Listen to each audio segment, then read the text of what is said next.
Good morning, everyone. I hope that you had a restful night after the productive day that we had.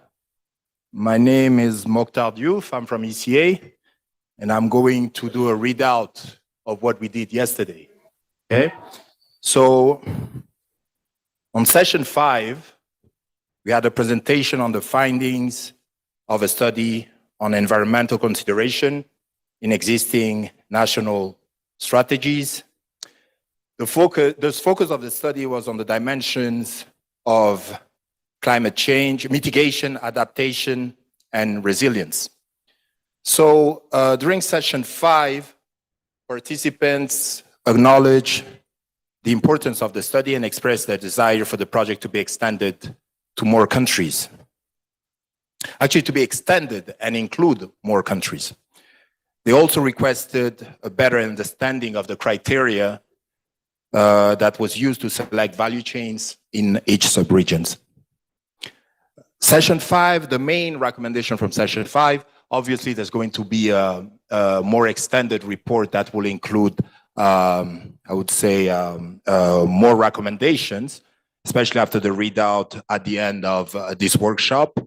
We'll find consensus on the recommendations, and then they'll be reflected in the final report. So the main recommendation was the intention to broaden the study scope and emphasize the importance of integrating climate change consideration into development policies. So session 8, that has to do with the groups. So it had, of course, various thematic. So one of the main points that came up from the experience sharing and a peer learning discussion was the lack of national financing for the CFTA and the lack of national sovereignty in prioritizing funding. Of course, there's a need of strengthening technical and institutional capacities, including the national CFTA committees, as crucial for effective implementation. So there's also the importance of it to include the CFTA strategy into various sectors, reassessing strategies to address emerging issues, enhancing support for key stakeholders, and promoting coordination among involved parties to maximize the impact of the CFTA. So session 9 was a presentation by my colleague Simon Mevel on the result of the GTI, the Guided Trade Initiative study. It provided the objective methodology and the scope of the study, also showcasing the common challenges encountered by all of you. It indicates that there is a clear potential for market creation expansion within Africa. And during the discussion on the lesson from the GTI, the study shows a positive impact of CFTA in promoting trade. It presented the gaps in areas such as capacity building, understanding of GTI, and rules of origins at both government and private sector levels. So the main recommendation coming from the GTI, on the main recommendations coming from the GTI, participant pointed out additional challenges that required attention. We're going to go into more details. We're going to present the final report later on, or the draft statement. The issues of political will, non-tariff barriers, and the re-exportations, among others. Thank you.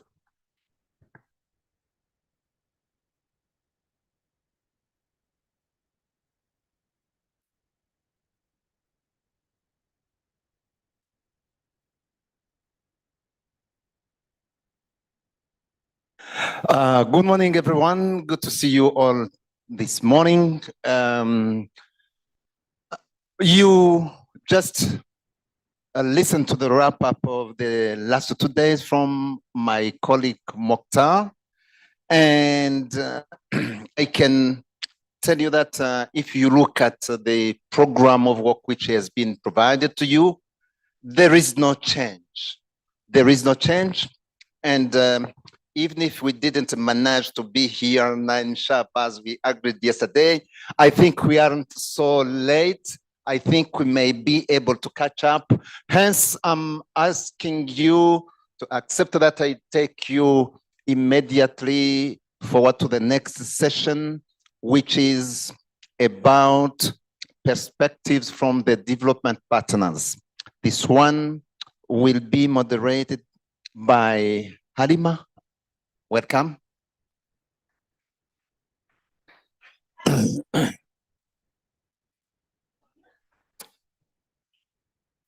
I knew before that she's a star, and you can see a self-explanatory proof here. In this session, we will have a series of panelists. The first one is Brenda.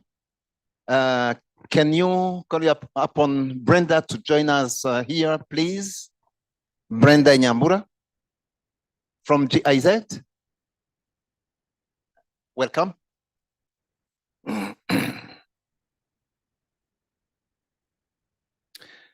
We will have as well our colleague Komi from UNDP. Komi, welcome here on the floor.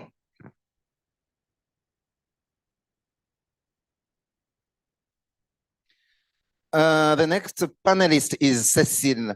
Cecile is from UNCTAD. Welcome here, Cecile. And the next one will be Genmore from African Bank. Online. It will be online. And then we'll have Dorsaf Zanga from ADB. Okay, the colleague will speak for her. And lastly, we'll have Pauline Kariuki. I don't know if Pauline is here. So, Harima, the floor to you. Thank you very much, my brother. Good morning, colleagues. It's a great pleasure to moderate. Since we are going to close at 3, we are going to be very brief. Every presenter will have 5 to 7 minutes. That is a mistake, 5 minutes and 2 minutes bonus. And I think it's very good that this session came at this time because we had all the challenges, the takeaways, the rates, the state parties, they all talked about the challenges of funding and also the need for capacity building, institutional capacity building, etc., implementation of their strategies, updating of their strategies to take into account the protocols that have been negotiated and adopted. So it's very good that it's coming on the last day that you've had what is required. And this actually brings me to generally what we are going to talk about here is to talk about the focus of your organization. What kind of support are you giving? For example, yesterday we heard about the need to support women and youth-led SMEs. The impact of your support is very important that we know what is the impact. Challenges first. Challenges you could say maybe AfCFTA is too far away in Accra, should move to Nairobi, being from this part of the region. I'm just giving an example. Opportunities, lessons learned, and solutions for impactful support. It's very important for impactful support. And we need to talk about how you collaborate and coordinate actually with others. And then future programs. Going back to what I said earlier, that you had the challenges. So is your support demand driven? Is your support aligned to member states? Is your support, you've heard actually from RECs and member states and state parties what they need in terms of capacity building, etc. So thank you very much. We are going to start with Dr. Gainmore from AfCFTA since he's online, and the gods of technology. They have been very good for the last 2 days, but we are never too sure in this world. So Dr. Tekmo, can you hear us? Yes. AfCFTA? Thank you very much. Thank you very much. I can hear you. Can you confirm that you can hear me? Go ahead, please. You had 5 to 7 minutes. We just need the thrust of your work, etc. Introductions, I think we know about all the organizations that are represented here. Thank you very much. Okay, thank you very much. And it's really a pleasure to be part of this important session. And I've listened to some of the sessions that were discussing some critical issues. And I would like to basically confirm that AfCFTA Bank is a Pan-African multilateral financial institution which is fully committed to supporting the implementation of the AfCFTA. We believe that we need to really work with all the players at the national level, at the regional level, and at the continental level. If I may add, even at the sub-national level, we have also put in place some initiatives under the African Sub-Sovereign Conference Network, where we engage with provinces, with municipalities, with counties, to ensure that the AfCFTA is actually taken to the grassroots. And this will actually speak to some of the issues that we've been talking about, the need to support women, SMEs, the smallholder farmers. These players are at the grassroots level. At AfCFTA Bank, we've put in place a number of interventions, financial and non-financing interventions. I would like to just highlight that over the past 4 years, we've disbursed over $70 billion to support trade. And we will continue to do that under probably our new strategic plan. We have committed about 20 billion in the previous years, but under the current structure, we are actually going to double it to 40 billion by 2026 to support intra-African trade under the AfCFTA. And we have put in place a number of initiatives to actually ensure that people can access that funding. One of the key that you need to probably focus on, that is very relevant to the AfCFTA strategies, is the adjustment fund. It's a 10 billion adjustment fund that we have put together with the AfCFTA Secretariat as mandated by the heads of states and the ministers of trade. And the fund is now commenced operation, especially the credit fund and the general fund. So we are actually looking at disbursing the first transaction starting this year. So we've made significant progress on that. So that adjustment fund also has a critical component called the base fund, which will help member states to implement the protocols, the annexes under the AfCFTA. This is where we actually mobilize grants, working with our partners, our fellow financial institutions, to support member states to actually implement the AfCFTA. Some of the activities that we have identified under the AfCFTA strategies will actually be covered under the base fund. And we look forward to working with our sister financial institutions to ensure that we mobilize additional funding. We from AfCFTA Bank have already committed 2 billion under the adjustment fund, which is available for use right now. On the grant side, we've put 10 million as sort of seed grant funding to get things started. And we will be looking to actually rolling out that this year as well. Then I had a lot of discussion around women, SMEs. At AfCFTA Bank, our approach is always to listen to what the private sector needs to implement the AfCFTA. One of the issues that has been highlighted by the private sector is the need for access to financing. At AfCFTA Bank, we work with local financial intermediaries under our SME development program, whereby we give them credit lines for them to be able to then on-lend to SMEs. We also have got a training and capacity building initiative under that SME development program, and we can provide additional details on how women, youth, as well as SMEs can access that funding. We also have got another related initiative, which also complements our SME development program, which is the Export Trading Companies Initiative. It is actually complementing what the AfCFTA started under the Guided Trading Initiative. And we have now partnered with the AfCFTA Secretariat to support and facilitate the emergence of AfCFTA trading companies or export trading companies. What these export trading companies will do is to, number one, aggregate the products that are produced by smallholder farmers, by SMEs, women, and youth, because we know that on their own, they may not be able to have the capacity to export. But working through an export trading company, they will be able to gain access to financing through the export trading company. To give you an example, an export trading company can come to AfrEximBank, get 100 million facility. Then they can go and aggregate all these small players and help them to produce goods and take them to the market. The beauty about the ETC is that it also will have access to markets. So there will be offtake agreements so that when goods are produced by smallholder farmers, by SMEs, by women and youth, they will know exactly that there's a ready market for their products. And we also have got a number of products that I will not be able to go into due to time constraints, but we have also tried to introduce digital initiatives to reduce all the barriers to trade.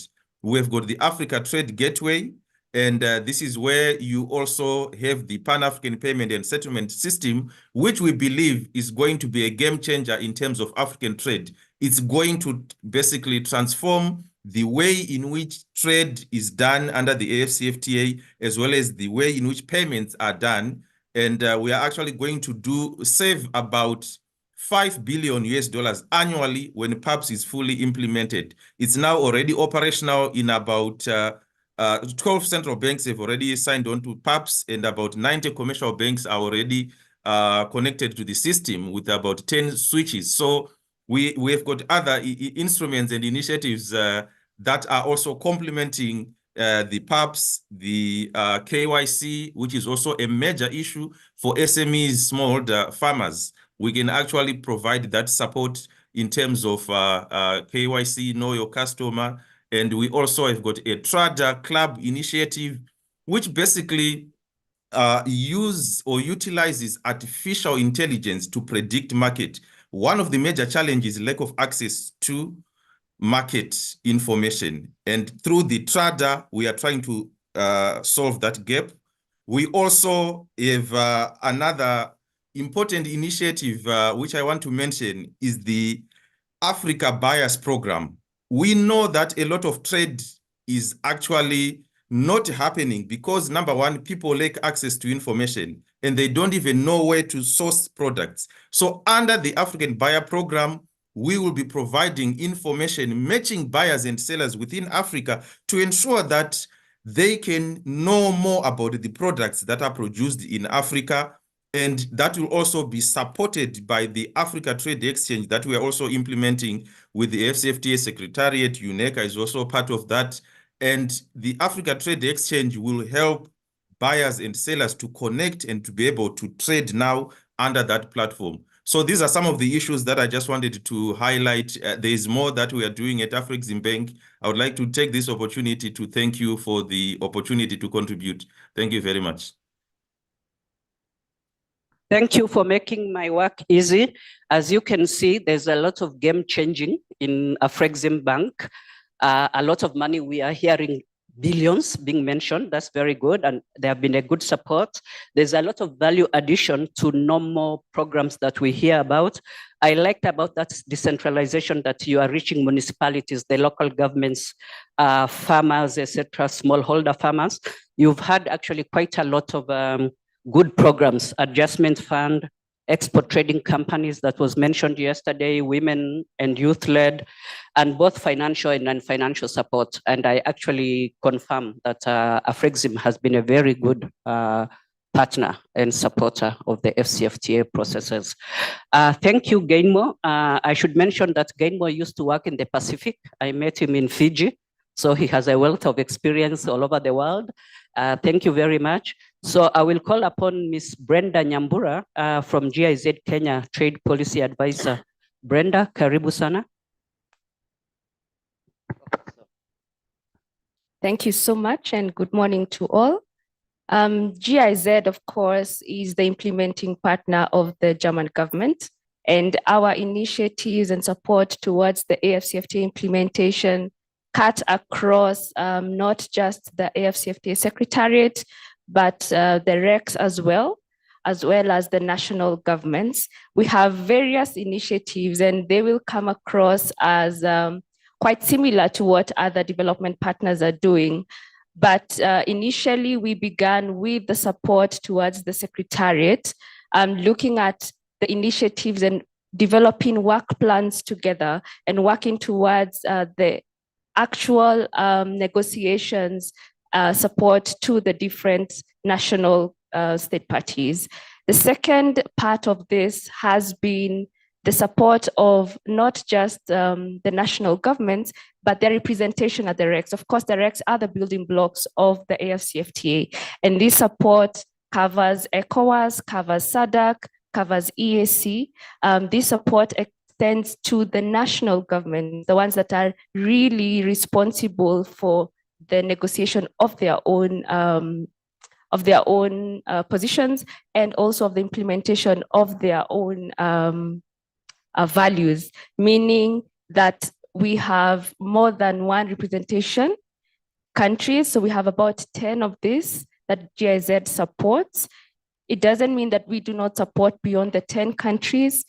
We do this through the EU Technical Assistance Fund, which my colleague in the audience, Seku, heads.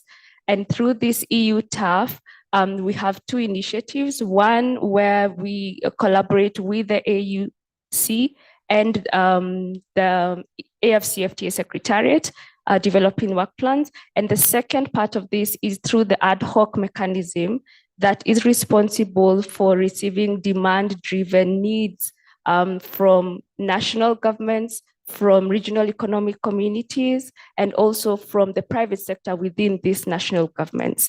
So those are the different areas that we support. But when we come down to the national governments where we are represented by various GIZ offices, we support the implementation of the AfCFTA, one on the negotiations, and through this we have to cover the different protocols, definitely trading goods, trading services, phase 2 topics, but we also have one last component where we deal with the sustainable implementation of the AfCFTA, meaning we look at how environmentally sustainable it is, how economically sustainable it is, and how socially sustainable it is. So this aspect is where we find ourselves collaborating so much with other development partners, such as UNECA, such as UNCTAD. We have a tripartite with UNCTAD and UNECA, where we are not just supporting the national governments, but we are developing their capacity to implement their export diversification components. And the second part of this is that we are helping them to implement these export diversification components in their AfCFTA implementation strategies. So that's one of the partnerships. Second partnership is with, for instance, ITC, where we focus on the support of women-led and women-owned companies, building their capacity to learn more about the opportunities around the AfCFTA, but not just building their capacity in general on the AfCFTA, but going deeper into the actual topics and skills that they require to really identify opportunities and take care of these opportunities. One other partnership that I could mention is with the WCO, that's the World Customs Organization, that has the expertise on rules of origin. So we work closely with them to ensure that we leverage on their strength and they leverage on GIZ's strength in terms of presence in all these countries, and allow ourselves to have a very rich collaboration, developing the capacity. As you know, rules of origin then determine how fast we implement and we trade with each other. So building the capacity of not just governments, but the private sector as well around these areas ensures this very rich kind of collaboration. So in a nutshell, GIZ is quite broad, and we look at the future as being quite bright as well. And the collaborations also with the partners at the national levels and at the regional level with the AUC as well. And we see this collaboration really extending beyond 2024, for instance. Thank you very much, Nyambura. You heard the future is very bright. We agree. We've heard about that. And GIZ brings to the table a wealth of experience, both in terms of supporting national RECs as building blocks, Continental, the AfCFTA, they've been a good partner. Actually, we have a number of colleagues who are working with us as experts supported by GIZ and EU TAF. And EU TAF, I think Sekou maybe will come in and talk about that. They're also housed at the Secretariat. I can see the support and also the tripartite partnerships with UNCTAD and UNECA, WCO, etc. You can see that you need to talk to GIZ and EU TAF. Thank you very much. Without much further ado, let me call on Komi from UNDP to make his intervention. Thanks, Madam Alima, and good morning. So before I go into the UNDP's specific interventions, I think we all agree that the AfCFTA is certainly more than just a trade agreement. I think the really objective is to push for industrialization in a nutshell, for the continent to produce more of what it consumes. And we see a lot of potential in the AfCFTA in contributing this to the SDGs. I think that's why UNDP has now developed, through our regional portfolio and country offices, a number of interventions that are linked to the implementation of the AfCFTA, and most particularly private sector development. And we also have here a number of our colleagues from country offices that are actually leading the work from the ground that could also engage on bilateral the respective countries. Now, what we are seeing, what we have been learning is that there is a room for development partners, of course, to come into the AfCFTA. I see a lot of gaps and lessons learned when it comes to knowledge generation. I think institutions such as UNECA, UNCTAD are doing quite a great job in terms of knowledge generation. And at UNDP, we are actually leveraging those knowledge to implement in terms of recommendations and others. I see a lot of capacity in terms of telling the story.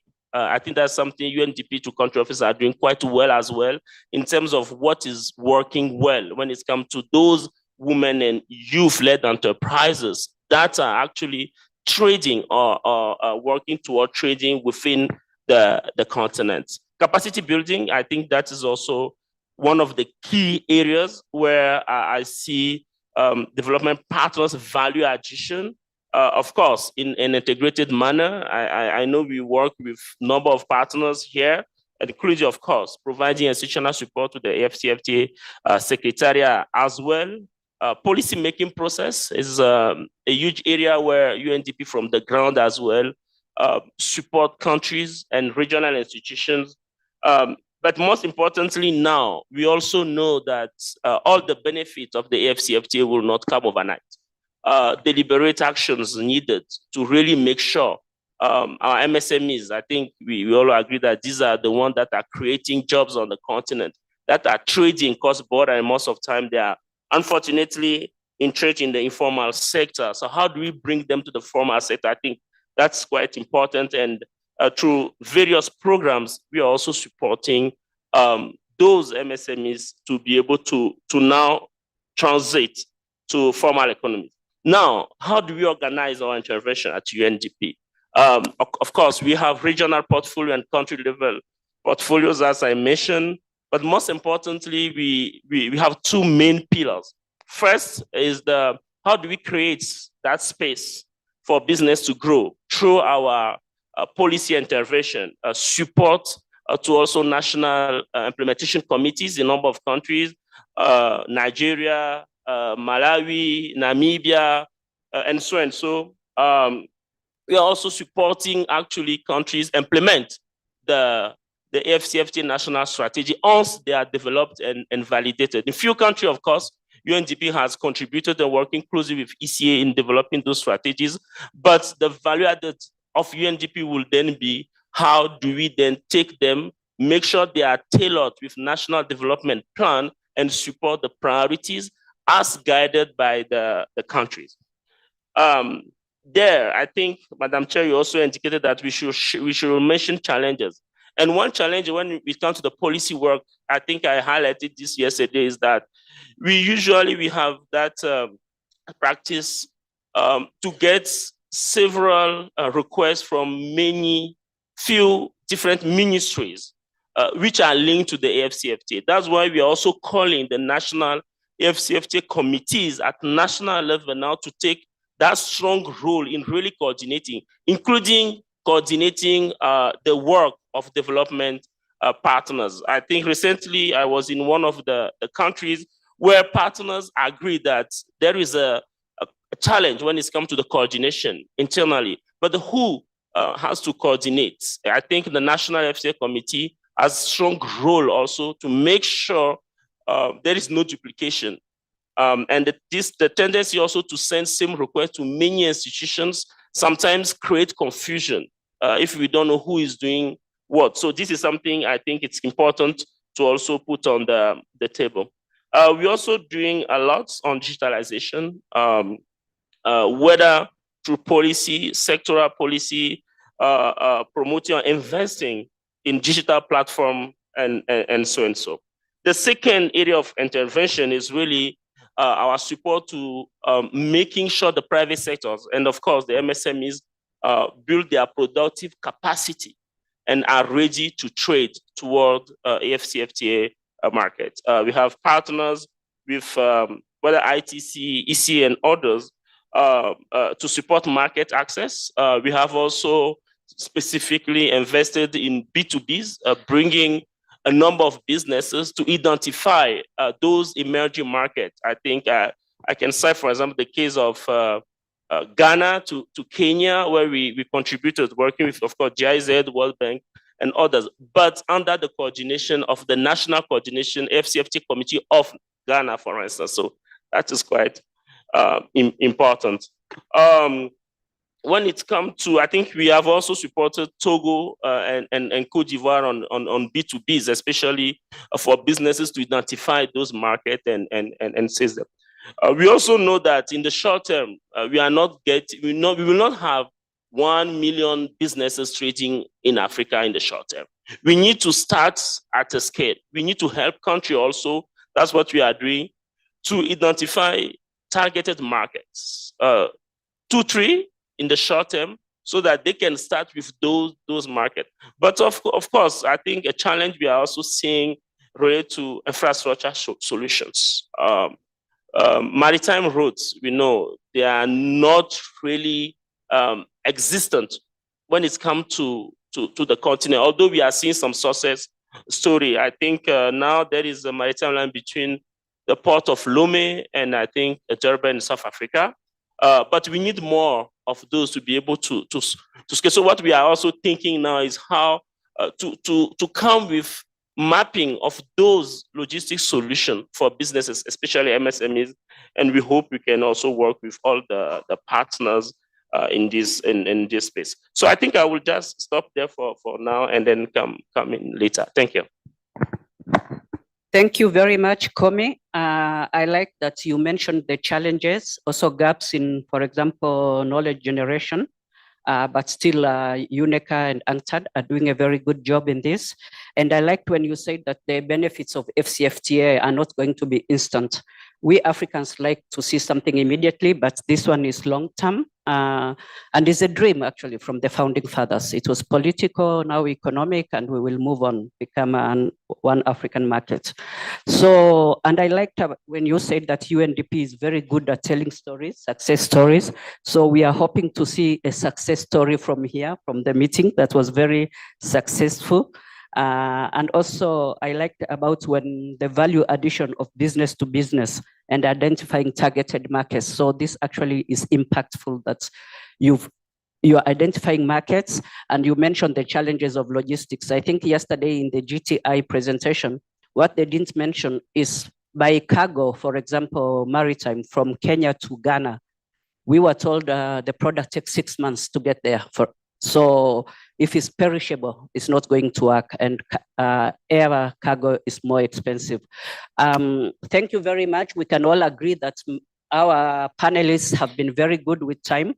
They will deserve a heavy claps, as politicians say. So let me call on Cecile from UNCTAD to make her intervention.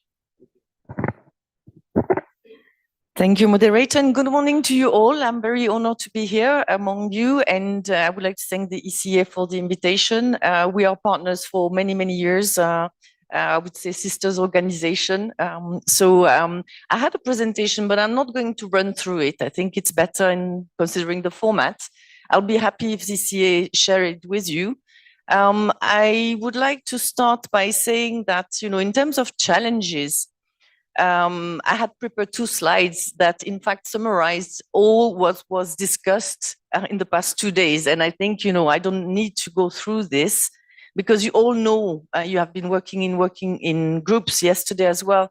And in fact, what I would like to say is that regardless of the AfCFTA agreement, those barriers existed before and they are ongoing. So it's not that we find out suddenly that we had issues with political will, with industrialization. I think that's the main point indeed. Komi made it, and I would like to reiterate it.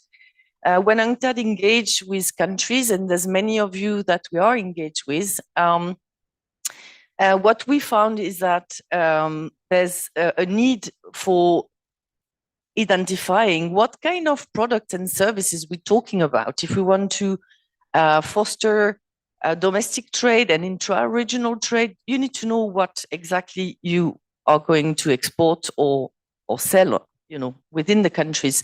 So I think this is one big point that we need to emphasize again and again.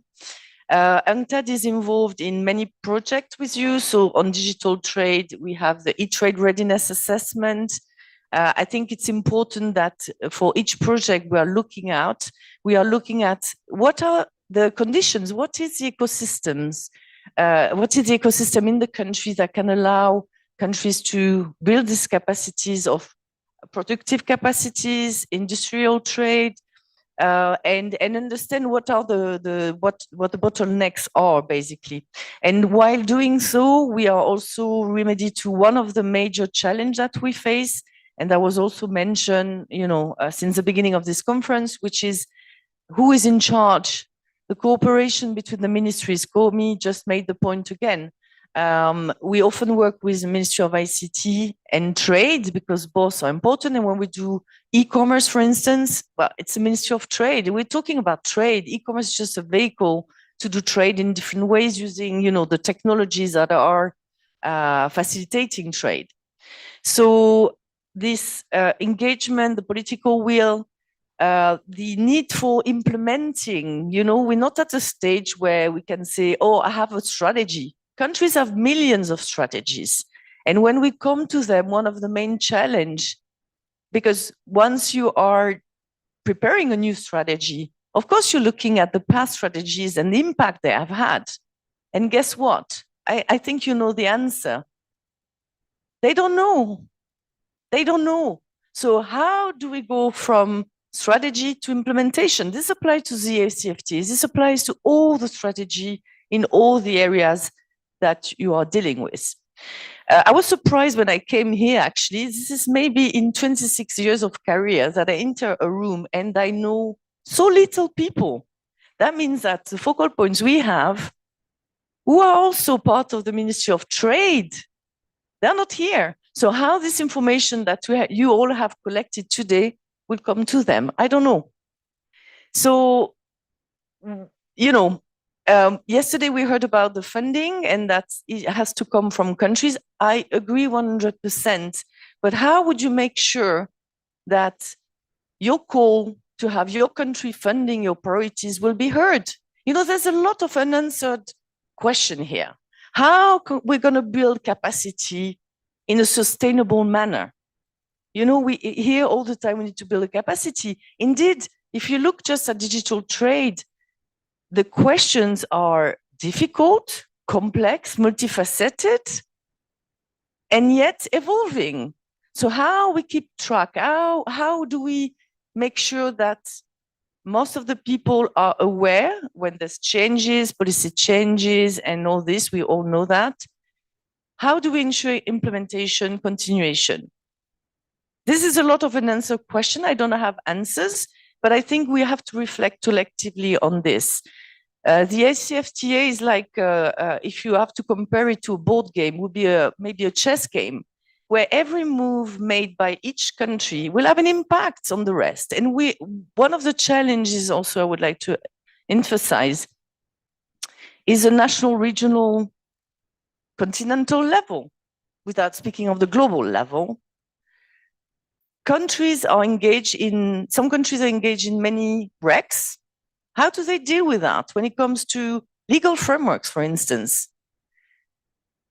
I know it's difficult to seek harmonization. We all know that, compatibility and what else, but each region comes up with a new framework or has to update its framework. The country at the national level wants to do it as well. So it's a lot of difficulties, and UNCTAD, as the other partners, are here to help. So just to mention, and again, the presentation will be shared, UNCTAD is active in digital trade. We're doing e-commerce strategies. I'm here in Kenya because tomorrow I have a meeting with the government.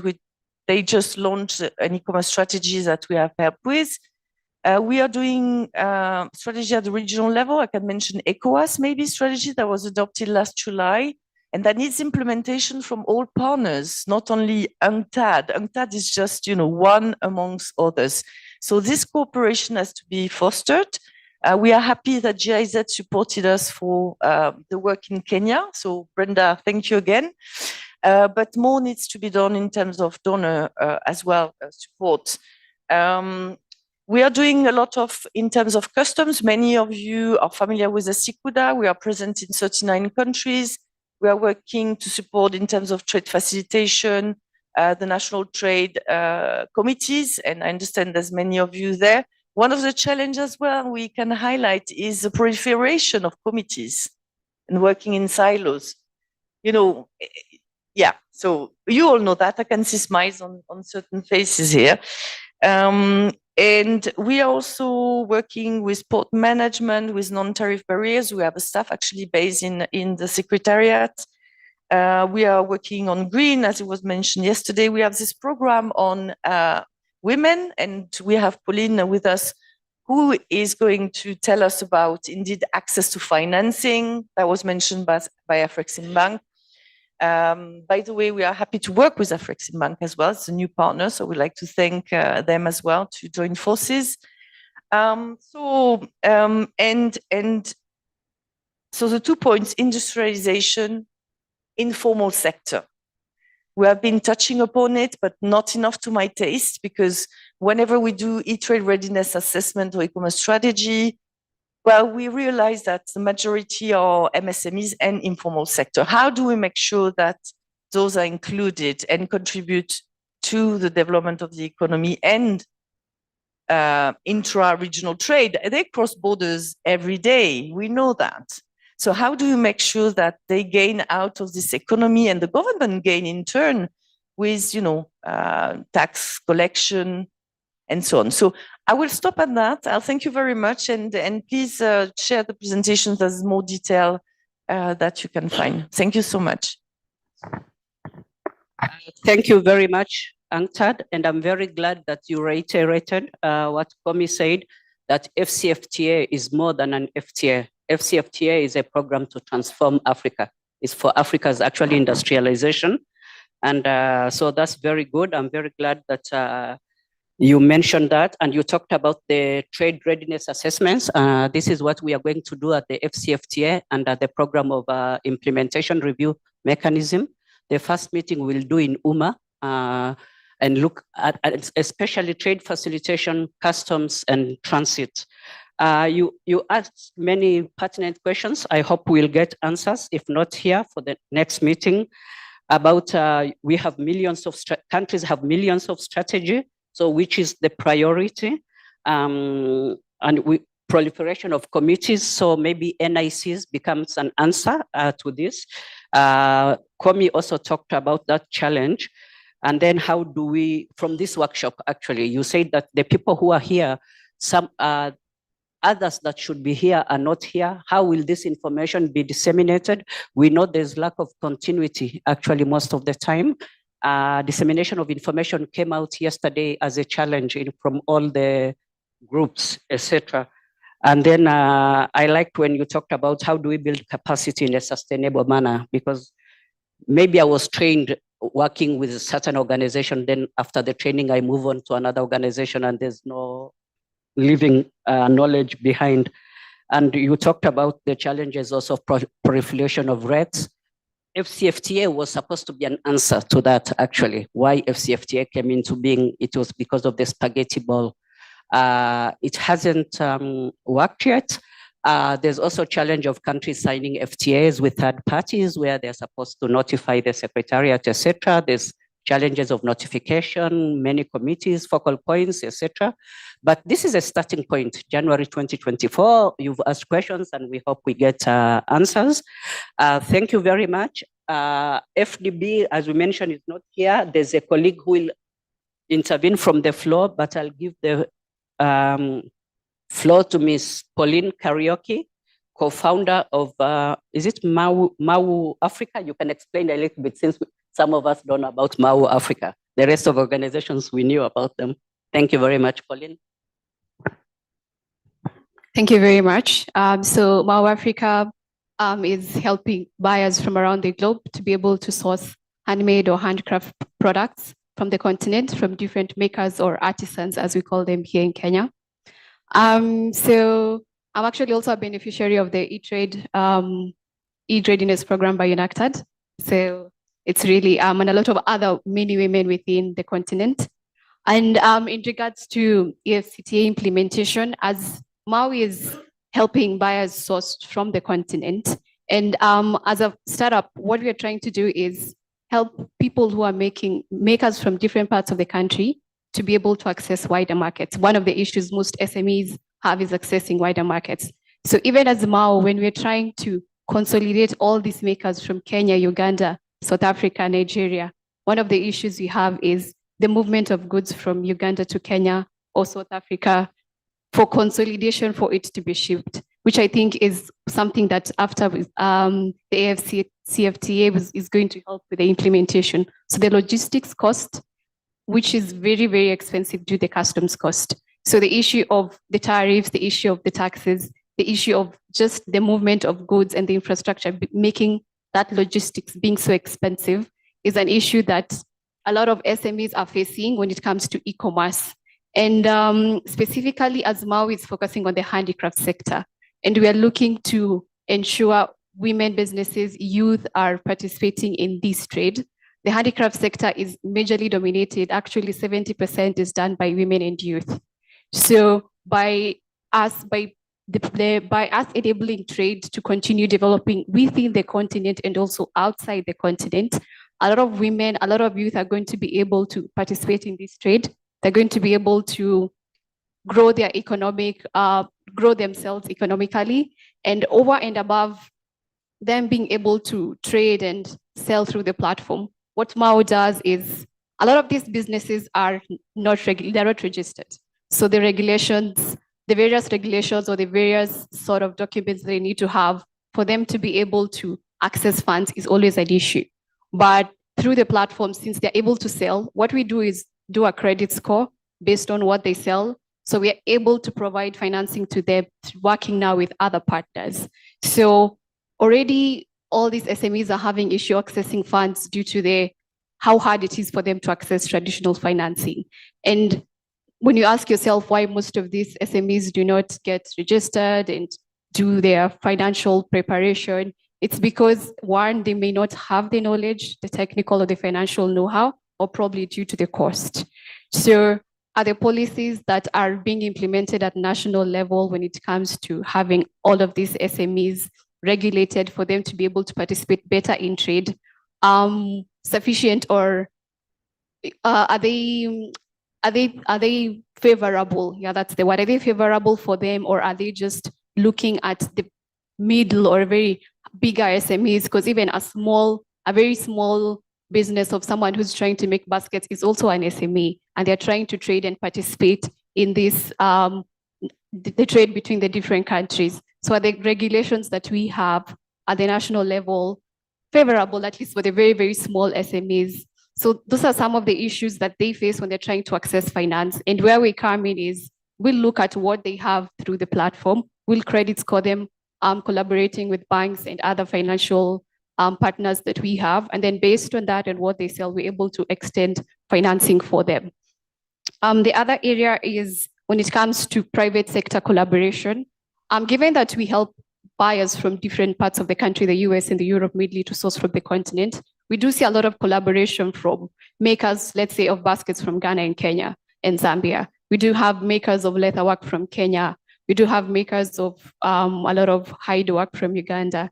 So there's a lot of collaboration from different parts of the continent. So with AfCFTA implementation, this will make it easier when it comes to movement of goods, movement of raw materials, when it comes to most movement of goods and raw materials, so that once it comes to production, it becomes very much more cheaper and effective. And then it's going to provide a lot of more export value and high value products for export. And so one of the challenges that comes when it comes to collaborating with different countries is the currency. So we're sourcing raw materials from Ghana, we're sourcing from Zambia, the production is being done in Kenya. So there's also all that issue when it comes to what is the most effective way for everyone to be paid and everyone to be able to make money regardless of the different, let me say, the different strength of the different currencies of the different countries. So that becomes a challenge when it comes to, as much as the collaboration from the different countries is very effective to ensure we're providing high value products, there's that issue of currency that comes with that form of collaboration, which I believe with the AfCFTA implementation, that goes a long way. And I think just to finalize my last point, it becomes to, when it comes to the documentation or rather information that goes out there, not only for the SMEs, but even for all SMEs, but even like for us when you're looking to export, the clarity of what documentation is required, what standard needs to be there. And as I think by the fact that all these different countries have very different regulations when it comes to customs, it's never clear what you really need to prepare by the time you're moving something to Nigeria, by the time you're moving something to Rwanda. It's never clear what you need to prepare, what needs to be set aside for you to actually take goods there. So that has always been a challenge currently, because you may take goods in Ethiopia and you can wait for almost 7 months for just a good to get to that customer. So there's also that very big issue with the clarity of this is exactly the documents you need when you need to export documents from one country to another. And I think the AfCFTA implementation should be able to provide a very clear sort of process when it comes to this is what you need to prepare to move goods here and there. And I think those are some of the challenges and wins that we've done as Mbawa Africa. Thank you very much. I think we have to congratulate actually the organizers for bringing a private sector organization to hear about the challenges.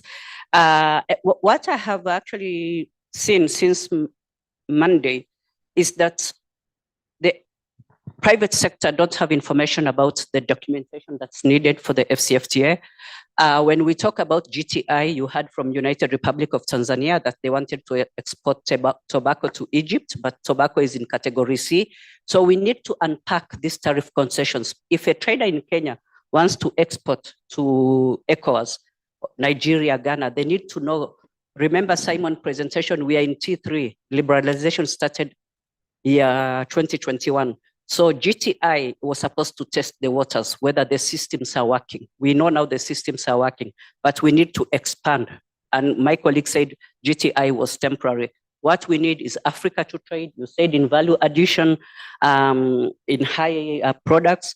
I like you said about collaboration with Uganda on leather products. I know Kenya does very good products. Before you go, you could leave some dollars here, buy some leather products from Kenya. And you should have brought some baskets, whatever, people to buy. Yes, and for gifts as well. West Africans are very, very good at this. Access to markets, logistics, thank you very much. I'll give 2-3 minutes to my very good friend. That's why I can do that, Miss Mabelberry Dube from FDB, to do the intervention. FDB is a very, very important partner to AfCFTA and many of you here. So we need to hear from them. Thank you very much. Memory, you have the floor.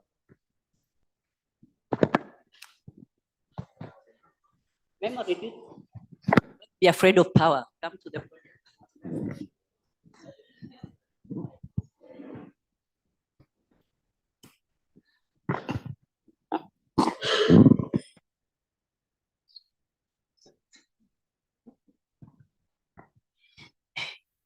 Good morning, colleagues. And I have to apologize because I'm a last-minute replacement for my colleagues, so I'm ill-prepared for these interventions, but I'll try to do the best that I can. And as you can see, I'm the stepchild of the panel, hence I'm not sitting up here with everybody else. But like I said, I'll try to do this justice. So first of all, maybe just to reiterate that advancement of regional integration has been and is at the core of the bank's existence even.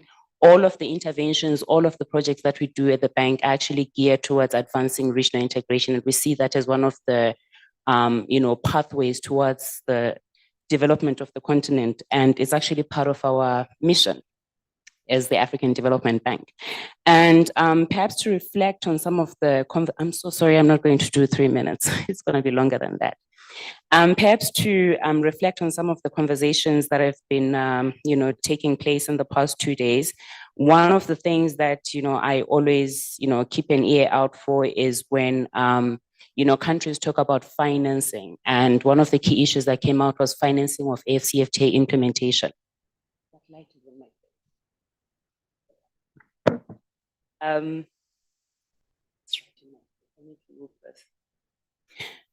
So I just wanted to highlight to all the participants here that we have as the bank what we call country strategy papers and regional integration strategic papers, which seek to program the bank's interventions in countries and in regional economic communities. So country strategic papers is where for each and every country, we program our interventions for 5 years with, of course, a midterm review where we can, see what's working, what isn't. And as part of those strategic papers, we have what we call indicative operations program, where we actually program what projects we're going to do for that particular for that particular country and for that particular regional economic community. And when we talk about mainstreaming of AfCFTA, projects, programs, and interventions, I think one of the key issues that we need to address is having countries mainstream AfCFTA implementation and everything else that is related to AfCFTA in their national development plans. And that way it is actually easier for us as the bank to include that in the indicative operations programs, because we don't drive what countries, decide to designate as their priorities. We can advise, we can give opinions, but at the end of the day, it's the countries themselves that decide on the priorities. So if AfCFTA implementation is not actually mainstreamed into the country's, national development plan, then it's very difficult for it to be part of the bank's, programmatic interventions. We try as much as we can, and we do actually intervene sometimes out of the CSPs and the regional integration strategic papers, but it is actually incumbent on the countries and the regs to actually mainstream that into their development plans, and that's how we can take it forward. And then I'm sure you're all aware of the bank's high 5 development priorities, which are Feed Africa, which speaks to agricultural production and trade, Light Up and Power Africa, Integrate Africa, which is cross-cutting, Industrialize Africa, and improve the quality of lives of Africans. And in all of those high 5 priorities and the interventions that we undertake therein, everything speaks to regional integration, and by extension, everything speaks to the AfCFTA. So for example, under Feed Africa, we have we are supporting agricultural production and trade, and one of our biggest projects is actually a $1 billion project on the development of special agro-industrial processing zones in 18 countries. We have a project that is called Technologies for African Agricultural Transformation, TAT in short, that actually through which we actually develop strategic partnerships with RECs to promote agricultural production and trade. And the projects focus on reforming existing legal and regulatory frameworks, providing institutional support, and building human capacity and plugging infrastructure gaps. So that's under Feed Africa. With Light Up and Power Africa, we have the $20 billion Desert to Power initiative that seeks to develop 10,000 megawatts of solar power across 11 countries in the Sahel, providing electricity for over 250 million people. And these are not the only projects that we have as the bank. I'm just giving examples. And obviously this was put together at the last minute while the session was already in progress.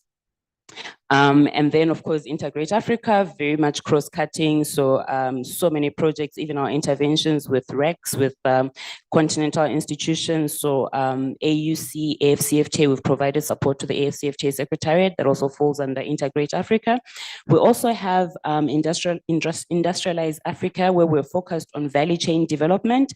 And we've actually highlighted several key sectors where we're providing support. So, agro-processing, automotives, pharmaceuticals, transportation and logistics, as well as digital trade. And some of those are actually aligned with what the AfCFTA Secretariat itself has identified as being the key priorities when it comes to value chain development on the continent. And then there's also improve the quality of lives of African as the fifth high five development priority. And it's under this priority area that we undertake our social development initiatives, but linked to that is also our initiatives on the advancement of SMEs, particularly around women and youth.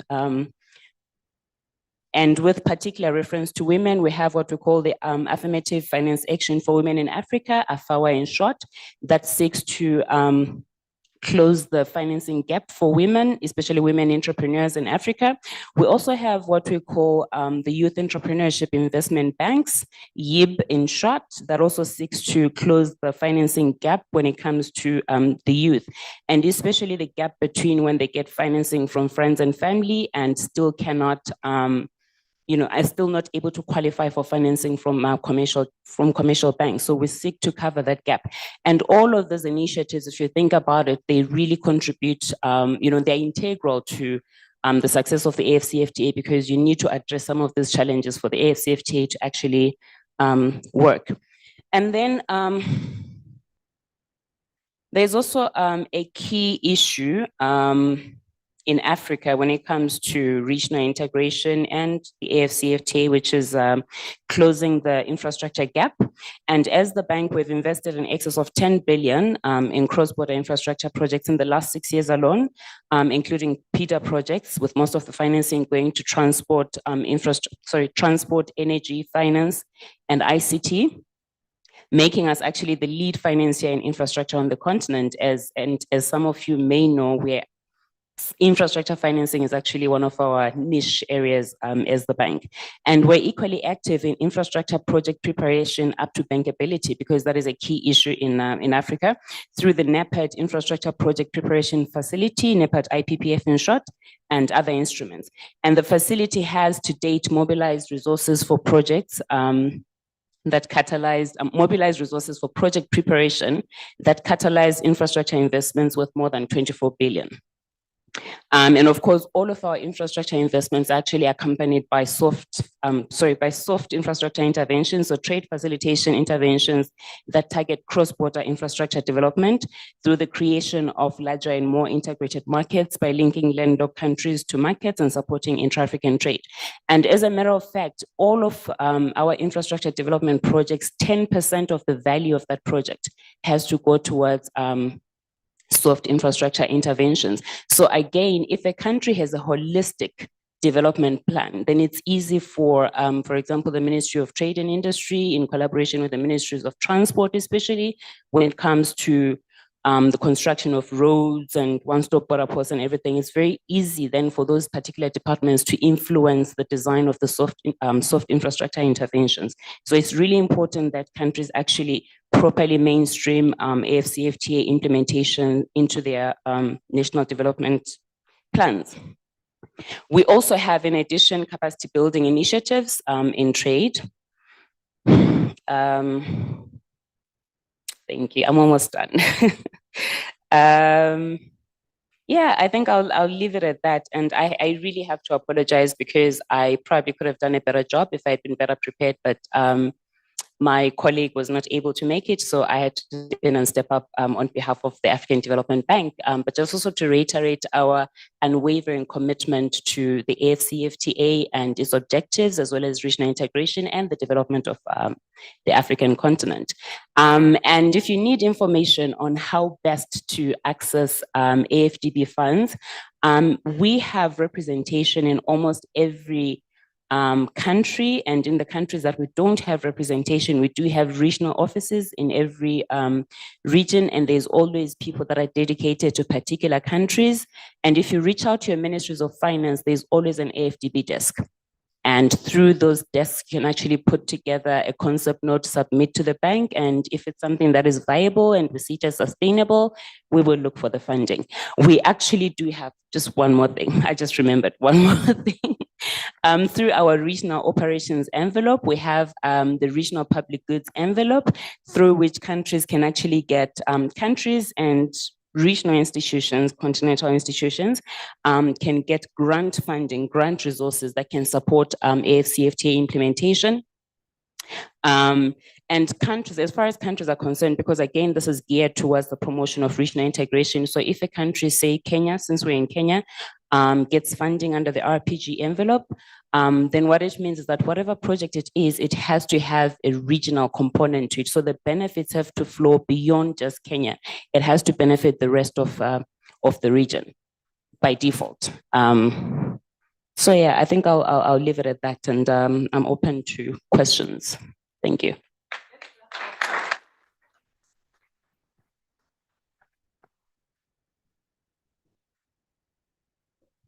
This is where now women, she did a very good job, but she apologized. I think, thank you so much, Memory, for stepping in. You are a very well-loved stepchild, though you claim to be one. And thank you. And what I liked, the takeaway is the AfCFTA mainstreaming in national development plans. That's where you can get funding from FDB and others. And I didn't want to stop Memory when big money is mentioned. People who ask for money become no. Okay, thank you very much. So I'm open. We have only 15 minutes, actually 10, but I'm going to grab 10.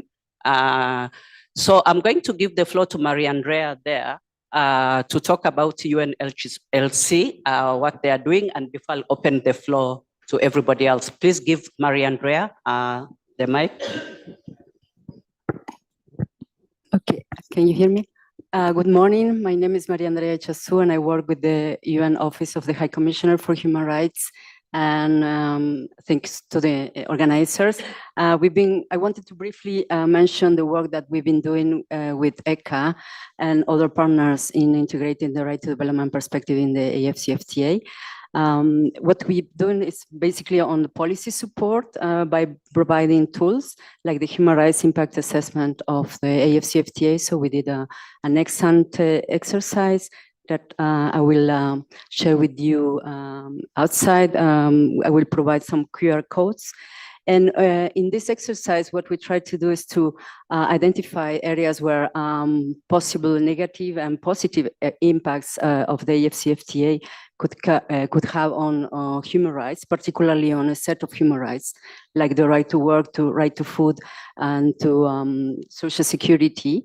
Many of the development issues that were mentioned this morning.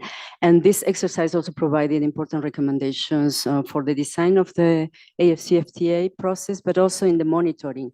So that's an area where we would like to work more in terms of how we can best assess the contribution of the AfCFTA to development, because this is one of its main objectives as a flagship project of the Agenda 2063. And we are currently working on a checklist on right to development perspective integration in the national implementation strategies. That's an ongoing work with the ECA and other partners, and we would be happy to collaborate with you and see how to best implement this idea. And I think that our main contribution has been to try to build bridges between the communities, between the human rights community, the development community, and the trade community, because sometimes people ask us, what are you doing here? This is a trade meeting.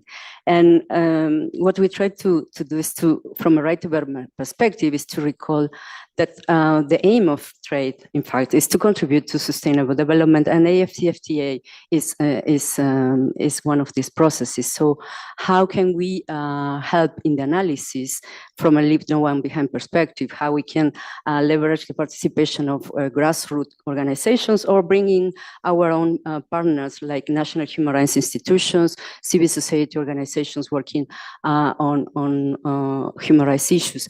And that's what we are trying to do. So explain the AfCFTA to the human rights community. For instance, in Geneva, we organized an event where Halima was part, and also with Professor Melaku.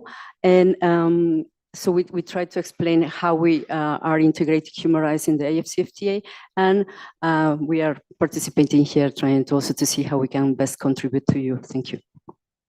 Thank you very much, Maria Andrea. So you had AfCFTA contribution to development. This reinforces Komi's and Cecile's point that AfCFTA is more than just trade. The right to development checklist being developed, and this will be included in the national implementation plans, strategies. This is very good, and thank you for that, Maria Andrea. So I'm opening the floor for questions. Please be brief to the point. We've exceeded, we have only 7 minutes. I stayed in a country almost near Germany where they are very strict with time. I might try to do that. Thank you. Any questions? But I think my people, the panelists, you see, I'm talking like a politician, my people. The panelists were so good and clear that you don't need any comment or question. Okay, over there, I can see the, Cecil, who is that? Okay, Peter, please, you have the floor. Mike, please, let's move fast. Yeah, thank you. Anybody else while Peter is getting ready? Is that Rotich? I can see. Yeah. So thank you. My name is Peter Edu. I'm speaking from the Resident Coordinator's Office as an economist in Ghana. And I want to build on the point by the UNDP on coordination.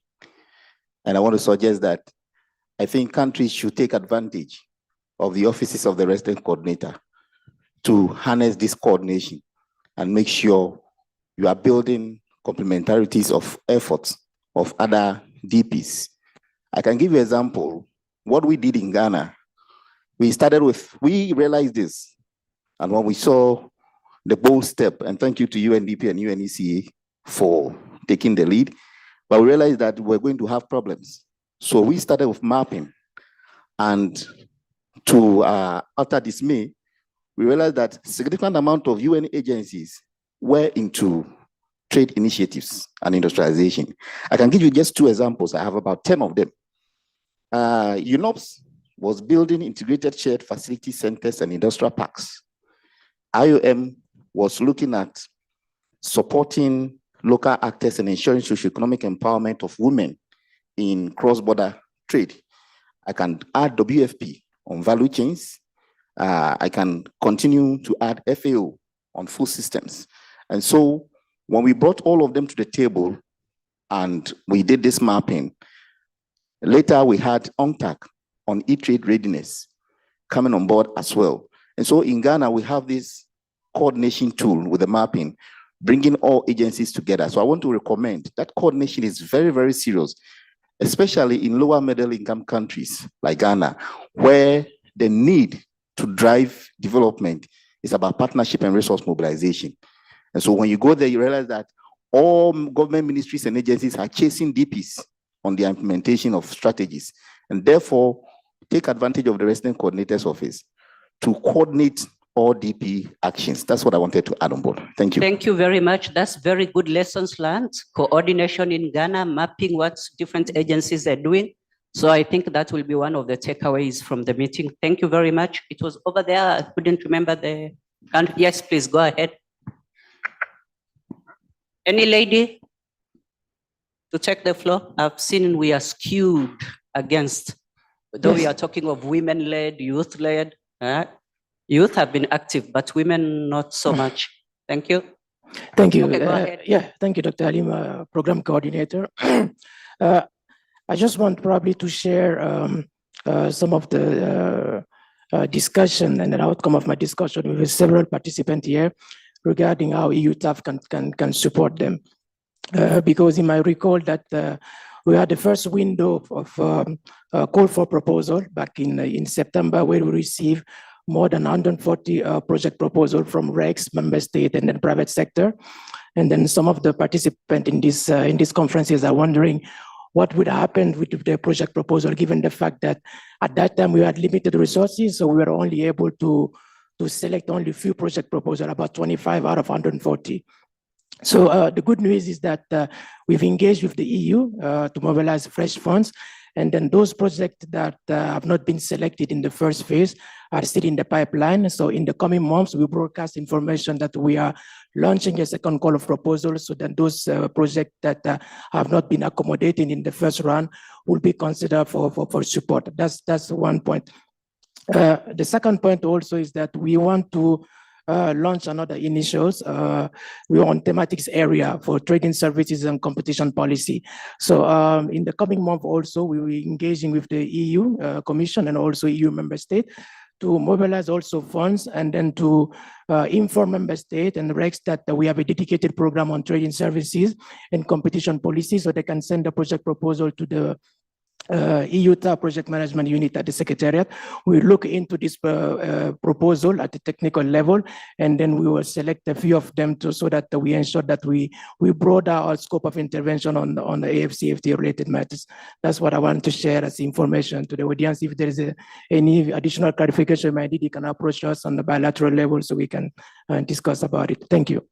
Thank you, Sekou. I apologize. Actually, the light is very bright on me, that's why I'm not seeing. And it's very good that you are concentrating on services and competition. Actually, most African countries, the services contribute more to GDP than trading goods, and competition actually now when we trade in AfCFTA, it will be also very critical. So I can see the lady over there. Thank you very much. Anybody else? Go ahead, please. Yeah, thank you for the floor. I'm Evelyn from Rwanda. I just wanted to share some experience that we as Rwanda, we got support from GIZ for raising awareness of the AfCFTA opportunities. So I just wanted to highlight that they also provide support in doing awareness. And also we do have support from some donors like Enhanced Integrated Framework from UNOPS. They usually help us to coordinate all DPs so that we involve all our DPs so that they can help us in implementing the AfCFTA. Thank you. Thank you very much, my sister from Rwanda. So what I will do, I'm going to give the 1 minute each to the panelists. I'll start this time from Pauline. The takeaways, I'm not going to summarize. So what is the takeaway you got from our discussions? Thank you. Or what you think we should stress in this meeting?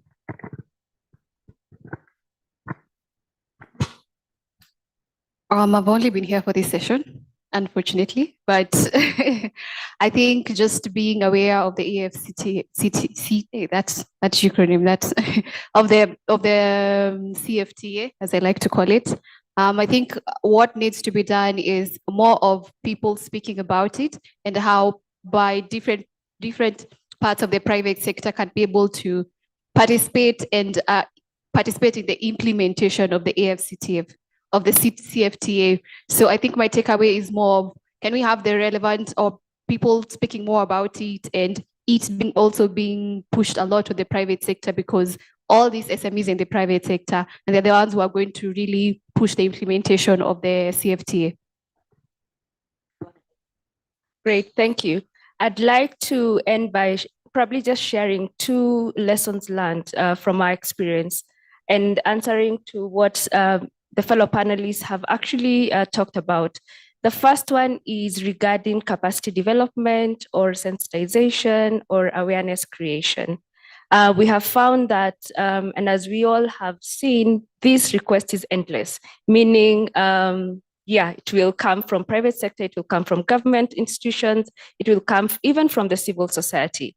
So what, as Jay said, in some of the countries, what approach we're taking is that we are looking at it from an institutional point of view, where we are taking the approach of a trainer of trainers sort of approach, meaning that we train the institution staff and we enable them to train their fellow staff members, so that even if they are moved around from their departments, from the institutions, the capacity is still retained within the institution to allow that then this capacity maintains and they do not have to come back to GIZ requesting for capacity, and we can support them to go beyond the staff members that are in the institutions.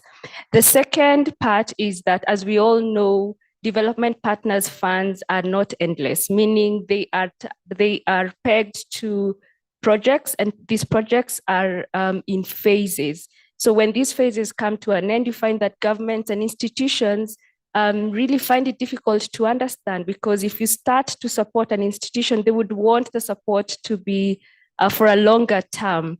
So what we have seen work best is, as I mentioned before, the collaboration, meaning for the efforts that you would have had to do as one institution, as GIZ, if we collaborate with other institutions, other development partners, then we're able to do much more in a longer period than we would have done by ourselves. So these two are some of the lessons learned. But I wish to still commend the development partners for the efforts that are coming, and jointly with the governments as well, the efforts in coordination and ensuring that requests made by governments are shared across, meaning this information is shared, and it then reduces the chances for overlaps, the chances for redundancies in terms of resources. One last point, Chair, if you allow me, I would like to just mention one thing that the private sector mentioned regarding the lack of information.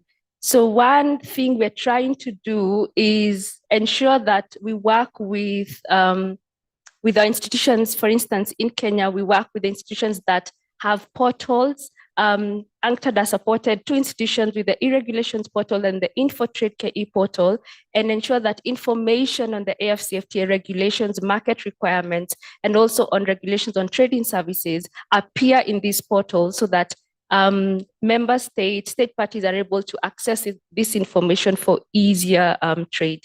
Thank you so much. Thank you very much. Thanks. Three quick points. First, I think I really want to advise also that, since we are seeing a lot of partners, development partners coming, and I think the challenge also I'm seeing it from my also experience working with various UN institutions is that when new partners come, they have this tendency to create new facility. What I will say is, really, if you have those institutions that are very strong in one area, rather, provide them with the funds to continue providing the support rather than creating new facility. And I know we have good experience in Madagascar, where ECA, UNDP, I think the Secretariat we are supporting, and other partners supporting the government, the Ministry of Trade. And when the African Development Bank came in, they didn't create a new facility. They provided the 1 million facility to the ministry to continue working with other partners. So these are things I think we need to continue, not every time create our own facility. A second point, coordination. I think we all agree that we need coordination at all levels, at the level of partners, UN and non-UN, GIZ and others, the national level, through the national AfCFTA committees.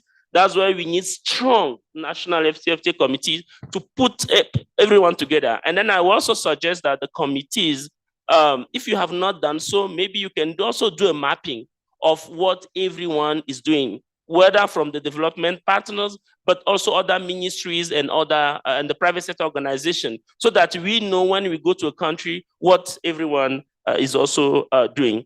And the last one on the peer learning, I think it's very good that we are working toward a peer learning community, but we should make sure that this peer learning stay kind of not become a political kind of too much heavy institution. I think the example we have had this week is that we are able to talk to each other friendly. We are able to share experiences. And then I really ask the Secretary is institutionalizing with EC and of course other partners, the community, to keep in mind that this has to be a peer learning community, not really becoming another institution that will be heavy. Thank you. Thank you. Well, you have covered already a lot of points. So I just would like to mention in terms of collaboration that we have the E-Trade for All initiative that was created in 2016 and which comprises UNECE, ITC, WTO, because it's also important to look beyond the AfCFTA context and other, global initiatives. And many others that are there. We are just awaiting UNDP to join us. But yeah, there's many initiatives you can tap on and that remain at your disposal. I'm glad that Peter took the floor because that was also a point that I wanted to make. It's in my presentation. This collaboration is essential because it allows country. And I would invite all of you, if you don't know your office in your country, to go and talk to them, because Peter and his colleagues around the African countries are there to help you. They map all the initiatives and they will know. For us, it's a tremendous resource, I must say. And then finally, I would like to thank you all because you're all the instrument for change. I've seen you very committed during the meeting or throughout, and I would like to congratulate you. You are the instrument for change. You are the trade for tomorrow in the context of AfCFTA, of course, but at the domestic level in each of your country. And for that, you have to take, this responsibility. I can see the commitment, and I would like to, again, to congratulate you all for that. Thank you very much.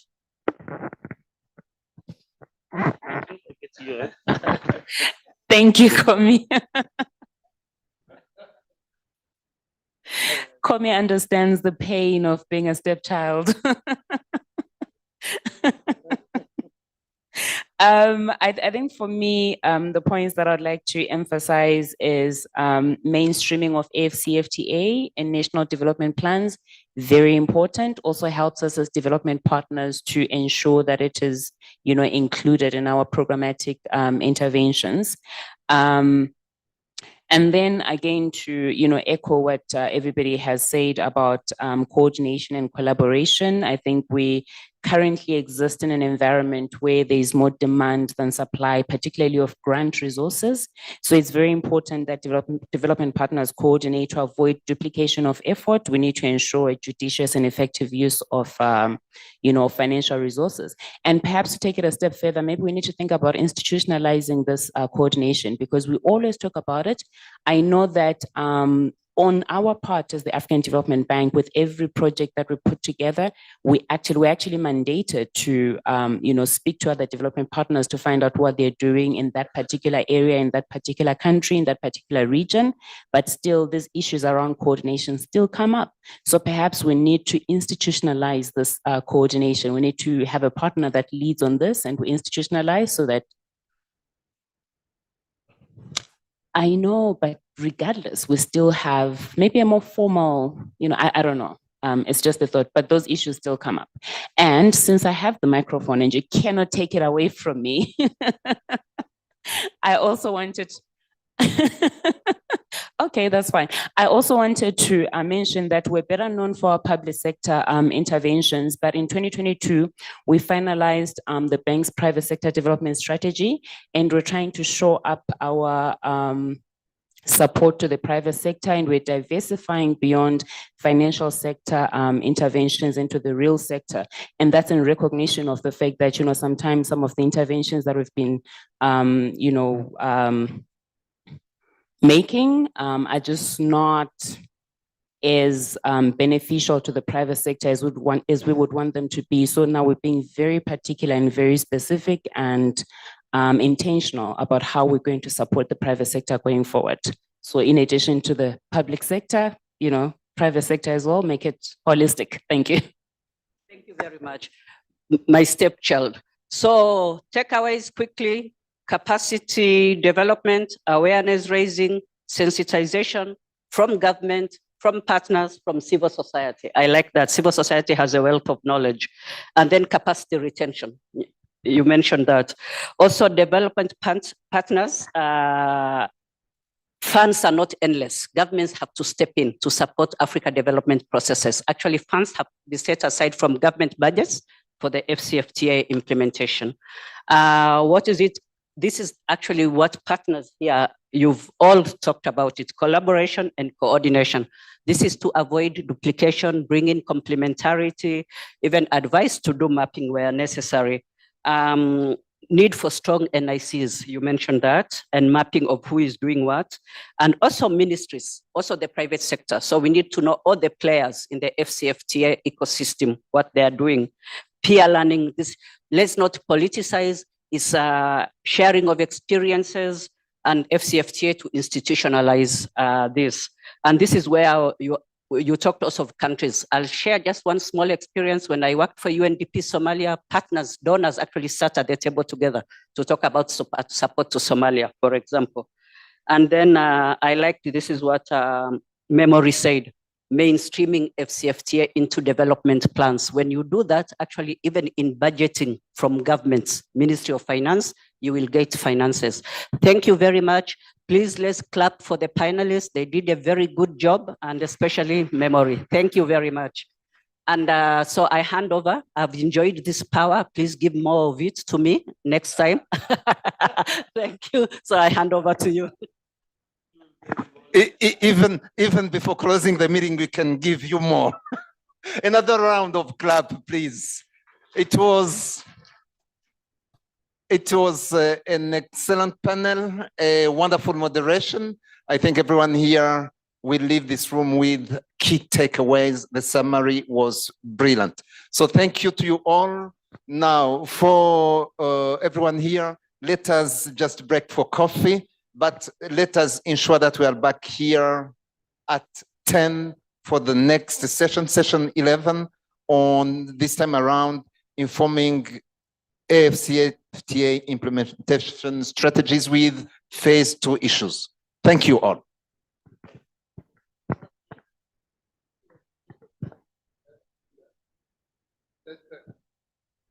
I said 11, not 10. 10 has passed.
Please take your seats.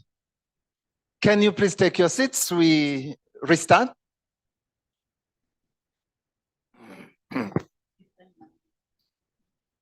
Okay, I have no idea. I can take the second. And the third one.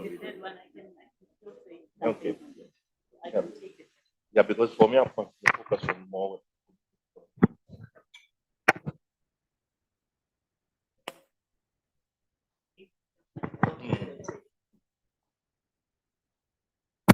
Your attention, please. Can you take the seats and then we restart the session?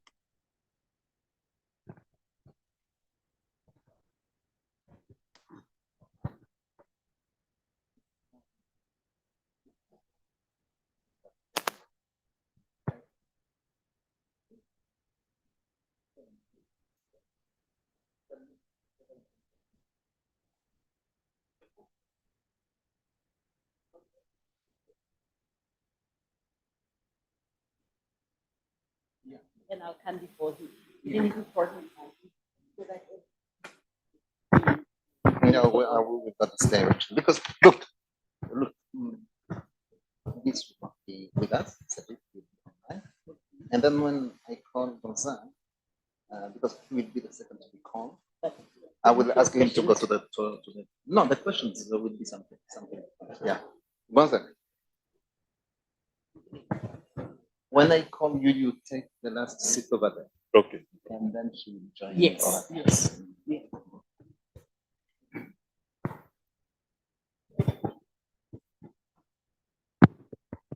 Okay, let me call the meeting to restart, please. Hope you have enjoyed your coffee break. Now it is time to go for the session number 11. This one will be dealing with informing AfCFTA implementation strategies with phase 2 issues. These are competition, IPR, and so forth. And I recall immediately that all of those phase 2 issues were still under negotiations or final approval when these implementation strategies we have today were developed. So you understand that in this context, there is a need of flexibility and adaptability around those issues.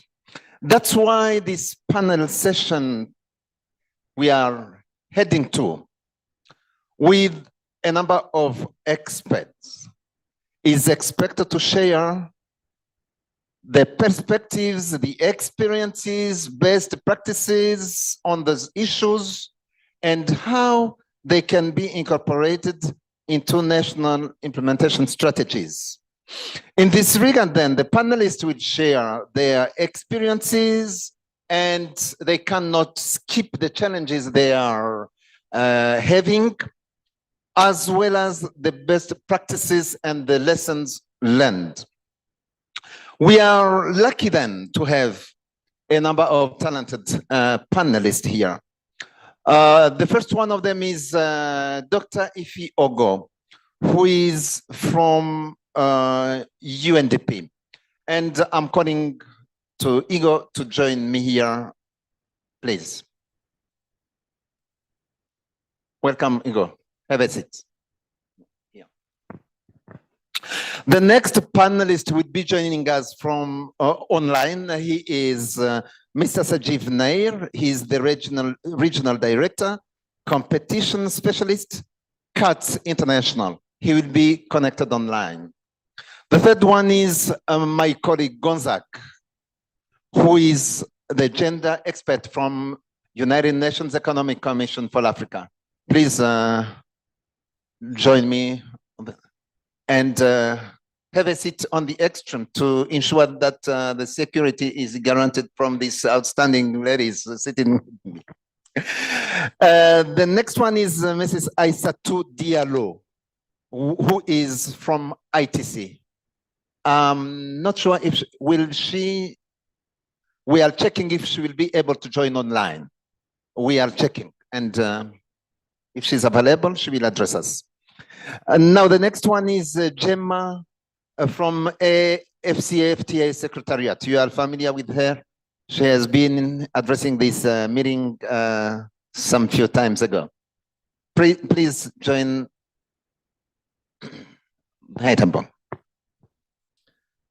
Lastly, we have Mrs. Nancy Amunga from Danida Logistics. Nancy is with us? Is Nancy here with us? Seemingly not. So, without further ado, I have already provided the background from this panel session, and I will immediately ask each of them to take the floor, give some kind of introductory overview, not exceeding 5 minutes. This will allow everyone here to have an opportunity to come in after you will have provided your expertise, and after responding to some few questions, we will then come to the floor for comments or additional contribution to this session. So, Ify, you have the floor. Thank you and good morning. Good morning. Wow. Okay. I think my colleague Kumi has shared the bulk of what we're doing. But in terms of phase 2, I think I'll speak more specifically. So while, of course, we work with member states on implementation strategies and actioning them and the priorities, we have actually begun to think about phase 2 and thinking about what does this imply for trade? What does this imply for policy? And so building on our work with the private sector, we are publishing very soon a guide on IPRs and thinking about if you are trading your goods across borders, what does this mean for your branding? What does this mean for your company? What does this mean for your technology? We're also thinking about e-commerce, and we're currently mapping out platforms on the continent to understand how they can scale up cross-border trade, how MSMEs, who are the bulk of the private sector, can also use these platforms to scale across. And in terms of gender, we work quite closely with the Secretariat. I know we worked on consultations in about 26 countries. We're supporting directly the protocol. So all of this are just examples to say that UNDP keeps its eye quite closely on phase 2, understanding that the implementation of phase 2 does not wait for the strategies. It doesn't necessarily wait for the negotiations, but we understand that the member states have moved and things are going forward. And our role truly is just to see how to work to coordinate this. So thanks, and I'll hand back to Joseph. Thank you for going straight to the point. And I would suggest that we take other panelists and then we come to some questions. Now I want to check to Mr. Sajif. Are you online? If yes, please take the floor. Not yet. So if he's not yet connected, to save time, let me immediately go to the next speaker. Let me hand over the floor to Gonzag. Sorry, it's me first. Thank you. Good morning. My name has been said already, but I wanted to put it in the context of the subject. I am coordinating the women and youth in trade at the AfCFTA Secretariat. The Assembly of Heads of State of the AU broadened inclusiveness of the operation of the AfCFTA through interventions that support the youth, the women, and the SMEs. Hence, the reason why the protocol on women and youth in trade came up. It has just been mentioned that UNDP was facilitating us in the development of that protocol. The protocol has been finalized. It has been adopted by senior trade officers and ministers, and it is going to be submitted to the Assembly in February next month. That's the AU Assembly. The main aim of the protocol was to create an enabling environment that supports women and youth entrepreneurs to be able to seize opportunities that are presented by the AfCFTA. And in doing so, the Secretariat collaborated or came up with some suggestions in order to make sure that the youth and women do participate. So in 2022, the AfCFTA organized Women and Youth in Trade Conference, which was held in Dar es Salaam, Tanzania. It was held in Tanzania, hosted by the champion of the women and youth in trade, who is Mama Dr. Samia Suluhu Hassan, the president of the United Republic of Tanzania.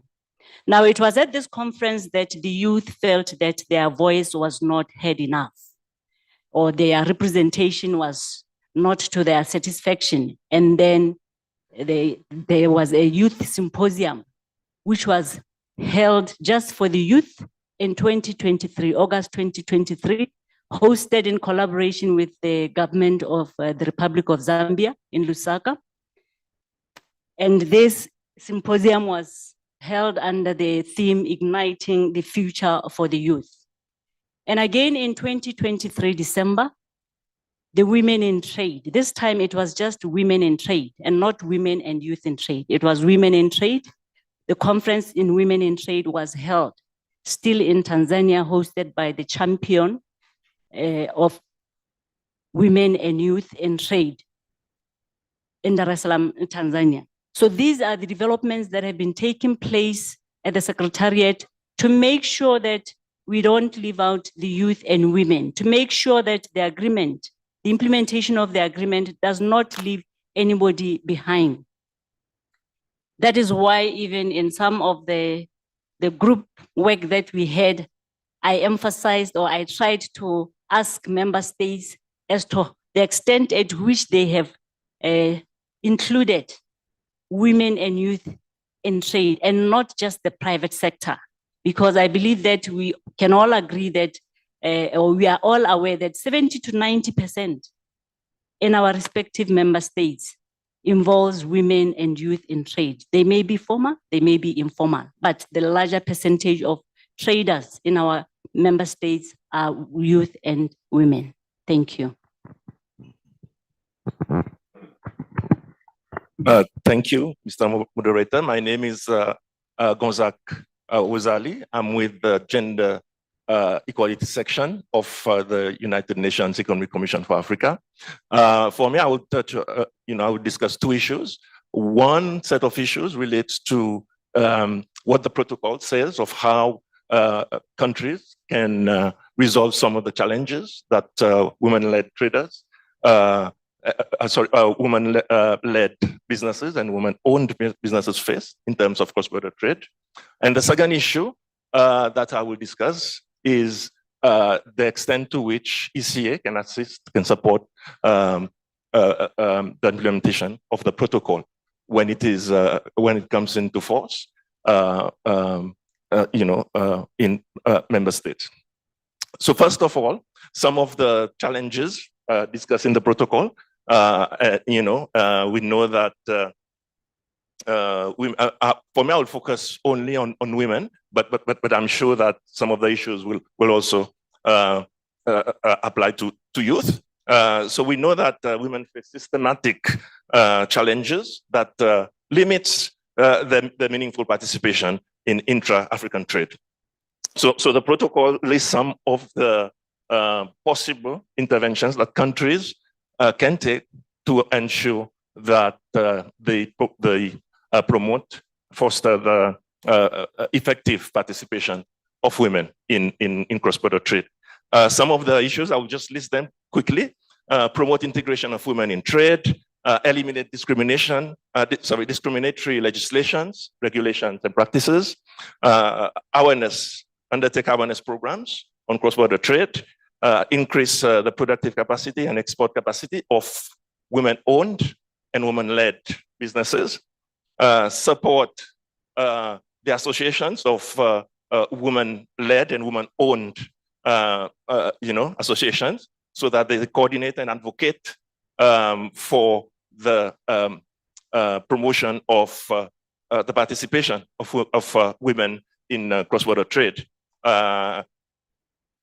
Another important issue raised by the proposed protocol is the promoting the participation of women in the policies and programs included in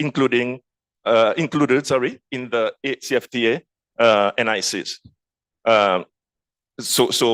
What the protocol is suggesting is that as part of the NICs, there should be more participation of women. Also, the protocol called for increased access to financial services for women-led and women-owned businesses, increased access to trade information, increasing the capacity of women-led and women-owned businesses to take advantage of, take advantage of intellectual property rights, and also to promote the participation of women-led and women-owned businesses in formal trade activities. The context here is that at least 70% of informal cross-border trade is led by women.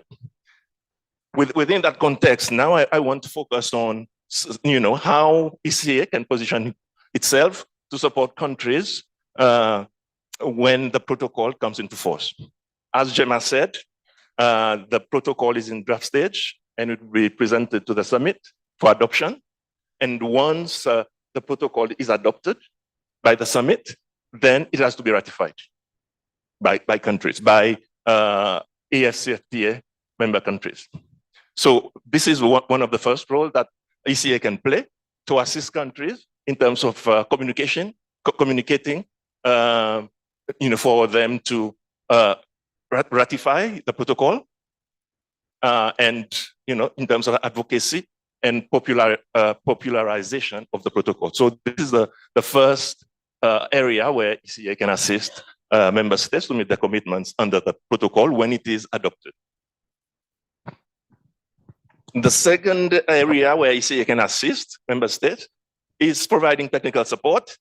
As Professor Melaku said on the first day, once the protocol on women and youth in trade is adopted, there will be a need to align the protocol to the AfCFTA national strategies.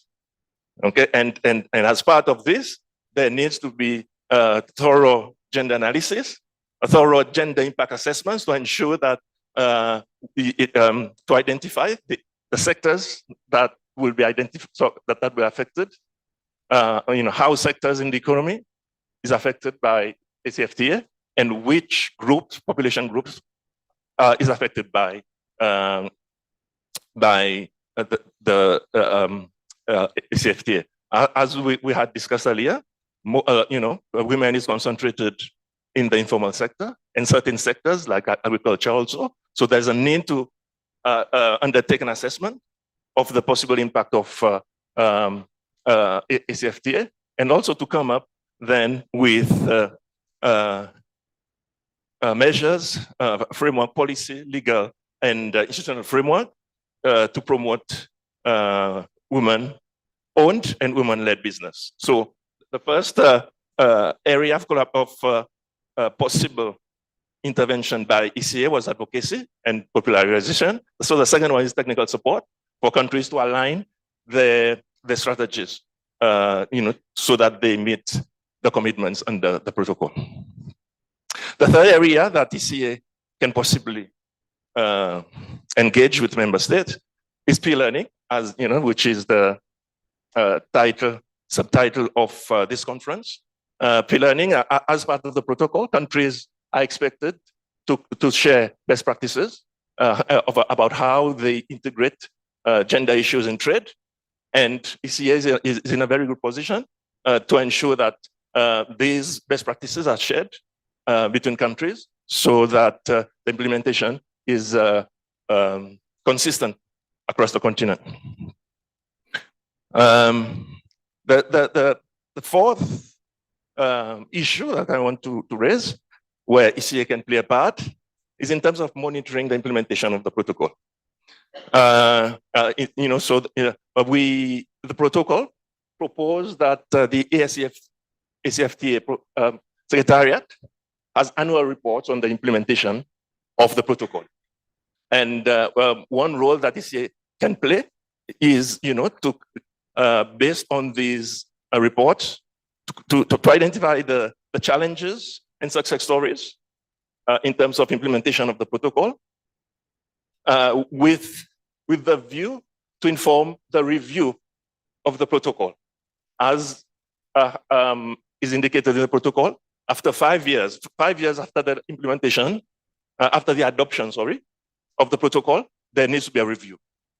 And ECA can play a role in terms of informing this review. And finally, and this also came up very clearly in the previous panel discussion, in terms of partnership, of course, some of the issues that I highlighted earlier, the 4 issues, advocacy, technical support, peer learning, and monitoring, ECA cannot do by itself, so it has to partner with other partners, through the development of joint programs. And here, of course, we have the traditional partners, the AfCFTA Secretariat, UNCTAD, UNDP, AFDB, the RECs, and the RCOs for coordination also. But for us in the gender work, we also note that the civil society organization have a very important role to play. Mr. Moderator, with these few words, I hand over to you, and I welcome any question. Thank you.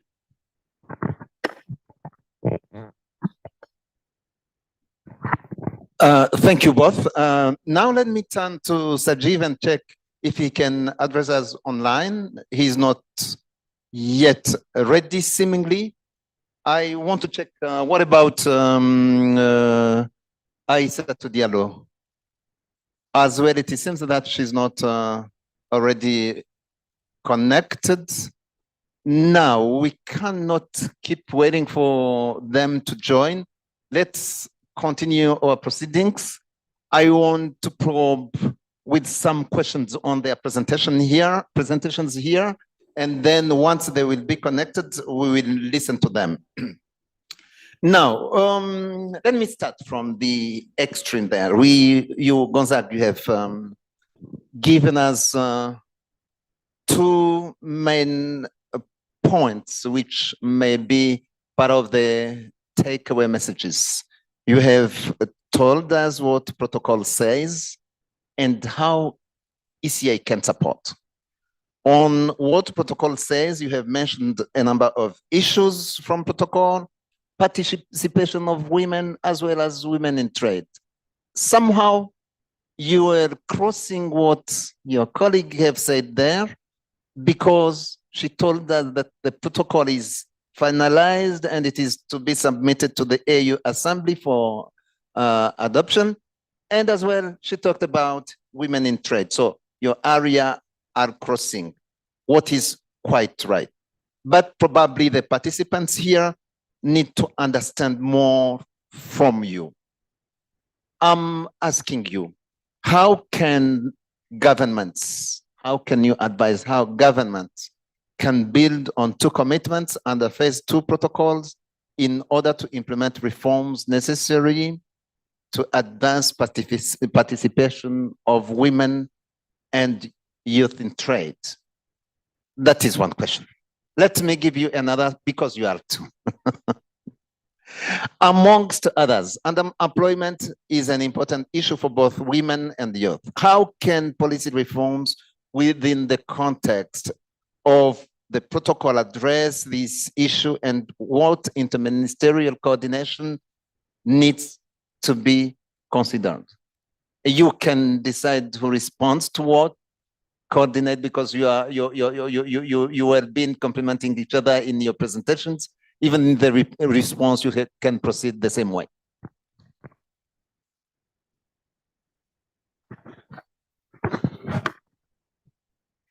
Thank you very much. I must say that the development of the protocol on women and youth and trade was done together with the state parties as well as partners, a number of development partners, and there were also stakeholders that included a number of organizations that have women and youth in trade as their portfolios. And you may be aware that women and youth in trade, mostly issues of women and youth are held under the gender ministries in the respective member states. Therefore, these ministries were also part of the process in terms of consultation. Now, how governments, the first question that you asked on how governments, or what governments can do. The first one is, you may be aware that a number of women and youth enterprises are in the informal sector. So governments are encouraged to make sure that they work with women and youth to formalize their businesses, so that they can address a number of fears that women and youth have, which is in the form of taxes as well as in the form of trading, especially cross-border trading. So encourage women as well as provide regulations and the legislation which can make it easier for women and youth to formalize their enterprises. Integrating informal cross-border traders into the formal economy in implementing the simplified trade regime. We are all aware that cross-border trade is done mostly by women. It's important that as government, these are formalized, or the informal cross-border traders are integrated into the formal economy. Elimination of discrimination against women and youth in trade is very key in the different member states. And promote the participation of women and youth in trade associations and national committees. We are here talking about the national implementation committees. How many of them have a youth in trade? Not just youth associations, not just the private sector, but women in trade, women who are engaged in cross-border trade, in import and export, the youth who are engaged in import and export. How many of our implementation committees have got representation of women and youth in trade? And not only that committee, we have a number of committees in our member states where we have, or under different areas and different subjects. Are we strategic and decisive in making sure that we include women and youth in trade? Elimination of barriers affecting these women and youth in trade. And we should accord special consideration to the provision of technical assistance and capacity building to women and youth in trade. This will facilitate compliance with international standards, whether at continental, regional, or national level. And we should also provide flexibility, taking into account the challenges that are encountered by women and youth in trade.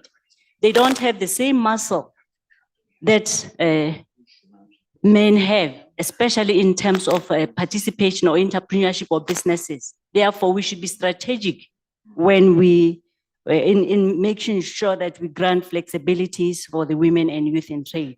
And we should provide preferential access to trade-related infrastructure for women and youth in trade. They deal with cross-border trade. At the borders, for instance, if you can think of our own member states, are we strategic in making sure that as they do import and export at the borders, specifically women are given that opportunity to be comfortable, to make sure that since they're the ones that do a lot of cross-border trade, they are facilitated by the government to do the cross-border trade. As long as we appreciate and realize that the contribution of women and youth comprise 70 to 80% of small businesses and cross-border traders, then we should make sure that as government, we provide the necessary infrastructure, the necessary legislation to make sure that we encourage women and youth to be able to trade. The other thing that is very key is that, which I would mention, I mentioned earlier that as the Secretariat, we have the Youth Symposium and the Conference on Women and Youth and Trade. These two are going to be annual events. And as annual events, we'd like youth in trade to participate, would like women in trade to participate. Governments should encourage or should have associations of women in trade, youth in trade. The protocol has got a lot of recommendations for governments, what the governments you have to do. One of them is to form a women and youth in trade association. If you can that is going to be, yes, that is going to be forming part of the report that EAC talked about. Therefore, governments should make sure that we are moving into the implementation of the protocol. And it is important that you look at this protocol and make sure that some of those, there are a lot of suggestions that have been made, which he mentioned, that would be reported by the member states. And therefore, they can only do that to make sure that, by making sure that the Association of Women and Youth in Trade is formed in the respective member states. Thank you. Thank you. For me, I'll make 3 points. The first point I would like to make is, like Gemma said, most of the measures that governments need to take is already listed, is already incorporated in the protocol, and this is why I listed them. How, in what form these measures will take, now it depends from country to country, and this is why it's very important when we integrate, the protocol into the strategies. Gender analysis is very important. Which sectors, where is the focus of women-led businesses? These have to, will be the result of the analysis, the gender assessment. Okay, so this is the first one. The second point also that, just highlighting on the first point, the exact measures that government need to take will come up from the analysis. And this is where I said EC has a role to play to assist member states, to support member states to do the gender analysis. So this is the first point. The second point, participation of women-owned businesses and women-led businesses. Very important, because then as part of the gender analysis, they will identify their needs, what are the challenges, So this is why the protocol stresses the importance of promoting the participation of women at the analysis stage and also in the development of the measures, the policies, the regulations, and all that. The third point I would like to make also, the protocol also has provision for affirmative action, okay, or what we call temporary special measures. The protocol says that these will involve capacity development of women-owned and women-led businesses, sensitization programs in terms of the benefits of cross-border trade and some of the issues and challenges. Others, and also Article 5 also relates to preferential access to trade-related infrastructure.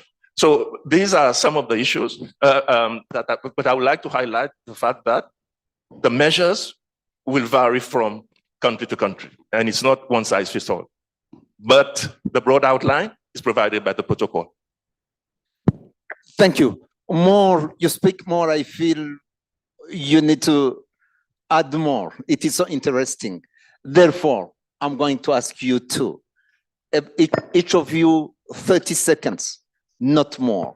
I want you to tell us how can commitments under the Women and Youth in Trade protocol be complemented by implementation of commitments under the protocols in phase 1, especially goods and services trade, NTBs, and phase 2, with a focus to digitalization. Only that. 30 seconds each, and we move forward. Thank you. First, you start because we have the mic. Or you can give it to him. He starts if you wish. Thank you. I think the first one should be adaptation into the national policies and programs. This will facilitate, or domestication, I would say, will facilitate effective implementation. The other key intervention is making or incorporating digital skills and financial inclusion. We should admit that the youth today, or trade today, has become digital. And for the youth to be able to participate, we must make sure that digital trade is part of the training and capacity building for the women and youth, as well as financial inclusion. Awareness. I think the battery is dead. Dissemination of information on the protocol, dissemination of information on the AfCFTA, and also implementation of measures that facilitate access to affordable financial instruments. During the conference on women in trade, as well as the youth symposium, it came out very clear that these two have serious challenges when it comes to financial instruments. The way they are tailored is not meant for them. As I said earlier, they're in the informal sector, and therefore the instruments that have been crafted are more for the formal. So capacity building, technical expertise, or especially to help them in capacity building in terms of data collection, in terms of how they can be able to improve their business and to be able to take advantage of the financial instruments. We have talked a lot about data collection here, the lack of data in our member states. This is one of the things that we need to do for women and youth in trade. The women businesses, or women in trade, the data in women in trade, the data in youth in trade. We need to start making sure that there's collection and collation of that information by member states. Thank you. Thank you. For me, having read that the draft protocol, I must say I'm very impressed with it. And then the protocol make provision for a committee on women and trade, on women and youth in trade, to oversee the implementation of the protocol when it is adopted. And the protocol also suggests that, not suggest, but mandate that committee to have subcommittees, to deal with the different issues, and also to coordinate very closely with other committees that facilitate the implementation of other protocols. So that coordination is embedded in the protocol the way it is drafted, so just to commend the Secretariat for this protocol, which is very well drafted. Over to you. Thank you. So I was asking how we can have one issue complementing each other and so forth and so forth. I want to continue this way and come now to my next year, Dr. Ife. Can you tell us how do the investment, competition, and IPR protocols complement each other in achieving key outcomes of the AfCFTA? You will just stop there. I will not ask you what the actions the government can take, because we have countries here.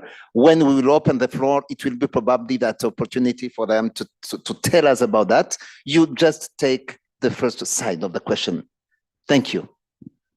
Thank you very much. So I think there's two ways we can think about it. First will be in terms of building the confidence of the private sector. So if we take the example of someone who makes cosmetics, you launch your product into a new space. You haven't been there before. If someone can go and take your logo and take your containers and immediately just make the same thing, but it's not your work, you'll be concerned. But what the IPR protocol does is it tries to address those types of issues. Same also if you want to compete. If you can be thrown out of the market space quite quickly and easily just because someone else has more resources, it's a confidence issue. So when we think about the AfCFTA, we think about it in a whole way, in the sense that it's not only about, oh, can my goods get into the market, but how do my goods play there? How do my services play there, right?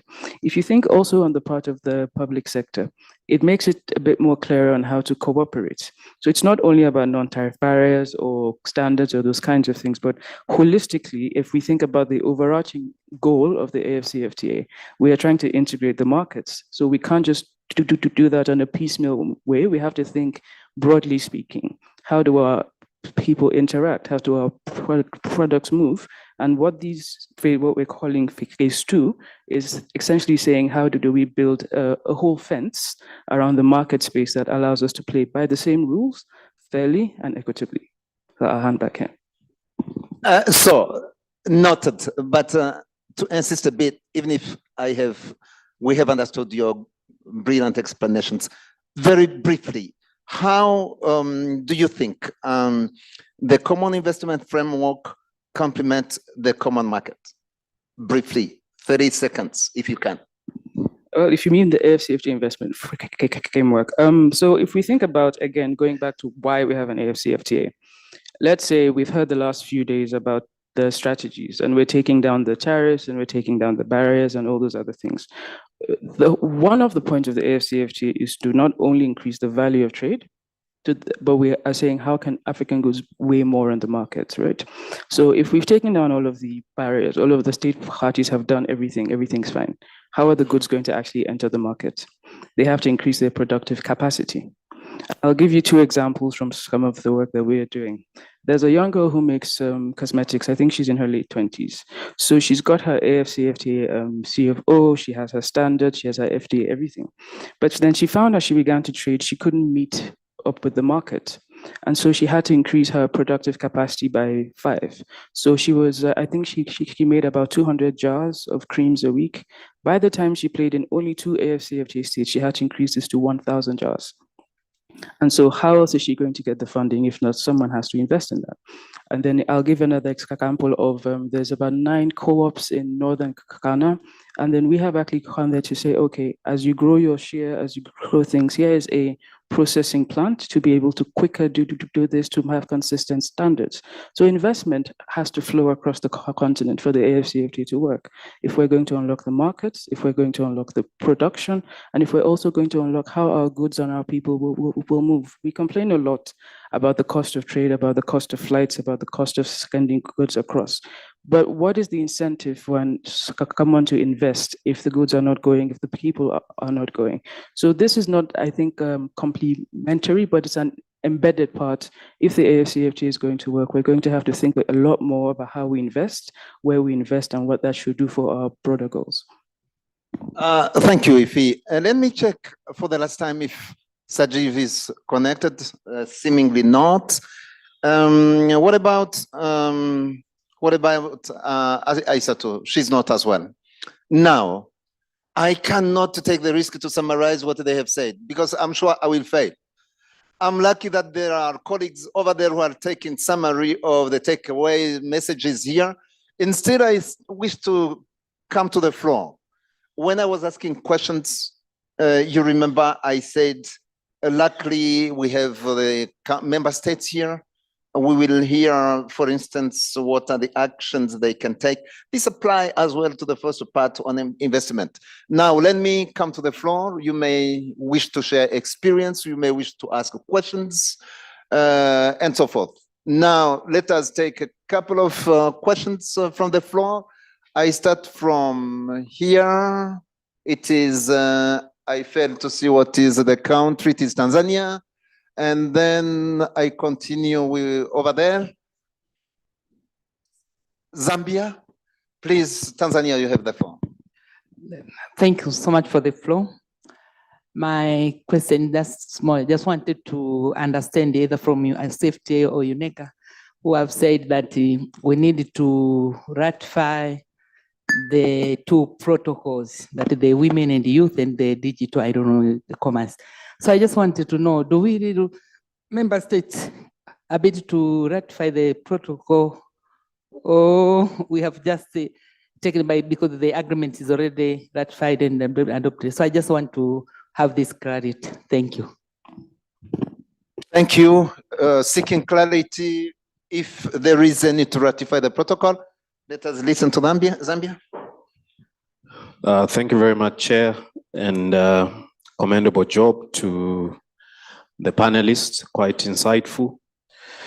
I have, it's a general comment around the first two issues, but I'll specifically maybe limit myself to competition related issues. I think one thing we need to accept is that moving forward, this should be treated as a low-hanging fruit. That's a first starting point. Why am I saying so?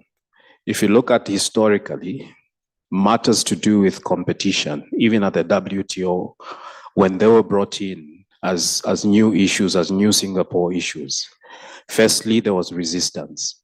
But what happened? We saw some form of organic growth, respective countries adopting competition policies, and we've seen that this has migrated to regional level institutions. So COMESA is one such with a very fully fledged competition authority. What does that mean? I think we need to deal with coordination issues moving forward. Now, the women issues, informality issues, which has been highlighted, is also of key. Perhaps our reasoning now, as we try to promote this aspect of formality versus informality, firstly, we need to also undertake some form of soul searching on the interface, or should there be a productive coexistence between the informal sector and the formal sector.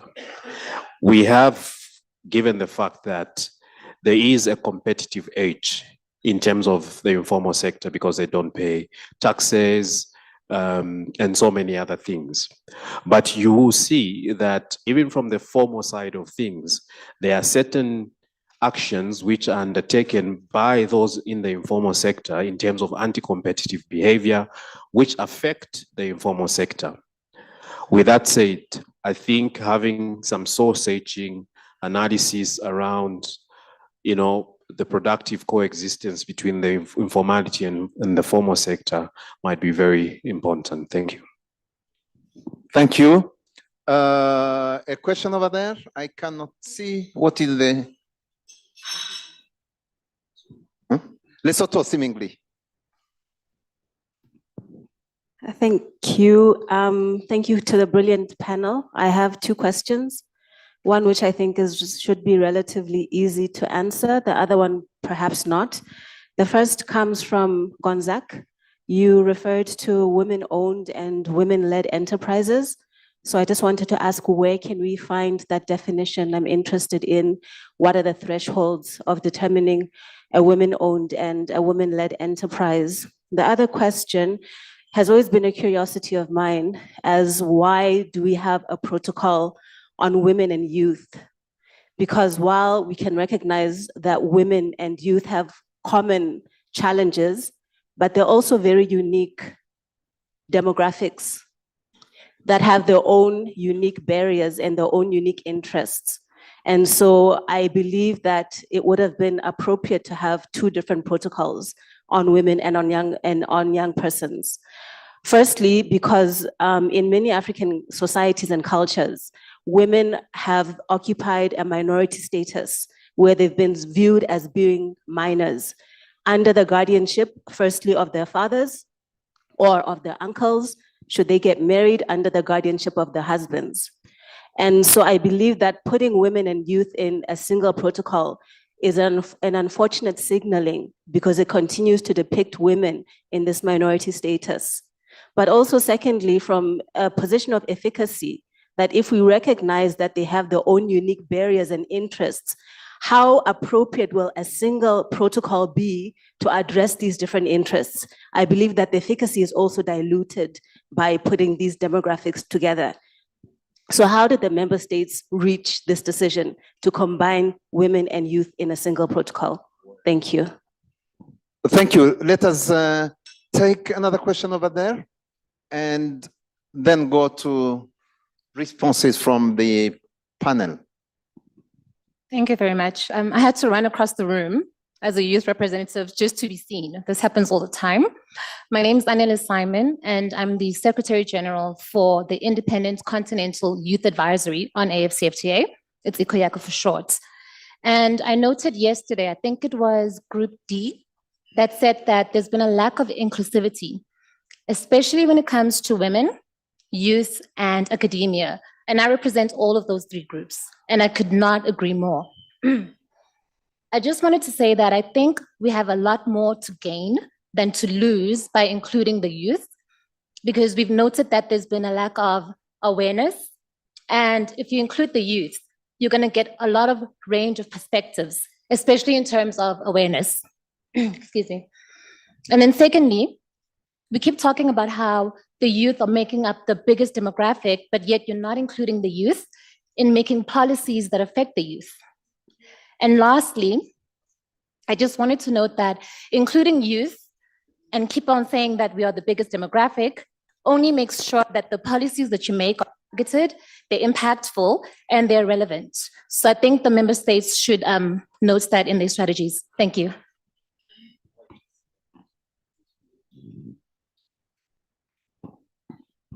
Okay, thank you. Thank you, everyone. Now let us come to the panel for responses.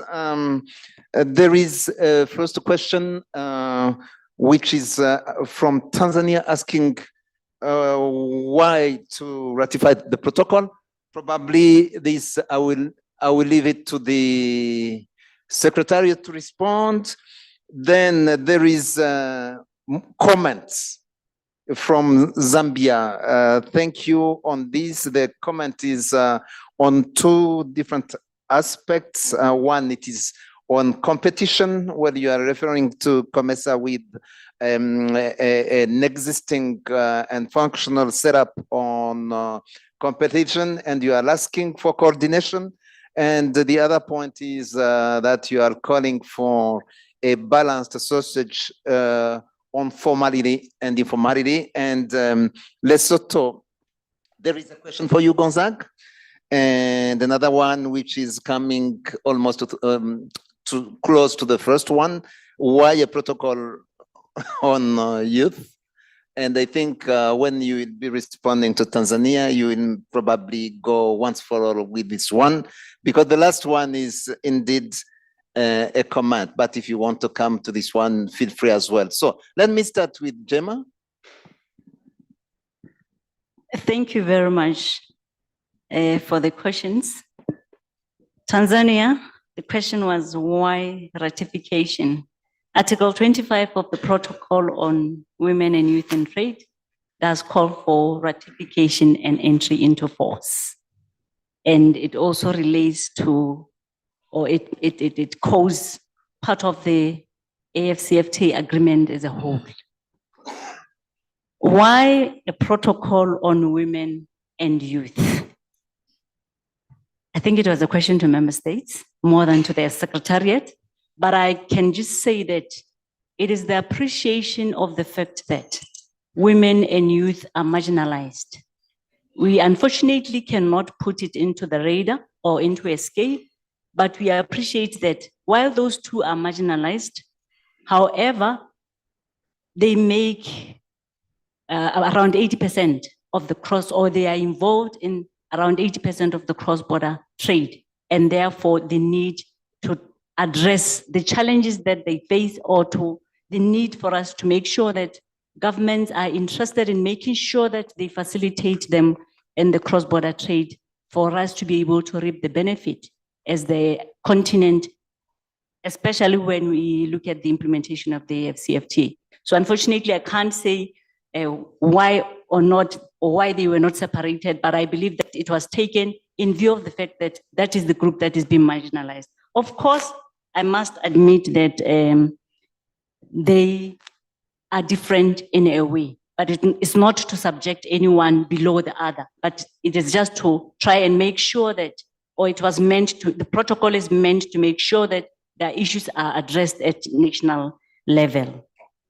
The challenges may be different, yes, but they both have challenges that need to be attended to by the different state parties. The other one from the youth representative, Ekuyake here, was more of a comment. Of course, indeed, yesterday there was an issue showing that representation of both women and youth, as well as the academia, is limited in a number of committees where issues that are of interest to these groups are discussed. And it was a recommendation that came up from the session yesterday to make sure that the women and youth are included in the national implementation committees. They are included. And also earlier, I mentioned that one of the things that the governments can do is to make sure that the women and youth are included in the development of policies, the regulations within the member states. Youth, that is to answer or to just emphasize what she was talking about in terms of the inclusion of the youth in making policies. And she said that we should make sure that it is targeted and impactful. And that is why I was saying that when we are talking about inclusion of the youth, we should not say the private sector. We should be specific to say a youth in trade, a woman in trade should be represented. Because quite often, as we heard yesterday, the national implementation committees, it was the private sector that is there. And in most cases in the private sector, you find that it is the manufacturers in different member states that are in the private sector. Youth in trade, women in trade, mostly you find that they are not part of the Chamber of Commerce that is usually invited to represent the private sector. Therefore, there should be a mindset change here to say a woman or a youth in trade should have representation in the development of the national policies, regulations, and legislation. Thank you. Thank you.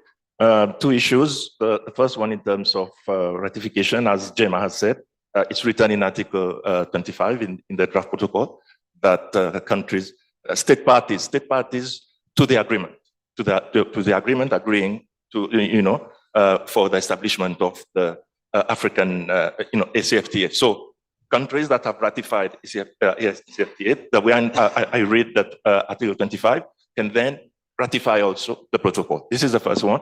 The second one, in terms of woman-led or woman-owned, again, like I said, I just have to commend the drafters of the protocol. It's clearly defined.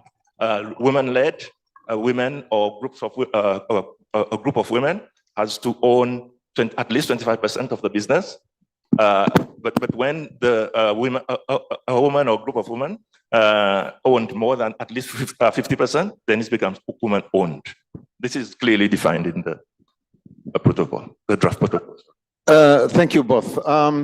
Before we close this session, I want to welcome Aissatou from ITC. She managed to be connected. She's now online. Aissatou, thank you for the efforts. We are ready to hear your insights for, say, 5 minutes. Welcome.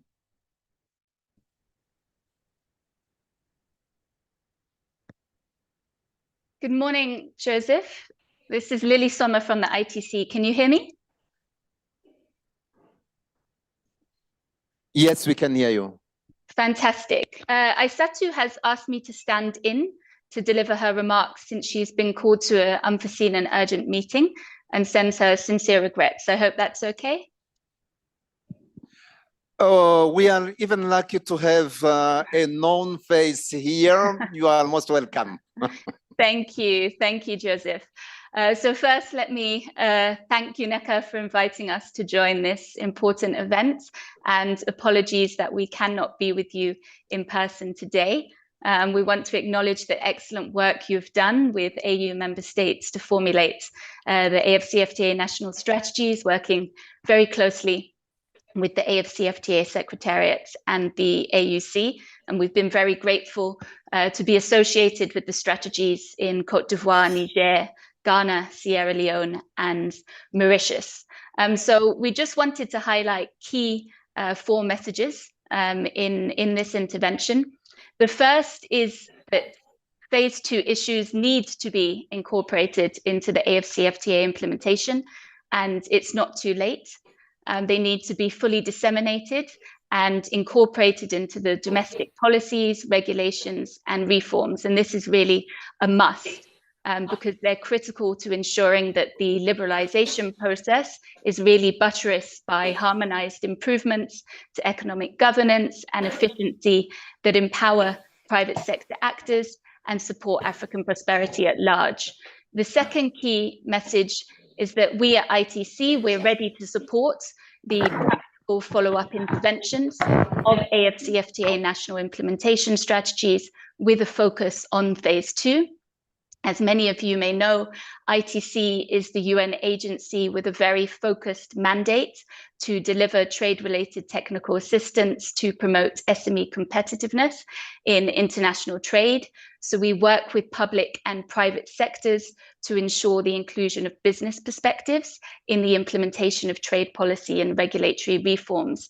And phase 2 issues we know are very closely tied to delivering optimal outcomes for the private sector. So they're very critical to our joint activities with the AfCFTA secretariats, the AUC, UNECA, AfriEximbank, and other partners.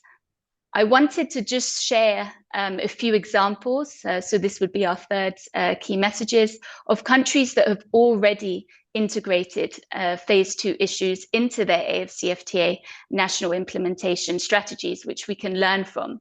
So as negotiations for phase 2 were ongoing, many member states were forward-looking and already began to think about incorporating e-commerce, inclusion, and investment considerations within their strategies. So I'll just share some brief examples from countries that ITC has been working with in these areas. So the first is South Sudan on investment. Last year, with the generous support of AfriEximbank, we supported the government of South Sudan to develop its national export and investment strategy to guide policy reforms and infrastructure initiatives. So this complemented South Sudan's national AfCFTA implementation strategy with a very specific focus on promoting and enabling an environment for private sector-led growth and investments, building institutional capacities to support investment within the AfCFTA, and also promoting human capital investments. The second example is Zambia with digital trade. As part of our Switch On initiative, we've been supporting Zambia to develop an appropriate digital policy and regulatory framework customized to support the particular needs on e-commerce in the context of the AfCFTA. In Senegal, we've been working specifically on women, supporting the government to draft an action plan to mainstream gender issues in the implementation of the AfCFTA. And then finally, in Rwanda, we've been working more specifically on youth. So our Youth and Trade Programme has been supporting the government to convene its first ever youth stakeholder policy consultation on the protocol to sensitize on the importance of youth participation, and also to map the youth sector in terms of platforms for effective engagement. So we stand ready to work with you to expand support in these 4 critical areas of the phase 2 issues. And then the final key message is just to highlight that we're also working with AfriEximbank on a training program for Africa's private sector called How to Export with the AfCFTA. And this currently focuses on 8 key modules that we're updating and we're expanding. We've already trained 10,000 MSMEs on the training curriculum, and the plan is to update now to incorporate trade and services, but also phase 2 issues such as digital trade. So just to conclude, we are very committed to working together with UNECA, with the AfCFTA Secretariat, AUC, and African partners to ensure that the private sector focused phase 2 issues are fully incorporated into the reforms and the second phase of the GTI. Thank you.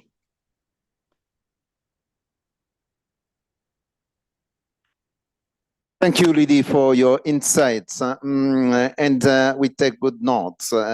Thank you as well for providing concrete key messages. You have talked about phase 2 issues which need to be incorporated in the implementation strategies. You have given an example, two examples, sorry, on countries you have helped, South Sudan and Rwanda, and you are telling us what you are doing on training with the partnership of AfCFTA. But you said as well that you are ready to support countries who are gathered here. Will be more than pleased if you allow to elaborate more, say in just 1 minute maximum, on how you can support them. You have the floor. 1 minute if you can. And lastly, you should be speaking from ATPC. You are lost. Come back home. Thank you, Joseph. I do miss ATPC and UNECA a lot. So in terms of the support that ITC can provide, perhaps I can focus very specifically on e-commerce and investment. We do provide integrated services in e-commerce across policy, business ecosystems, and enterprise levels to strengthen MSME competitiveness in e-commerce. So of course, implementation of the digital protocol will require conducive policies. Countries may need to develop regulations on e-authentications, e-signatures, e-contracts, data protection, privacy. So these are some of the things that we can help with. Also the review and the updating of existing laws and regulations to adapt to e-commerce, including taxation, competition policies, etc. On the investment front, implementation of the AfCFTA investment protocol will require state parties to establish a conducive business environment through strong policies, laws, and investment-related structures and institutions. So ITC, we support governments to enhance investment facilitation and promotion efforts to increase domestic investment inflows, attract FDI, and also increase investment's contribution to the economy. So we work on investment promotion with several countries at the moment in West Africa, particularly on the development of national and regional sector-specific investment profiles and guides, strengthening the capacity of investment promotion authorities, and facilitating the design of investment promotion strategies, and finally connecting SMEs with potential investors. So these are some of the areas that we could support in the context of the phase 2 with member states. Thank you, Lily. We have a question or comment from Morocco, and then we close the session.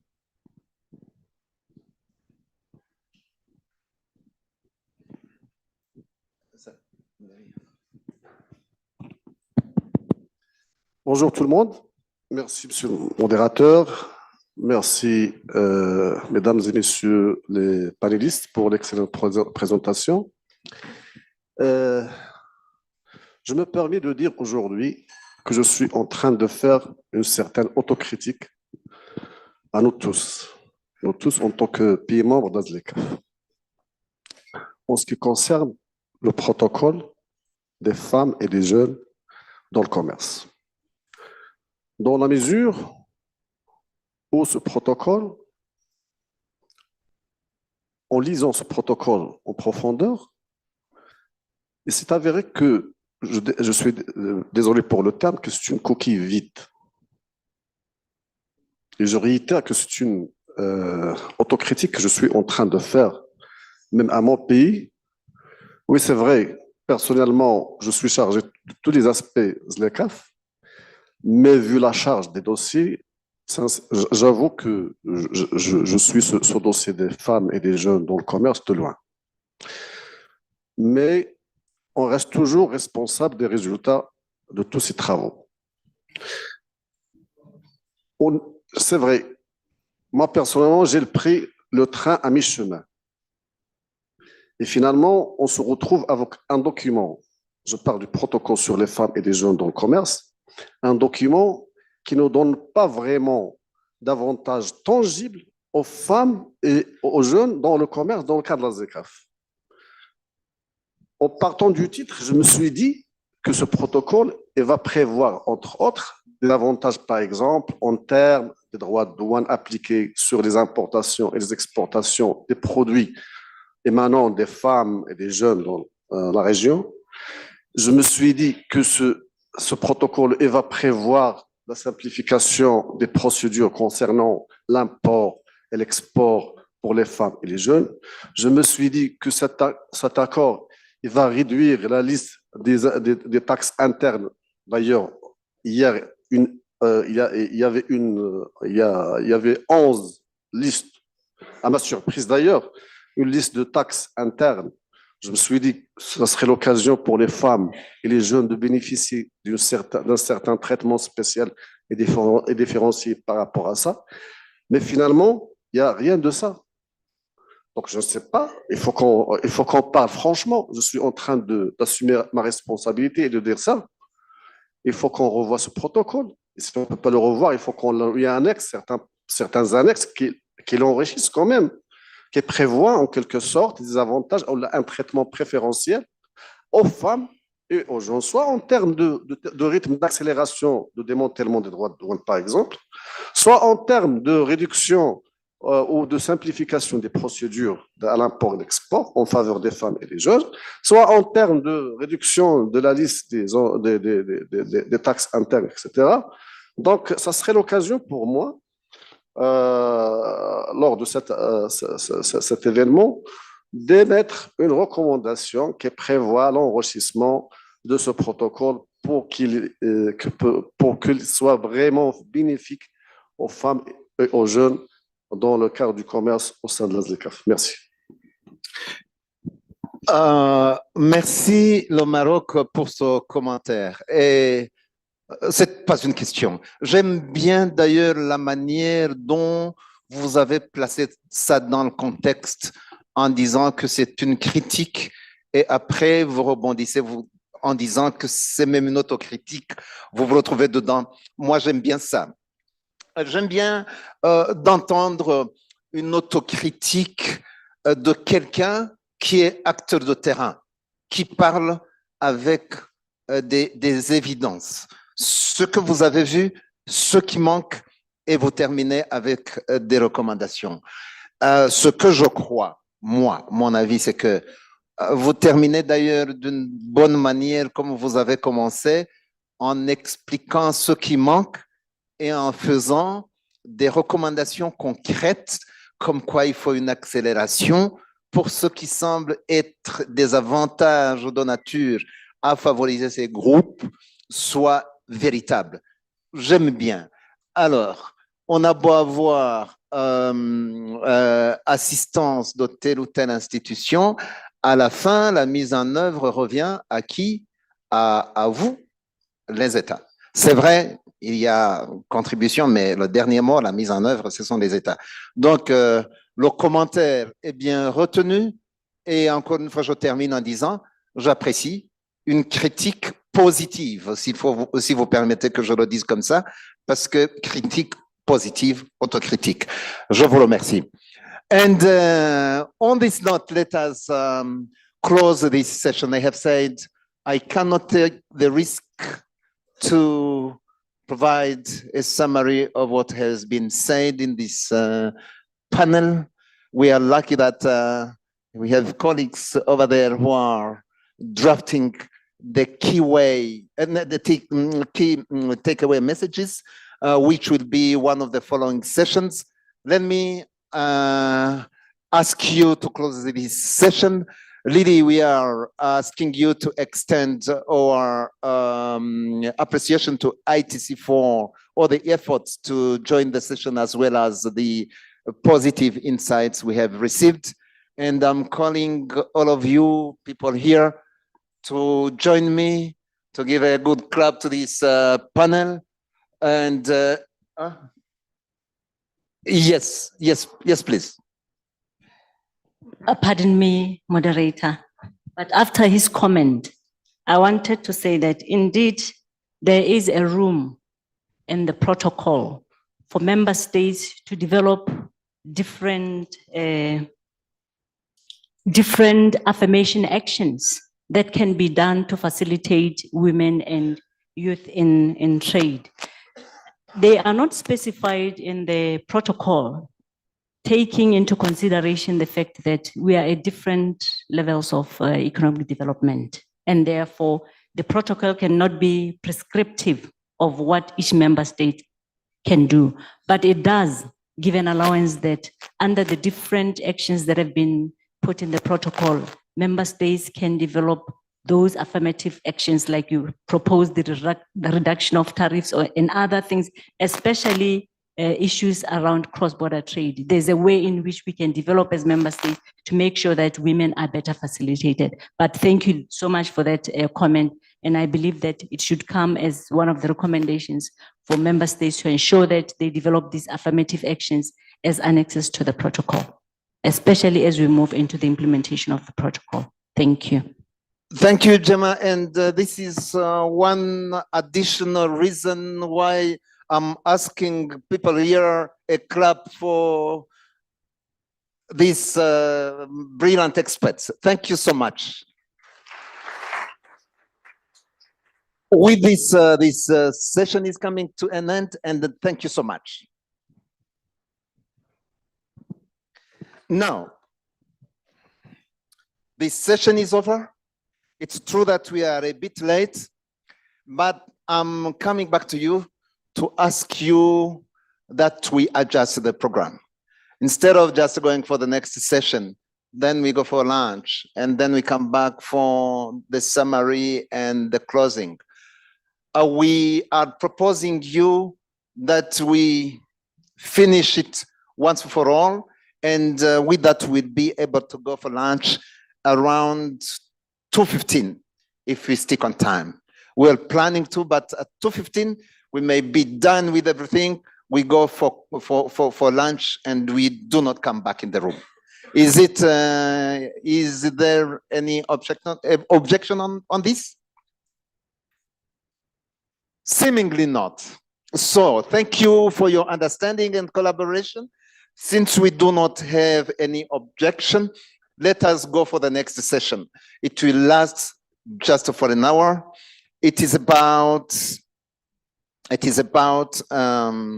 building and sustaining the AfCFTA peer learning community. Lessons from existing peer learning models. We were here in a meeting on peer learning. You understand how this session is timely. And it will be chaired by our champion, Professor Melako. Please join me here, sir. And in this session, we will have a presentation from Catherine from our training body, but I'm giving the mic to the moderator and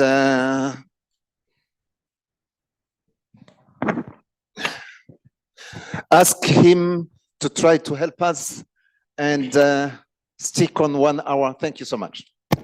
Thank you very much, Mr. Master of Ceremonies, my president. Those of you who are from the ECA, you will know what I am talking about. He's the president of our staff association. So I always call him my president. So colleagues, again, thank you very much for all this really highly informative, engaged workshop that we are having. When we started thinking about this conference, we had two objectives in a way. One is how do we make sure that we create a platform through which our member states, the AfCFTA state parties that are at different stages in the development, validation, implementation of their AfCFTA strategies would come together and learn from one another. from their experiences in terms of the process by which they are developing or they have developed their strategies, the content of the strategies in terms of the priority areas, etc., and the challenges and opportunities that they have seen at the stage of implementing those strategies. So this is the first important objective with which we designed this program. The second one is, yes, and on the first one, before I finish that, the first one, then the question was, how do we actually establish but also sustain this, peer learning platform and make it not just a one-off, but a continuing, continuing platform, a platform that's going to allow us continuing conversations, exchanges as we go, because the AfCFTA, I think it has been said several times, is not, a sprint. It's a marathon that has been said several times. As we go through the marathon, how do we make sure that, every step of the way, we hold hands with each other, we learn from our experiences, and we make sure that a problem that was encountered and resolved in one country can be, the experience can be shared with the other country so that that country will not have to learn the same problem the hard way. That is basically the idea. And here I'm delighted to welcome my colleague Catherine from the ECA, the UNECA's training arm, EDEP. She will be giving us, because there's a specialist when it comes to training, learning, peer learning, training, etc. That's the reason that she's here. The second and equally important objective of this is to identify the takeaways. What are the 1, 2, or 3 takeaways that we have? Yes, there will be a lot, but what are the 1, 2, or 3 areas around which we can develop an intervention at the national, regional, continental level? And what are those areas that can be supported by the partners? This is the second point for which my colleagues are working hard, and they're distilling, preparing a list of those takeaways, and we'll present them to you with a view to getting your feedback. So that is the whole really idea behind this. And now I'm going to call up poor Catherine to take, I don't know how long, maybe 10 minutes. 5-10 minutes to share your thoughts with us. And from that, we can continue into the conversations, the discussions. The Million Habte, our colleague from the Secretariat, is the discussant. I don't know why he is sitting pretty over there and not joining me on the stage. So I invite you to come over to the stage and join us, please, Million. So Catherine, over to you. Thank you very much. Okay, thank you, Prof. Malaku. My pleasure as well to be here to represent EDEP and to speak about, okay, I'm sorry.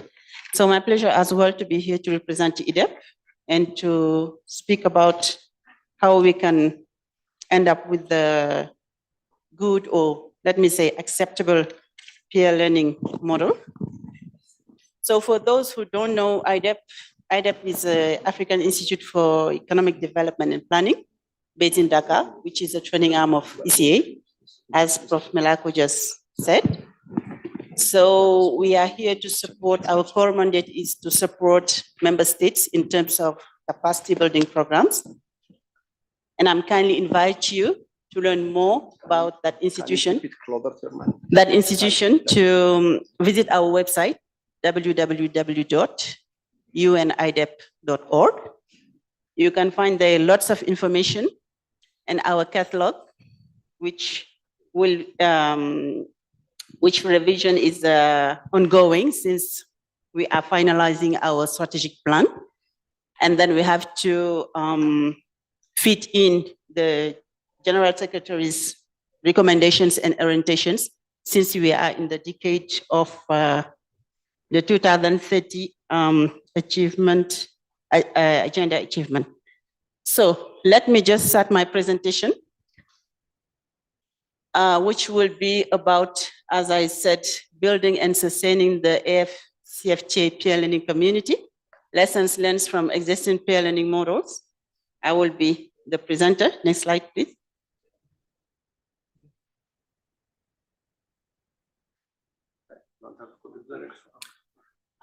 Thank you. This is the outline. So I will speak about COP. COP does not stand for Conference of Parties. Don't be lost. This is Community of Practice as peer learning model. And then I will expose the Yen example, which is the most accomplished example of peer learning we have experienced so far. And then the key challenges, the best practices we have in terms of peer learning and the lessons learned. And then I will give some recommendations. But before that, I just want you to have you know a bit about IDEP with our 2022 snapshots. So you can see that we have more than 3,000 trainees with a rate of 28% of women trained. We have made lots of efforts because in the previous years, it was very difficult and hard to achieve 25% of women. And maybe this can be explained by our new orientation since COVID to shift into the online trainings, which is maybe more convenient for women because it's somehow difficult for people to leave their family, to leave their country, to come and attend in-person sessions. More than 60 training courses, and we are working, as I said, to support member states, but we are widening our audience by including more and more the parliamentarians because of the position to advocate for our mission. And we do our best as well, as I said, to include more and more women in our trainings. And you can see, I remember Prof. Melako was one of our research persons. Last year, we had a very interesting session on CFTA, with more than 100 participants on that session, people working for parliamentarians. Next slide, please. And this is just an illustration of what I've just said. So you can see the rate of women increasing, and hopefully we are aiming at sustaining that trend in the upcoming years. Next slide, please. Okay, so the model I'm presenting is here. So this is just a framework that can be tailored to the institution that is requesting for a peer learning model. So we have to define a topic. This peer learning will speak about what first, and then we set up the objectives in order not to be lost, because we are expecting to have so many participants. So people will speak about what in this community, and then who must participate. So this is a good question. While I was following the different presentations since the first day and learning a bit more about the national secretariats, I can see that there is a lot of stratification in the positions. So it's good to define at the very beginning if the institution wants to enlarge the community of peer learning, or they just want to specify the participation by maybe creating not only one, but several, peer learning groups. The language of the discussion also must be defined, because we can have peer learning's bilingual sessions with bilingual sessions, or we can have unilingual group. By experience, it's a little bit difficult to manage bilingual groups, since we need to have resources, people that are here to help for translation, since exchanges will be bilingual.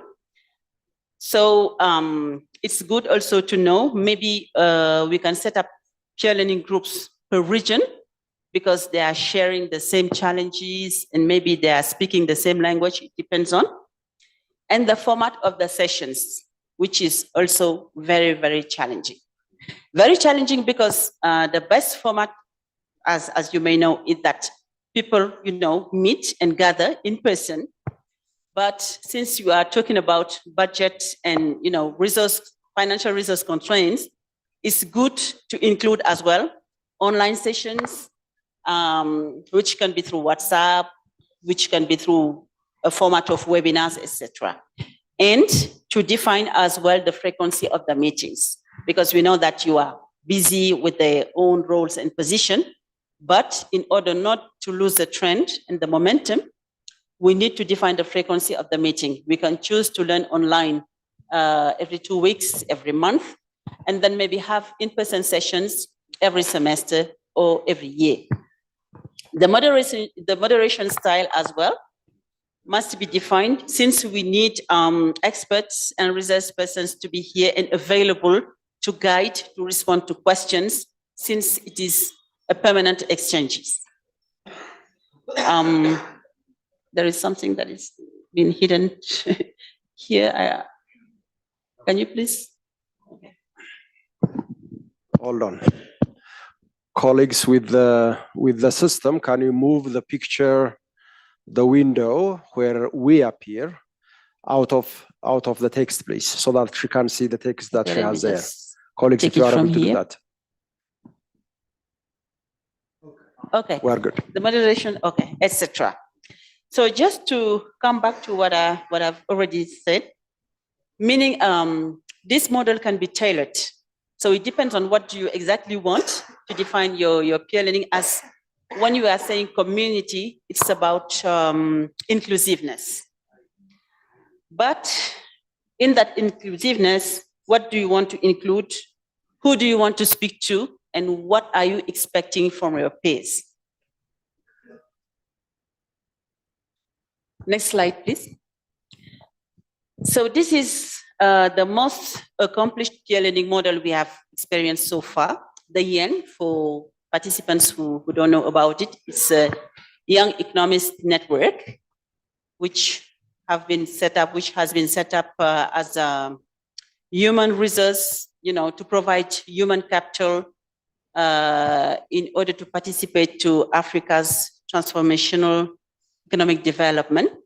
So the topic is economic modeling, and the objective, sorry, I've missed that part, is, as I said, to provide, insightful ideas in order to achieve transformational economic development.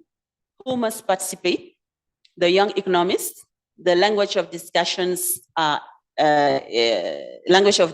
is in English by the time being. But for the sessions, we try to provide some budget to have interpretation so that people can gather as much as possible. And as you can see, we used to have online WhatsApp sessions, in-persons, webinars upon specific invitation according, as I said, to available budget. And the frequency of the meetings, we used to have quarterly webinars, but what is very important is the 24 hours a day discussion fora, because the YEN is gathering people from different areas of Africa, so they can just come in the platform, drop their questions, or maybe come and drop their contributions or responses to some questions or cases that have been posed. And the moderation style is the mentorship, the skills sharing, and the reciprocal learning. So the YEN has become to be a kind of think tank, sharing experience and expertise. So this network is gathering more than 500 young economists who participated in the sessions, including 75 universities from 28 countries. The key challenges we have experienced so far, the fact of managing a diverse audience is somehow very difficult, because as I said, it is gathering so many people from different countries, etc., with maybe different expertise, because we have academia, we have people from officials from governments, and the moderation also, either some sessions are bilingual and we need interpretation. Sometimes budget does not follow, so we need to adjust the conversation. People speaking in French, in English, it's somewhat difficult, but we used to manage that and overcome that barrier. Something else is the responsiveness of participants. So it is not, obvious that when you come in the platform and drop your question or you drop your problem, that people come and respond. You can drop something, maybe at the beginning of the week, you don't have any responses while somebody is coming to drop something in the following 24 hours, he can find his answer to his question. And the difficulty in mainstreaming online and continuous learning, because as you may know, people prefer to gather, in person instead of, getting connected. Most of the time we have to jump into the platform, sending reminding messages, please, it's been some time that we do not see you, what is happening? You have pending questions, you have pending case studies, for which you have to come in and then give your insights, etc.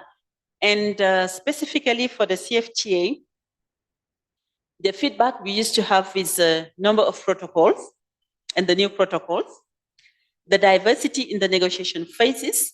So it is difficult for people when somebody is speaking about the new protocols, oh, we have reached these new protocols, we don't have any idea of what is it about.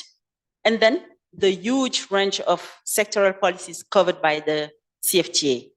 This is also a very big challenge we used to have in managing those small groups we have created in the frame of the CFTA implementation. Next slide, please. What we have learned so far, as for best practices, is to try to create target groups according to the geographical region that may have same issues and challenges, or target specific groups considering their positions and power of action. So as I said, I've learned a lot about the National Secretariat of CFTA, and I can see that the level of positions and decisions are different. So it's better sometimes to just gather people with the same position so that they can find their solutions very quickly among their peers in other regions. The bilingual forum discussions for diversity and more interactions, because sometimes even if we create a group in the same, which participants belong to the same geographical region, they cannot find a solution while they can, tap on expertise coming from other regions of Africa. So that's why sometimes it is good maybe to privilege bilingual forum discussions and bilingual groups coming from diverse regions of Africa. And the lesson learned is that the community of practices sustain insightful interactions between experts.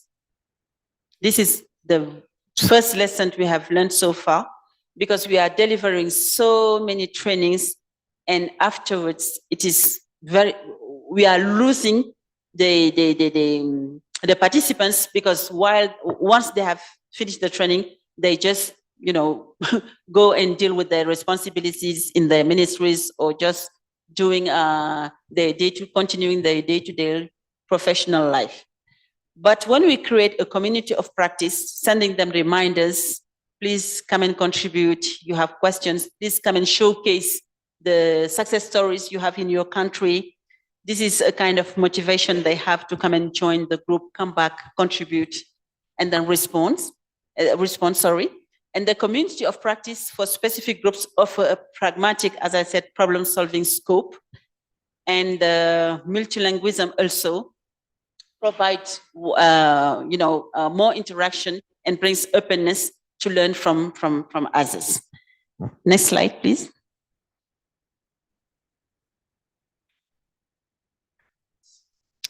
Yes. So the main recommendations we have on the establishment of a community of practice is that we can replicate it as much as possible as a peer learning model, because it's not heavy to manage. We can just overcome those bureaucracy hassles, and then we encourage target group COPs, as they seem to be more problem solving and easier to manage as well.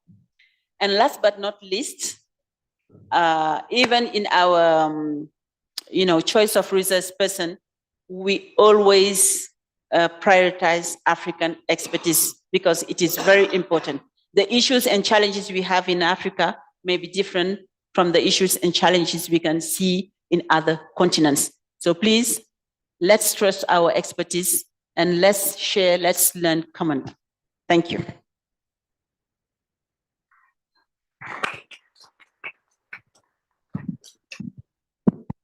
Thank you very much, Catherine. I think that was an excellent presentation. You may have a seat. I think it was very clear. I'm not going to try to summarize this.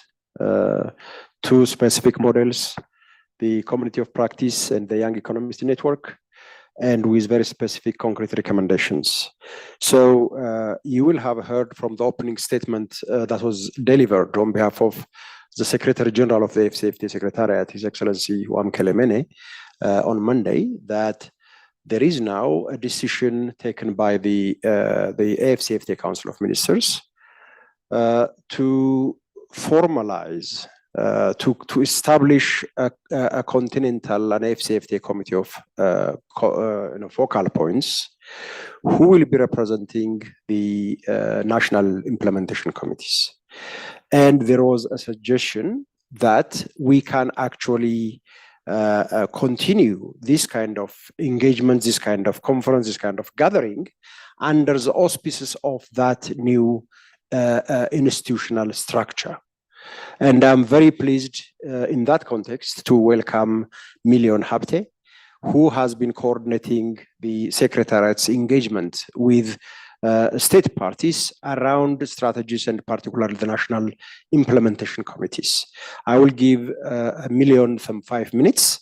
I will try to finish quick so that we can stick to the promise given by my president earlier to finish before 2:15. So Million, you have 5 minutes, please. Thank you. Thank you very much, Prof. When you invited me to come to the podium, you might have noticed that I was reluctant, and because I was preferring to stay there and actually to learn more from this process and to say what we have done in peer learning process, because it's just a very recent development that we have. So we tend to learn more from this process than to give you ideas or processes. Thank you very much, my sister. It is a very good presentation. I liked the parts where in the community of practice model that the model that you mentioned to actually finally like to focus on African expertise to take us our first choice, to include them in the peer learning, which I think we will have to take it and practice in the future. Having said that, I think like Prof said, the ministers have decided now that we have to institutionalize this focal persons, the network of focal persons under the AfCFTA institutional meetings.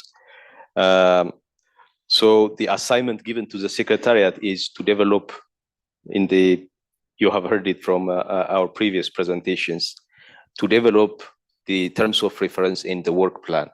So, to avoid preempting that process from the state parties, because they will be the ones to develop and, in fact, finally to endorse what we'll be bringing as a draft or something.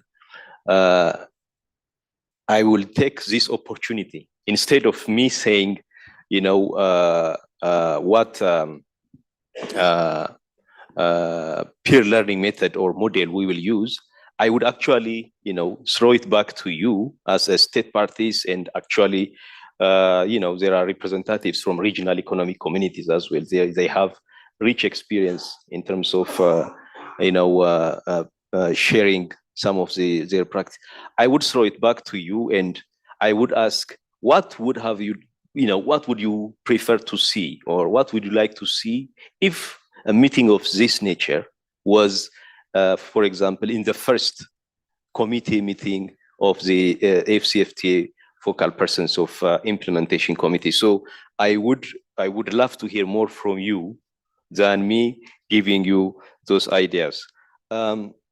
To start with, like I said, it is at early stage, but at least for us, we have created a WhatsApp group, very still small, but it's growing fast. We have created that online group of focal persons of the national implementation committees. So, those even this one, we have shared this conference on that platform. Of course, most of them, they are here, but those who cannot attend will be able to interact through that process.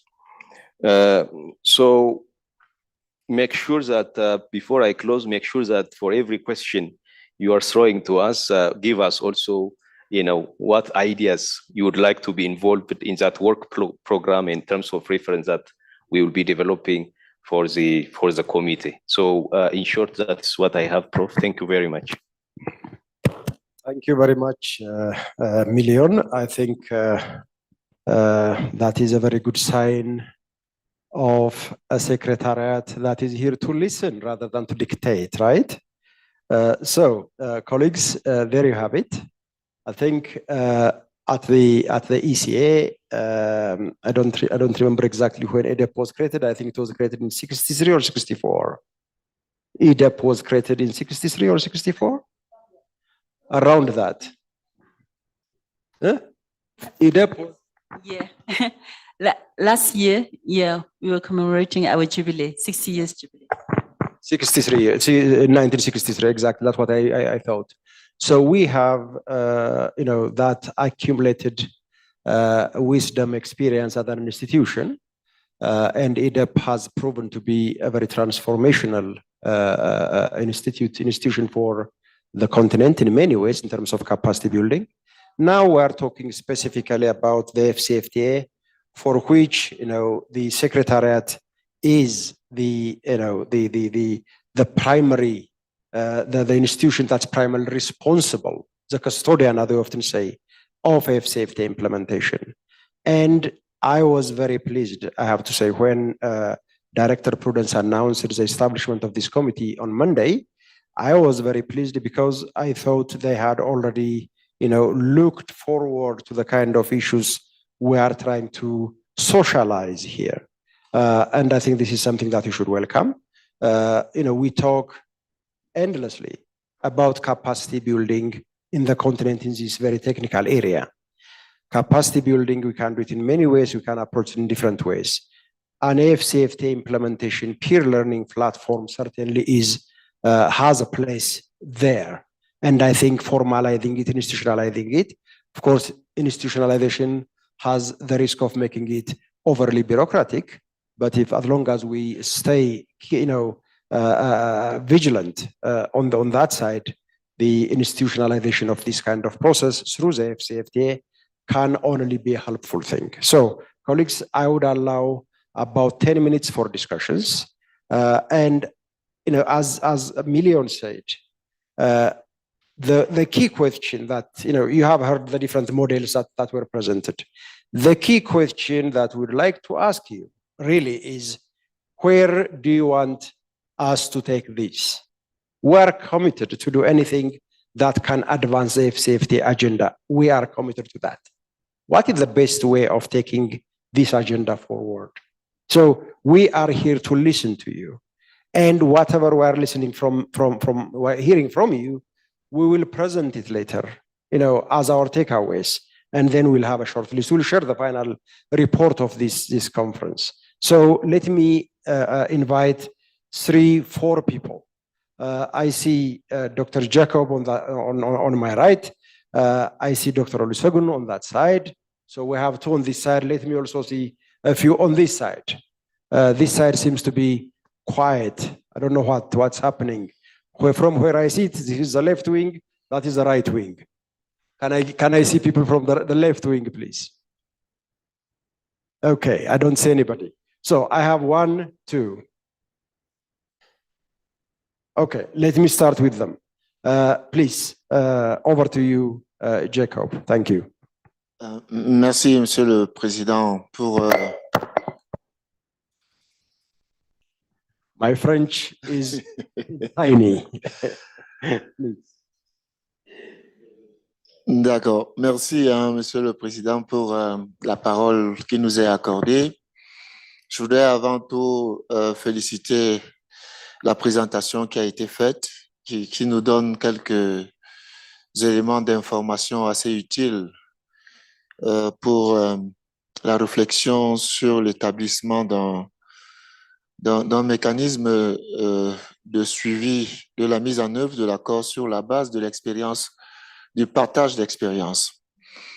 Pour ce qui nous concerne, l'idée de mettre en place un comité qui regroupe les points focaux ou les coordonnateurs des comités nationaux de facilitation des échanges est une idée géniale. C'est une très bonne idée qui pourrait permettre de mettre en place une plateforme dans laquelle les personnes qui sont au premier plan concernées par la mise en œuvre peuvent se parler et présenter leurs difficultés, apprendre des uns et des autres et à leur tour informer les décideurs nationaux sur les mesures à prendre pour améliorer la mise en œuvre de l'accord. C'est une très bonne chose, sauf que il y a quelques éléments qui peuvent constituer des risques sur lesquels il faut faire très attention.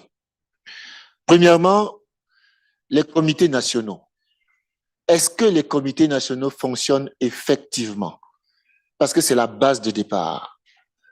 Les coordonnateurs des comités nationaux peuvent venir aux réunions. Si les comités nationaux ne fonctionnent pas, ils ne vont pas servir à grand chose.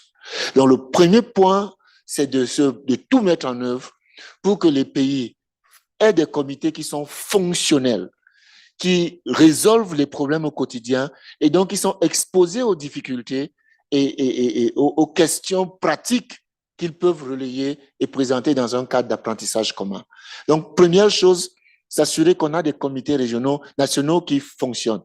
La pratique nous montre qu'il y a d'énormes difficultés dans le fonctionnement des comités nationaux. Il n'y a pas de financement, les comités nationaux ne se réunissent pas, les sous-comités ne se réunissent pas. Donc, parfois, les comités existent, mais ils ne sont pas opérationnels. Et c'est un gros défi. La deuxième chose, c'est l'implication des CER. Et ça, c'est directement adressé au secrétariat. Moi, j'insiste là-dessus parce que parfois, on oublie d'impliquer les CER. On les appelle vers la fin des processus. La preuve, c'est que la plateforme qui a été mise en place, dont vient de parler Million, nous ne sommes pas dedans. Donc, il faut vraiment faire attention à cet aspect-là. Pourquoi? Parce que nous, on travaille au quotidien avec les États. On les connaît, on connaît les difficultés auxquelles ils sont exposés, on peut les aider. On peut les aider, on peut aider à préciser les questions, on peut aider à apporter des pistes de solutions dans le débat sur la question. Donc, c'est la deuxième chose. N'oubliez pas de nous impliquer au bon moment pour qu'on puisse apporter notre contribution. Troisième chose, c'est une question plus structurelle, celle-là. Vous savez, nos États sont également impliqués dans divers autres processus de négociation et de mise en œuvre d'autres accords. À l'OMC, avec les APE, où il y a énormément de choses qui ont été apprises. La tendance qu'on observe, c'est que les personnes qui ont négocié ces accords, on n'apprend rien d'eux. Ils ne sont pas impliqués dans la ZECAF parfois. Et donc, toute l'expérience qu'ils ont accumulée et qui pourrait vraiment aider à mettre en œuvre de manière efficace la ZLECAF en tenant compte des intérêts spécifiques des États est perdue. L'expérience est perdue. Parce que les personnes qui ont participé à ces processus ne sont plus dans la dynamique. Comment on fait pour créer des passerelles à l'échelle nationale pour que la mise en œuvre de la ZLECAF bénéficie de toute l'expérience que les États ont accumulée dans d'autres processus parallèles. Cela pourrait vraiment aider quand les points focaux viennent à la plateforme continentale. Cela pourrait vraiment aider à enrichir la réflexion. Merci. Thank you very much, Jacob. Olusegun, please. And try to be quick and to the point, Olu. Thank you. Thank you, Mr. Chair. I always appreciate my prof for great work you are noted for within the space of trade at the continental level and global. I appreciate you, Prof. And of course, my friend Emilio. And of course, the presentation is a wonderful one from the IDEP senior colleague. First and foremost, I have a couple of 4 or 5 points, and I will just hit it on the nail. First and foremost, I think I'm one of the people that is so full of joy. The takeaway for me was that the speech of His Excellency Wamkele Mene, of course, ably represented by my friend and brother Prudence. It is to the fact that implementation processes under the AfCFTA will be institutionalized. It's, for me, it's the bomb. Because of some critical experiences, before now, some of us advocated strongly that what actually brings prosperity to our people, what actually is the root of any industrialization, it is the implementation of the agreement.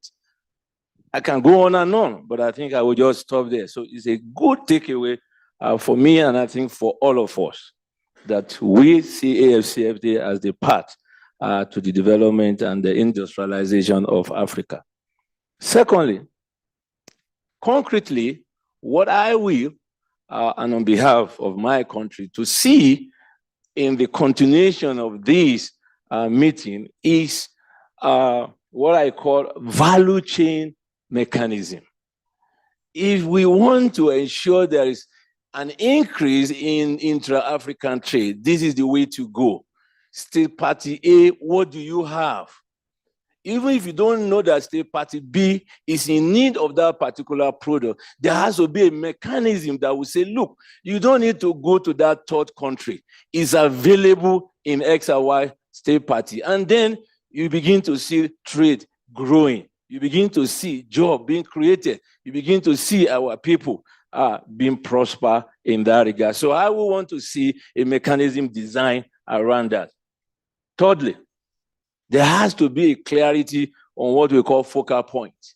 And when it comes into the context of mailing list, it has to be clear. Some state parties have 2 legs when it comes to negotiation and implementation. And when a mail goes to the negotiation and then the implementer do not have information, that has to be corrected. So for me, I'm proposing, if we have a situation whereby there is a level of negotiation, there is another level implementer, so there has to be one on each of these legs in the mailing list from the secretariat. So when a mail is deployed, you don't need to wait. You already have the information, and then you can act on it immediately. The fourth point, which of course my very good friend and brother alluded to, is what I call in my own context, technical export support. There are some state parties that has this resource. I think we begin to look, if it's on the basis of peer learning, then let us export that particular expert to the other state party. AfCFTA is for us. There's no discrimination. And then let's see how, and then we can even give him or her a TOR that go to state party B, we are asking you to go and give this support, and then whatever you needed to be doing, then they give you, such support, to get to that state party. The fifth point is to the fact of, I mentioned it when I have the opportunity to speak the other time. I think another cap, I think all of us should have is what I call AfCFTA implementation protocol thinking. It is something that I felt strongly that we should also adopt. The entire protocol should form our daily, I'm trying to look for the adjective now. Most times we zero it down to trading goods. There are 8 protocols. 2 is awaiting adoption. What about the remaining 6? What about the intellectual property rights? This is huge for Africa. So if we can adopt this process or this position, it will also be very good. Finally, I also want to encourage us that AfCFTA is our own, is our baby. Whatever adjective we want to give it, let us see it as something that must work. Whereas sacrifice comes into play, selflessness comes into play, a lot of discipline comes into play, proactiveness comes into play. I stop. Thank you, sir. Thank you so much, Dr. Olusegun. I think these are 2 very powerfully delivered interventions. I will give you a chance only if you promise me to limit yourself to 1 minute, sir. Over to you, please. Yeah, indeed.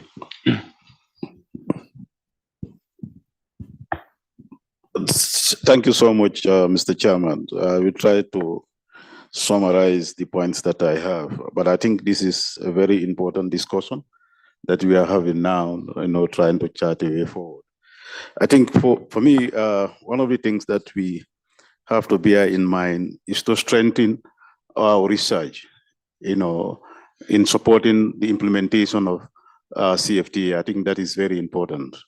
Our research institutions must continue to support the state parties in the implementation, both at the regional and the continental level, so that decisions can be more evidence-based rather than to be just merely theoretical. And this will also help us to break the barriers of resistance from other groups if they continue to see the benefit of CFTA, that it can bring to the continent. I think that is very important. And also information sharing, among state parties. I think this is also very key. Information must be available both at the regional, continental level, and we must be able to share information in terms of opportunities that exist. I think that is also very important. And this will take me to a point where I will recommend that we have annual review of CFTA implementation to take stock of progress that we have made and the challenges that we encounter in the implementation of CFTA. I think that is very, very important. We must commit ourselves to that, to have annual review. Annually we review and take stocks of what we have done so far, and also to encourage more interactions among the focal points, to ensure that if there are issues or problems, they themselves can be able to speak to each other and resolve those problems easily. I think that is very important. I think we had examples of that were quoted by a few presenters, where there were problems and people speak to each other and they were able to resolve. Then that means that there is need for more interactions among the focal point. They must be aware of each other and they must be able to contact each other so that they can be able to do that. And what we should also emphasize, because as somebody mentioned yesterday, you have other sectors that are not present, other sectors that their roles are very important in implementation of CFTA. Then in that case, I was thinking that trade should take a center stage in macroeconomic setup, at our country level. It should not take a secondary backseat, but it should take a center stage in our macroeconomic setup. The ministries of finance must be committed, to ensure that CFTA, becomes a driving force, in the area of implementation of our development plan. They must be integrated, in our development plan. Thank you. Thank you very much. Jacob, I'm afraid I'm going to disappoint you this time. Okay, please, very, very quick one, please. Just to remind us, there is a very important process going on, which is led by my sister Alima, the review mechanism. This is a very good tool that can inform the work on this peer review mechanism. Thank you very much. I was also about to mention that. That's very good. Okay, colleagues, I think we have got what we asked for, I have to say. You were very, very generous in sharing your thoughts.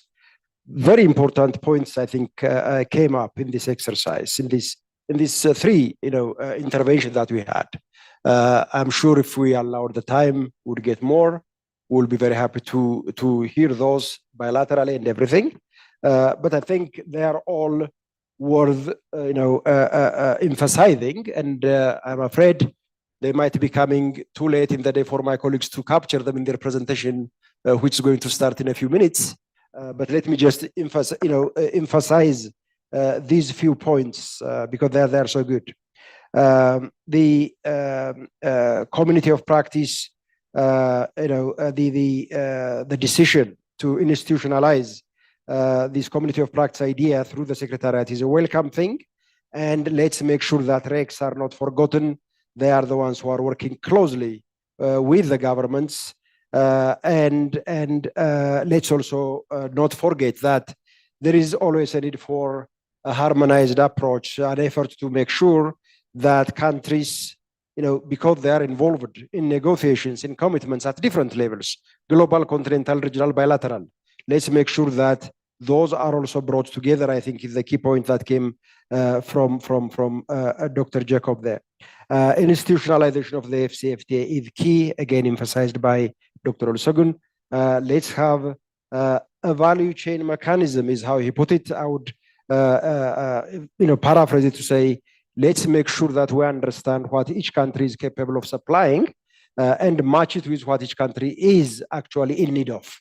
And this is exactly what the purpose of the strategies. If you look at most strategies, your own included, you will find products that have been identified by governments as priority areas.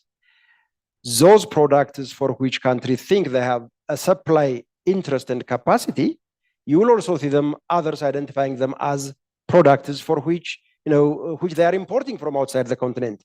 What is it that the AfCFTA, can do to facilitate this trade matching demand and supply capacity? I think is very important point. The need to streamline the relationship between negotiators and implementers, I thought was very important, because sometimes, as lawyers, we often say, we make our daily bread because of that disconnect between what the negotiators and the drafter thought and what the implementers are actually doing. So I think you are trying to take away our source of bread and butter, but that's, I think, a very, very good point. Technical support between different state parties. It was on the first day at the opening, I think one of the colleagues on the opening talked about what he called horizontal peer learning. If there is one country, we are in Kenya. If Kenya is a leading player in the EAC integration process, if Kenya has done this over the past several decades, and next door Ethiopia or Somalia are trying to come into this exercise, for sure there is a scope. There is a lot of scope for the Kenyan experts to travel north or east and train and advise their counterparts on the other side of the border. So I think this is, and it also came from our colleague from, I think, the Gambia. That's what I was trying to check while you were talking, sir, earlier, from my colleague here. A mindset change that focus on AfCFTA implementation. Again, an important point. And of course, the AfCFTA is our baby. It belongs to all of us. Let's own it. Let's cherish it. Let's nurture it. Important point. Research institutions must continue to support us. again, in the work that we do at the UNECA, for example, we are trying to make sure that we work closely with universities, with researchers, with academic institutions. We try to support at the sub-regional office level, as well as at the continental, at the headquarters level. We try to make sure that the AfCFTA or African economic law and policy becomes part of African trade law and policy, becomes part of the academic curriculum in our universities, because we need that evidence, as rightly emphasized. Information sharing among state parties, for sure. The annual review of AfCFTA implementation. It was in that context that I was about to mention what Dr. Halima is doing to lead, spearhead the development of an AfCFTA implementation review mechanism. Within that, there will be standard trade policy review exercises regularly, and there will also be, I hope, a mandate given to the Secretary General to conduct an overview of the annual developments in trade policy internally within Africa, as well as beyond, because Africa is not trading in isolation from the rest of the world. So what are those developments that are likely to have an adverse impact on Africa's trade policy, economic policy developments? These are in the works, and we have been involved very deeply in supporting that process, and I'm confident it's coming. And finally, let's ensure trade takes center stage in our national planning and budgeting processes is something that came out very strongly, which I completely endorse. Let me give Mr. Master of Ceremonies, let me give 1 minute each to my colleagues to say their final takeaways, and let's close. Thank you very much. Thank you very much, Prof. And colleagues who gave those insightful points for us to take and include it in the process. I think, Prof, you have summarized it well. In terms of substance, those are the points I think we need to consider as we way forward. But in terms of procedure, so what we will do is, especially when it comes to clarity of focal points. So we have officially circulated a note verbal for state parties to provide us the focal persons for those implementing offices. So we will be working based on that data that we collect, and that's why we, like I said earlier, why we created an online group of these focal persons. On the information sharing, I think yes. That's why I said earlier, if it is not for preempting the process, I think the idea we have is also broader than this, like to have an online, knowledge repository, something mechanism, so that any state party who would like to have an idea on a certain topic, they can access it anytime, anywhere, because once it is online, that it can be accessed. I think yes, my very good friend Jacob, the one you said for regional economic communities, for sure. In fact, we learn a lot from the regional economic communities. So for sure, if we start to have, for example, an expert group meeting, for example, to advance this process forward, you will be the one to come and assist us. So you can count on us on that. So I think that is enough for now. Thank you very much. Okay, thank you, Prof. Melaku. So I will start by saying that yesterday I've heard someone saying that the CFTA is not coming from a vacuum. So there used to be many initiatives coming from group of countries sharing experience, dealing with common projects, etc. So what can we do to capitalize all that experience? What can we do to capitalize those success stories that have existed among countries that used to collaborate in terms of trade, facilitation, regional, in the frame of the regional integration, etc. And then I would like to come back to the question of that gentleman. Je vais parler en français, comme il a posé sa question en français. Alors, l'histoire de travailler avec les points focaux, c'est un risque et c'est un challenge. Nous avons toujours expérimenté cela quand il s'est agi d'organiser soit des formations sur des thèmes spécifiques donnés qui doivent engager la participation des points focaux concernés. C'est difficile parce que la plupart du temps, les points focaux bougent. Vous pouvez avoir Monsieur Barikako qui a été point focal pendant 5 ans jusqu'en 2023. En 2024, nous devons organiser une activité qui doit, comment on dit, qui doit engager, regrouper les points focaux. Et on nous dit, vous envoyez des messages, vous envoyez des lettres officielles sans réponse. Et c'est après qu'on nous dit, ah, le point focal, Monsieur Barikako n'est plus là-bas. On n'a pas encore appointé un nouveau point focal, ou bien il est en train de s'imprégner de ses tâches, etc. Donc, c'est vraiment un challenge. Et je rebondis sur ça pour revenir sur l'intervention de mon ami gambien, mon voisin le plus proche. Pourquoi ne pas mettre en place des feuilles de route?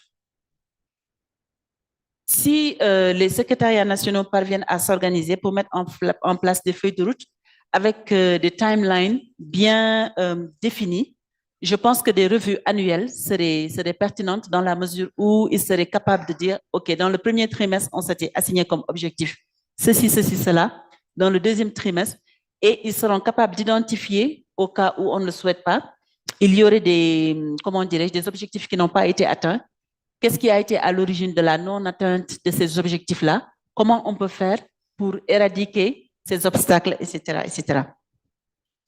Et ça m'amène à me poser la question. Yes, I will finish. Je ne sais pas, it was my impression, but it looks like there is too many institutional organs that have been set up in the implementation process of the CFTA. But this is my impression. And it looks like it makes the process being heavy to manage. Thank you. Okay, thank you very much. Thank you, Catherine. Good points over there. So, Mr. Master of Ceremonies, thank you for bearing with us. I think this brings our session to a close. You can see that we still do not have a clear view of how we want to take this platform forward. We will be consulting with the Secretariat, with our partners, UNDP, but also others, and we'll come back to you. If we institutionalize it, will be led by the Secretariat naturally. If we institutionalize it, we'll come back to you through the Secretariat. If we want to continue something like this alongside the institutionalization process that is going on by the Secretariat, that will also come back to you and advise you. But I'm very pleased with the takeaway that you gave us, and let me conclude here. Let me stop here. Allow me to thank the colleagues for their excellent presentations and interventions, and I would like also to thank you for your generosity in sharing your ideas. Thank you very much. Thank you. An extremely very well informative session, but time constraint, we have to stop here, but we are told we will come back. This will bring us, thank you, Melako, Catherine, and Million. This is taking us then to the next session before we go to the closing ceremony, which is about presentation of summary of recommendations and way forward. This presentation will be made by our colleague Komi. Please, Komi, come straight here. And the session will be chaired by Brenda. Brenda, please. Komi, straight here. Please come and we proceed with the presentation.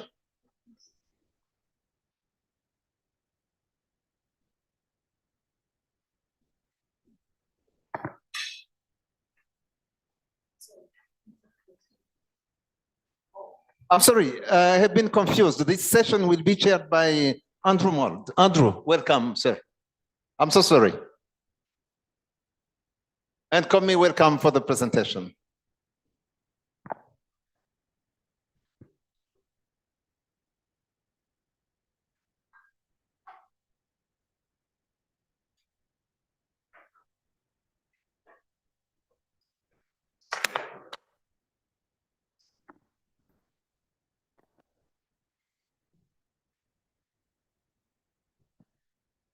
Good afternoon, colleagues.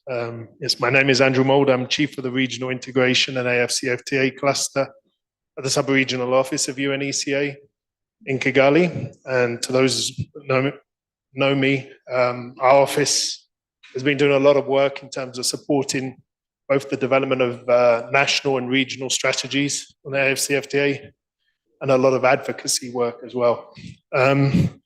So for this final session, friend and colleague Komi has to do the heavy lifting in terms of providing a quick overview and summary of the main outcomes of the conference and particularly the actionable points. But as he gets ready, I just thought I'd take the opportunity to make a few observations of my own from the work that our office has been undertaking supporting the AfCFTA ever since it was signed in Kigali back in 2018. The first comment I just wanted to make was really about the nature of the agreement. When I listen to a lot of discussions about the AfCFTA, you get the impression that it's an agreement about exporting. Many of national committees are focused very much on the export opportunities. But I always remind our member states that in essence, it is not an export agreement, it's an import agreement. For every single extra dollar of intra-African exports, we will need an intra-African dollar of imports. And in that sense, it is very important that member states and the regional economic communities are very focused on this issue of removing the barriers to trade. Now, the agreement is a very complicated one in principle. It covers a lot of areas. It covers services trade, not just merchandise trade. We know it has all these elements of the phase 2 issues related to investment. There is also the associated and very fundamentally important free movement protocol, which the African Union is putting a lot of emphasis on, because it's very much a sister agreement to the AfCFTA. And without freer movement, realizing the goals of greater cross-border investment and trade will be difficult. There's the elements of competition and investment. All this means it's a very difficult thing to unpack, but in essence, there's a need for a degree of focus. And that focus needs to be on removing the barriers initially to trade and also to cross-border investment across the continent. And there, I think we heard several times during this conference, I think you said yourself, sir, it's not a sprint, it's a marathon. And that is indeed the case. But it is a marathon with some well-defined goals and objectives. And at the moment, member states need to be aware of the commitments they've already entered into in terms of removing those barriers to trade. So we're now in the 5th year of this agreement, the operational stage, and actually, in terms of tariff reductions, those should have begun from the beginning of 2021. So we're now into the 4th year of tariff reductions. For the non-LDCs, that would imply an 80% reduction in tariffs on 90% of tariff lines already. And for the LDCs, amongst us, that would be 40% this year. It is important we start monitoring that actual trade is starting to happen under the AfCFTA agreement, beyond the Guided Trade Initiative, which, as we heard earlier, is a temporary initiative to help familiarize people with the process of actually trading. But it's very important we start to monitor. Because in principle, already, we should already be enjoying a 30% reduction in import tariffs across the continent.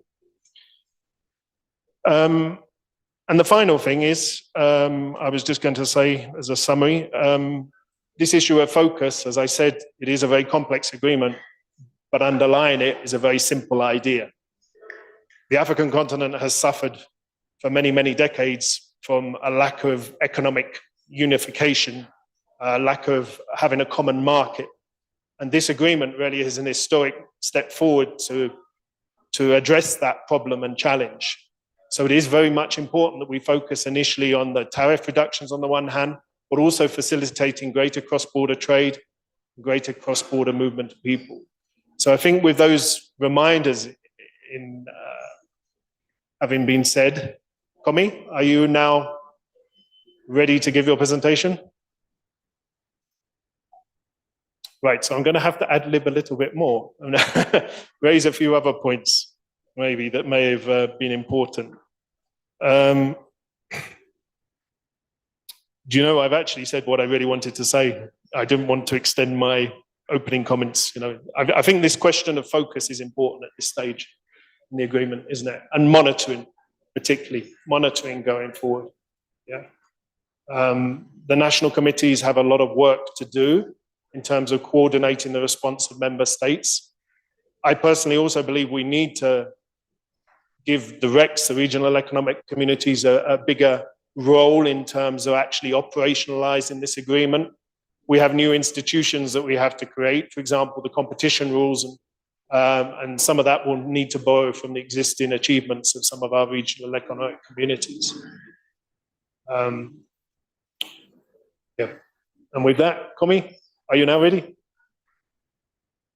So Komi's done some amazing work there, summarizing all the main points with the support of the colleagues that have been doing the rapporteuring these days. So I will pass the floor to Komi, and then we will open the floor briefly to some comments and queries about those summaries and outcomes.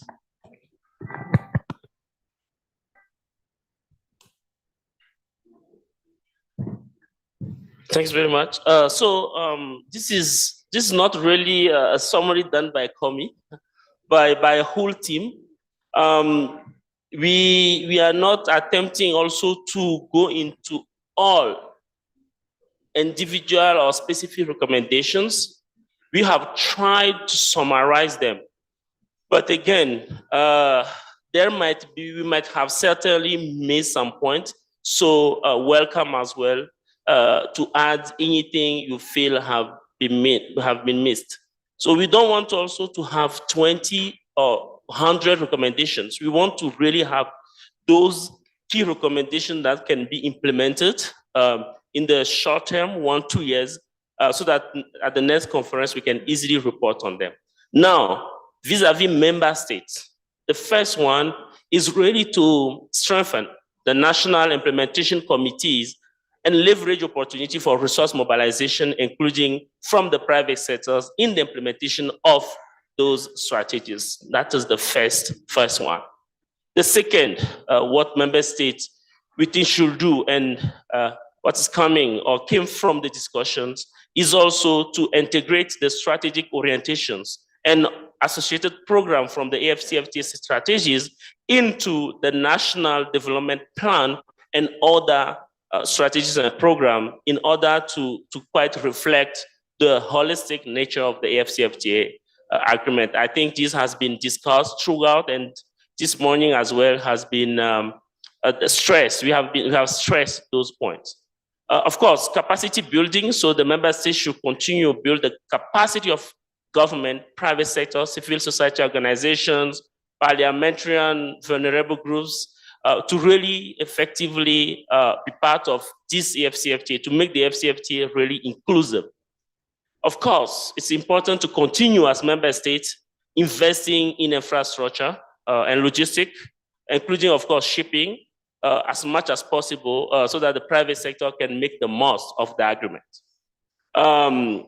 What came also is that it's quite important to have dedicated programs for youth and women-led MSMEs. It's also, I think one thing that also came strongly is to consider the political economy and its dynamics when formulating and implementing the AfCFTA strategies. Next, please. To member states / RECs, here we believe the RECs and the member states should really promote peer-to-peer learning at the regional level toward the implementation of the AfCFTA strategies, whether at national or regional level.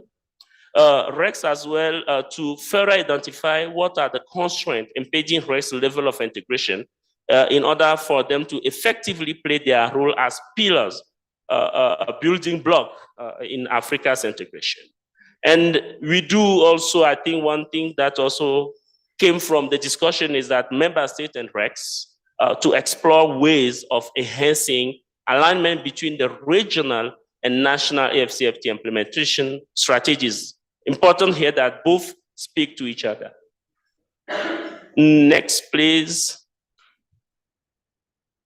So I think this also emanates from the discussion around the phase 2 issues, where member states should incorporate phase 2 issues into national policy and reform to ensure that the liberalization under the AfCFTA, to ensure liberalization by empowering private sector actors. Again, member states should work with women and youth. The formatting will be done later. So the member states should work with women and youth to formalize their business and take greetings, especially those in informal sector, to come to the formal economies. And it will be key to also ensure women and youth participate in the AfCFTA. Gender analysis has also been something that has come out, and we do believe is important for member states to also ensure proper gender disaggregated data when reporting at all phases, from implementation to the monitoring of the AfCFTA implementation. Next, now, we do believe that there is a block of recommendation for partners under the leadership of the AfCFTA secretariats. So the first one is that the AfCFTA secretariat start partners. So this means partners or AfCFTA secretariat, but most importantly, partners under the leadership of the secretariat to continue support or funding communication sensitization activities, targeting all national parties involved in the implementation of the AfCFTA strategies.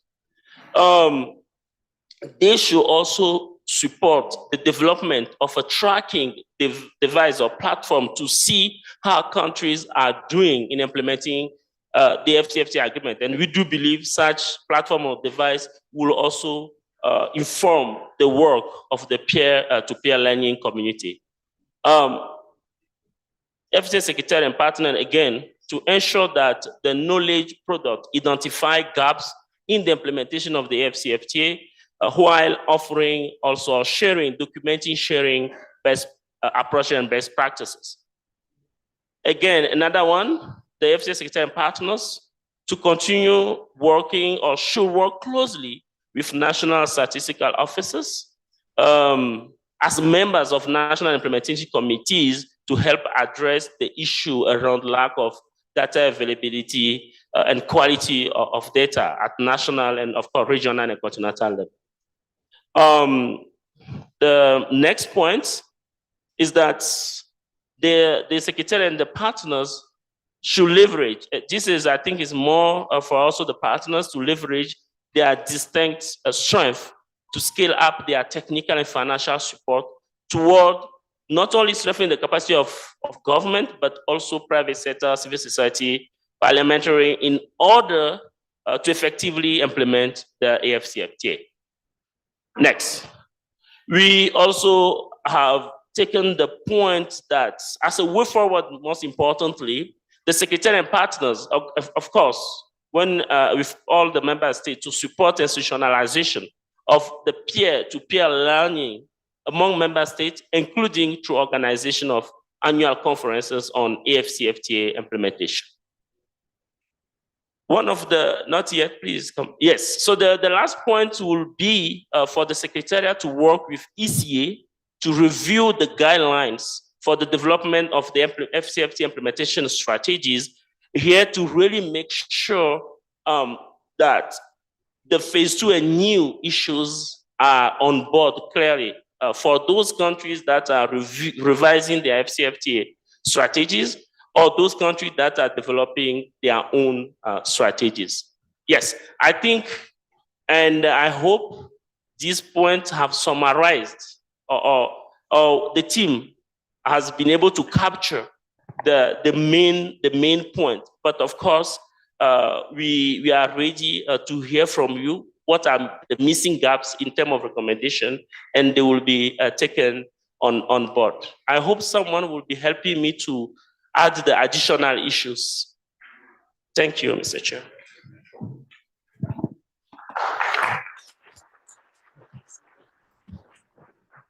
Okay, thank you. So I think we have time to open the floor to some discussion. We'll start with the people that put their hands up first, I think. Lady from Nigeria first, and then the lady here from Mauritius. Thank you very much. Thank you, Komi, for this very well-articulated presentation. Now, I'm mindful of the fact that my comment is regarding the recommendations for state parties. And I'm mindful of the fact that you mentioned we don't need to have a very long, elaborate list. However, throughout our conversations, yesterday and the day before yesterday, an area that kept coming up was the issue of domestication. And then we've spoken over and over again about putting in place laws and policies. Now, I think one of the recommendations for me is to encourage the state parties to domesticate these instruments, particularly for states who have the dual systems where they require domestication of the agreement itself, because we're talking here about implementation, which has to do with ensuring we have in place an enabling legal framework through which we will implement the agreement. And that will also help in our legislative advocacy and other engagements. So I think that's something to be considered. Thank you. The lady. Thank you very much for that. Lady from Mauritius. Thank you very much, and appreciate the work of the Secretariat. Must not have been an easy job.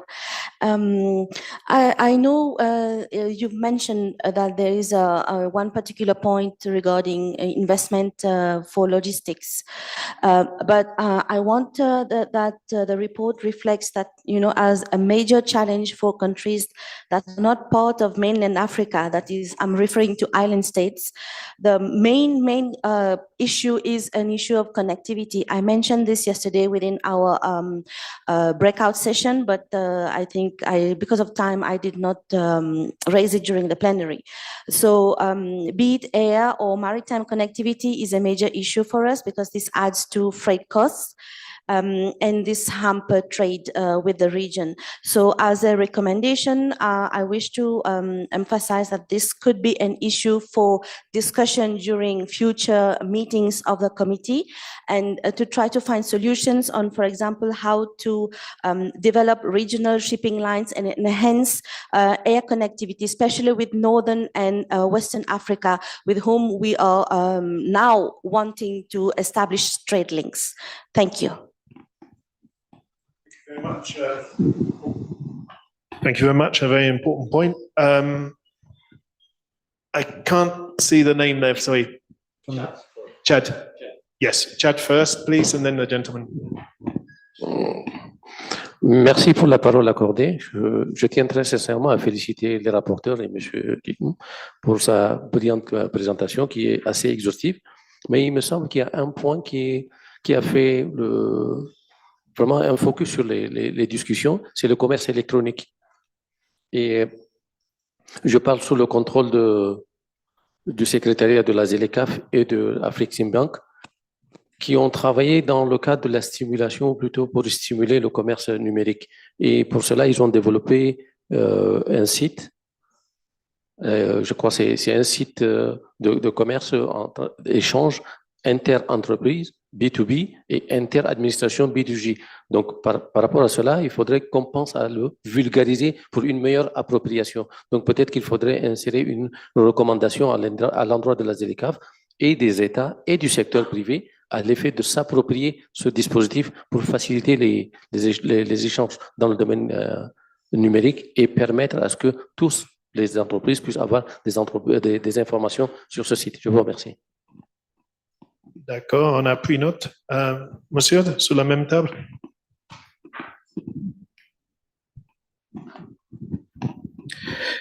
Thank you very much, Chair. And let me also join other colleagues in commending Secretariat for putting up a concise report on the recommendations, which are fully supported. I just wanted to draw you to one session which we didn't have much more time to certainly discuss matters, but I think the key issues there are quite key for onboarding in terms of recommendations. That was a session which dealt with the environmental aspects. So ultimately, after all is done, we promote trade within the African continent and so on. There's also another perspective in terms of intercontinental trade. And what is so very important is that we have like-minded institutions and regions, like, for example, the EU, which has, in the last 3 years, promulgated key regulations which might also affect and change the landscape with regards to climate change. So we have a regulation on deforestation, for example, which was promulgated in 2023 to prevent the importation of commodities linked to deforestation. Now, skeptics, they've raised this particular issue to say this might be another NTB moving forward.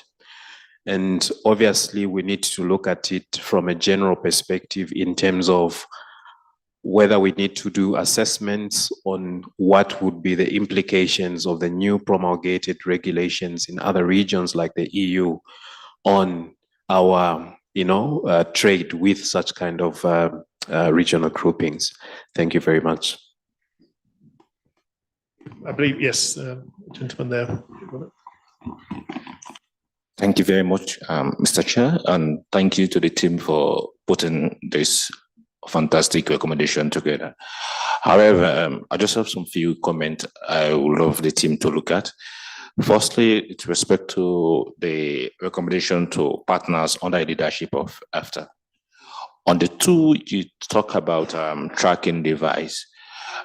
For me, I was expecting to say we try to modify that one to be around monitoring and evaluation. This can give us a better, the Secretariat, a better knowledge of what has actually happened to member state countries, given the fact that, we have timelines, as Mr. Chair was given introduction summary. If we go by what is in the document, by now, non-LDC should have been 80% implementing some of these tariffs. So if we can, at the secretarial level, develop a system that we know which countries been left behind and what are the issues, we can able to get everybody on board and no one who will left behind. Secondly, with respect to data, yes, it's in the document, but I also want this one to be stand out, given the fact that even if we have a well-structured system where we can have data for member states, for instance, as Mr. Chair was also saying, if you're exporting cocoa from, let's say, from Ghana, Ghana need coffee, let's say, from Sierra Leone, it's easier to recognize those data, not to go to the peer learning, but if we have a simple data system that can easily be logged out by member state to track this event. Thirdly, you talked about women, gender, but given the vogue around now and how sensitive is this, I was also expecting us to articulate in explicit terms how we want our engagement to be gender focused. And lastly, on my point, with respect to climate and change and environment, yes, one of the presentations, my brother from Zambia was saying, it was interesting to hear some discussion around that. Why is we still looking at how we develop possibly protocols on other activities around climate change and environment? We also need at this stage to inform member states to start preparing, looking of ways to put in gender in trade, given the fact that, climate and environment in trade, given the fact that they have a huge role to play on the future trade activities within countries. Thank you. Thank you very much. Is there any final comments from the other side of the room? Yes, Lisa from Tunisia. Merci beaucoup. Je remercie pour la qualité de la présentation et les recommandations qui étaient pertinentes et qui ont résumé la majorité de ce qui a été discuté durant ces 3 jours. Donc, je voudrais juste ajouter quelque chose concernant l'information. durant ces 3 jours et c'est avéré qu'on a un grand déficit au niveau des informations et surtout le secteur privé. On a vu qu'il n'y a pas de, au niveau de l'information, il y a deux niveaux. Le premier niveau, c'est que les opérateurs, comme la représentante du secteur privé a dit tout à l'heure, ils n'ont pas connaissance des produits, des marchés qui sont disponibles au niveau africain et en même temps, ils ont un problème d'avoir toutes les réglementations par rapport à ça. Ça, c'est le premier niveau. Le deuxième niveau, je pense qu'il y a certains outils qui sont déjà mis en place, comme l'Observatoire africain du commerce. Donc, ils n'ont pas connaissance qu'il existe un outil pour les aider. Donc, tout d'abord, il faut les informer de l'existence de ces outils, d'améliorer ces outils, parce que quand on parcourt l'ATO, l'Observatoire africain du commerce, on trouve la réglementation nécessaire par pays, par produit, mais qui n'est pas mise à jour. Donc, dans un premier temps, il faut améliorer ces outils-là. Aussi, je pense que le représentant de l'Afrique Bank a parlé ce matin qu'il existe une plateforme. Je pense que c'est l'Africa Trade Exchange. Donc, déjà, il existe une plateforme sur laquelle l'Afrique Bank est déjà en train de travailler, sur laquelle on trouve toutes ces informations nécessaires. Donc, donc, ce que je voulais dire, c'est qu'il faut ajouter ce point très important qui est la communication. Le deuxième point, je ne vais pas me retarder parce que les précédents délégués ont parlé, c'est d'inclure les aspects environnementaux dans la mise en œuvre de cet accord, qui est un accord de long terme. Merci. Merci beaucoup. Algún commentaire? Quelques commentaires finaux?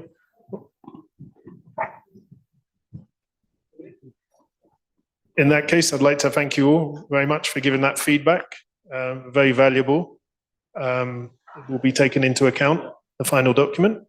And I'd like to give then the microphone back to the Master of Ceremonies as we proceed to the closing ceremony. Thank you. Thank you, Andrew, the moderator. Thank you, Komi, and thank you everyone for the following comments after the presentation of the summary of conclusions and recommendations. Now we are coming to the ultimate stage. We are going to the closing ceremony. And during this closing ceremony, we will have 4 speakers. The first one will be from the AfCFTA Secretariat, Mr. Prudence Sebahizi. I hope he has joined us. May I call upon him to join the floor here? Thank you. The second speaker will be from the UNDP Regional Bureau, and here I'm calling upon Komi to join us on the high table here. The third speaker will be from UNECA, and it will be Professor Melaku. Welcome. And lastly, we will have the representative of the host country. He will be Mr. Joseph Rotich, Deputy Director and Chief Negotiator AfCFTA in the Ministry, from the Ministry of Investment, Trade and Industry of Kenya.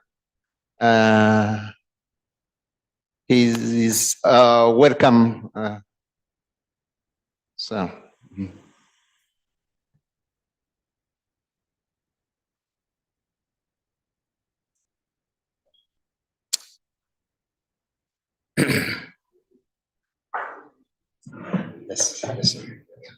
So without further ado, let me call upon Mr. Prudence to deliver his speech.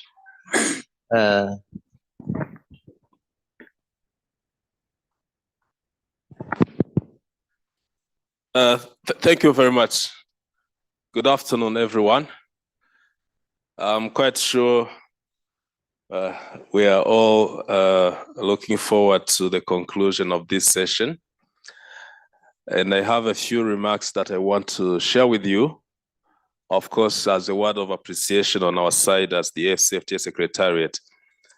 So as we get closer to the end of this remarkable conference on implementation strategies, I stand before you with a profound sense of gratitude and optimism.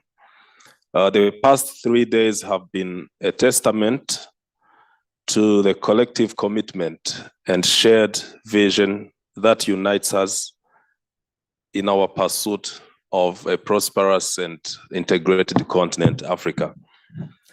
Our discussions and deliberations have been rich, diverse, and deeply insightful, revealing the depth of expertise and dedication within our continent.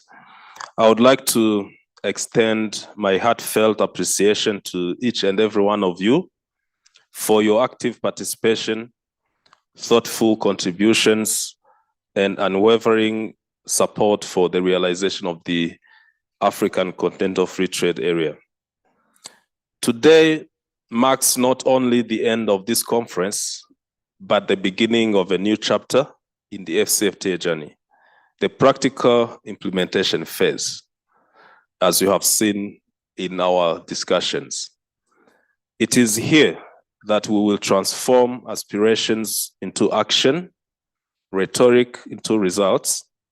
The task ahead is significant, and success will depend on our ability to translate words into deeds, strategies into tangible outcomes. To this end, I would like to reiterate that the establishment of the AfCFTA National Implementation Committees, as I said yesterday, is a crucial step forward in our implementation strategies. These committees will serve as the linchpin between the AfCFTA Secretariat and the state parties, ensuring effective coordination and communication. National implementation committees will be tasked with the development and oversight of the execution of national action plans aligned with the AfCFTA objectives.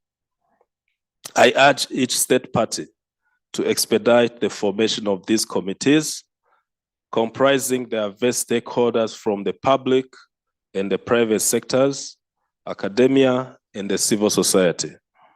In doing so, we reinforce our commitment to inclusivity and ensure that the benefits of the AfCFTA are shared equitably across our societies. Furthermore, I'm excited to announce that going forward, this peer learning and experience sharing on AfCFTA implementation will take place in a formal platform that has been established by the Council of Ministers, which is the committee of the focal persons on the AfCFTA implementation. This committee will serve as a platform for state parties to share best practices, lessons learned, and innovative approaches to overcome challenges. By fostering collaboration and mutual support, we can accelerate progress and enhance the effectiveness of our collective efforts. As we embark on this new phase, let us not forget the transformative potential of the AfCFTA. It is a catalyst for economic growth, job creation, and sustainable development. Our success will not only be measured in trade volumes, but in positive impact on the lives of our citizens. It is now high time for the private sector to take full ownership of the AfCFTA. Let us intensify awareness campaigns across the continent, and with support of our strategic partners, we will get there. Financing the AfCFTA implementation programs is critical to the success that we are all looking for. In closing, I would like to express my gratitude once again for your dedication and commitment. Together, we have the power to shape a future where the barriers to trade are dismantled and the African continent stands united in its pursuit for prosperity. Let us move forward with determination, collaboration, and a shared sense of purpose.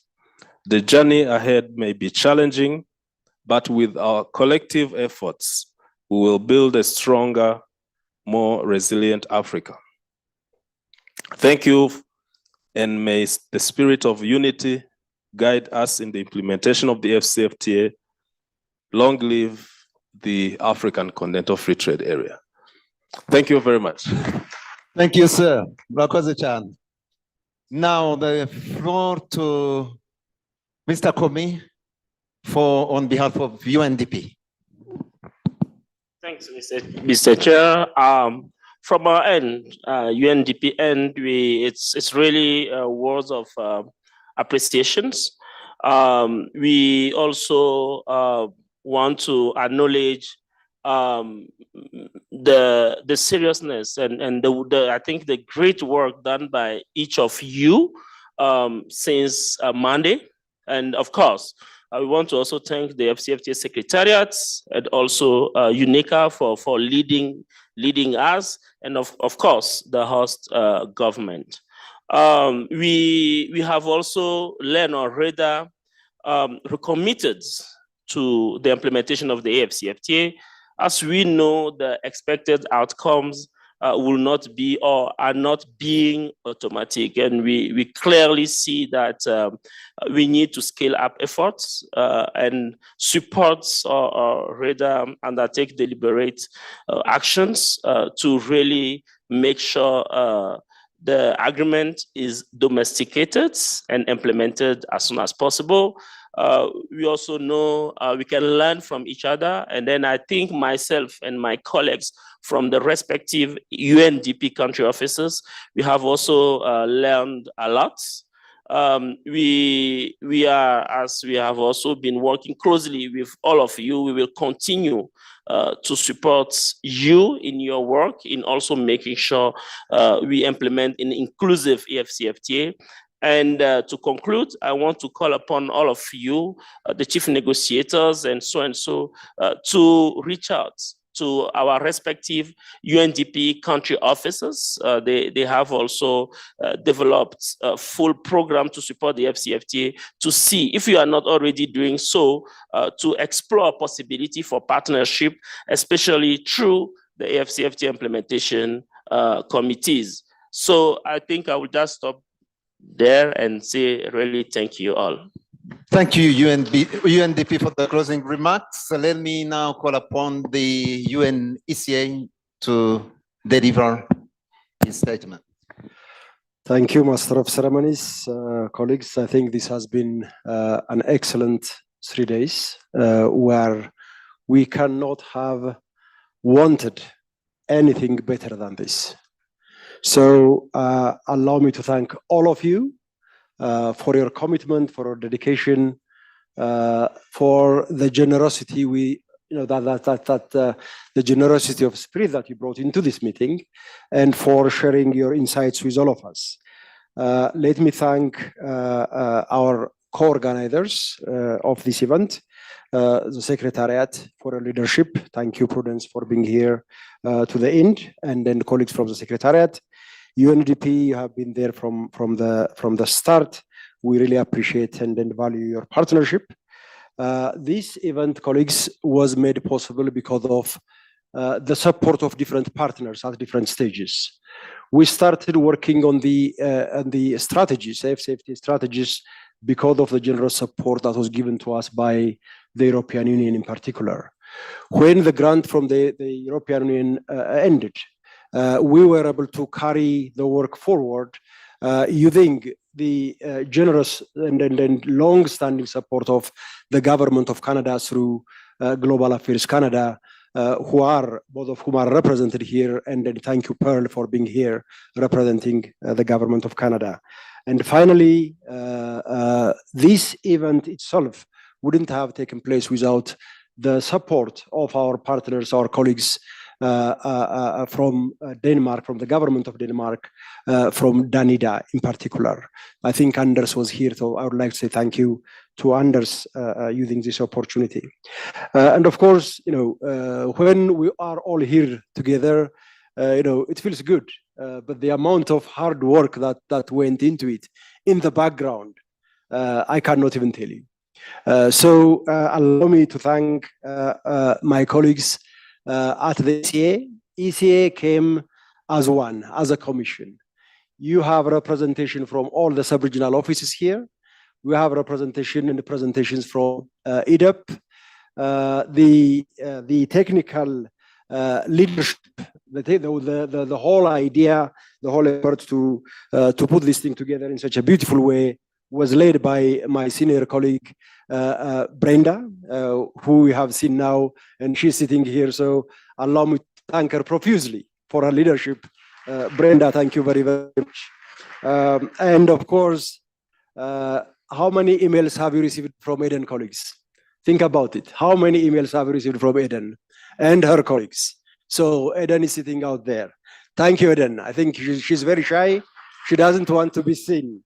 And of course, she's supported by several colleagues out there as well. Our communications team, as we sat down here over the past 3 days, our communications team kept us accessible, available, the conversations accessible to anybody who was interested through social media, through national, regular mainstream media and everything. So I would like to thank my colleague, Mr. Ernest Chochi, and my ATPC RITD colleague, Hawine, for that great work.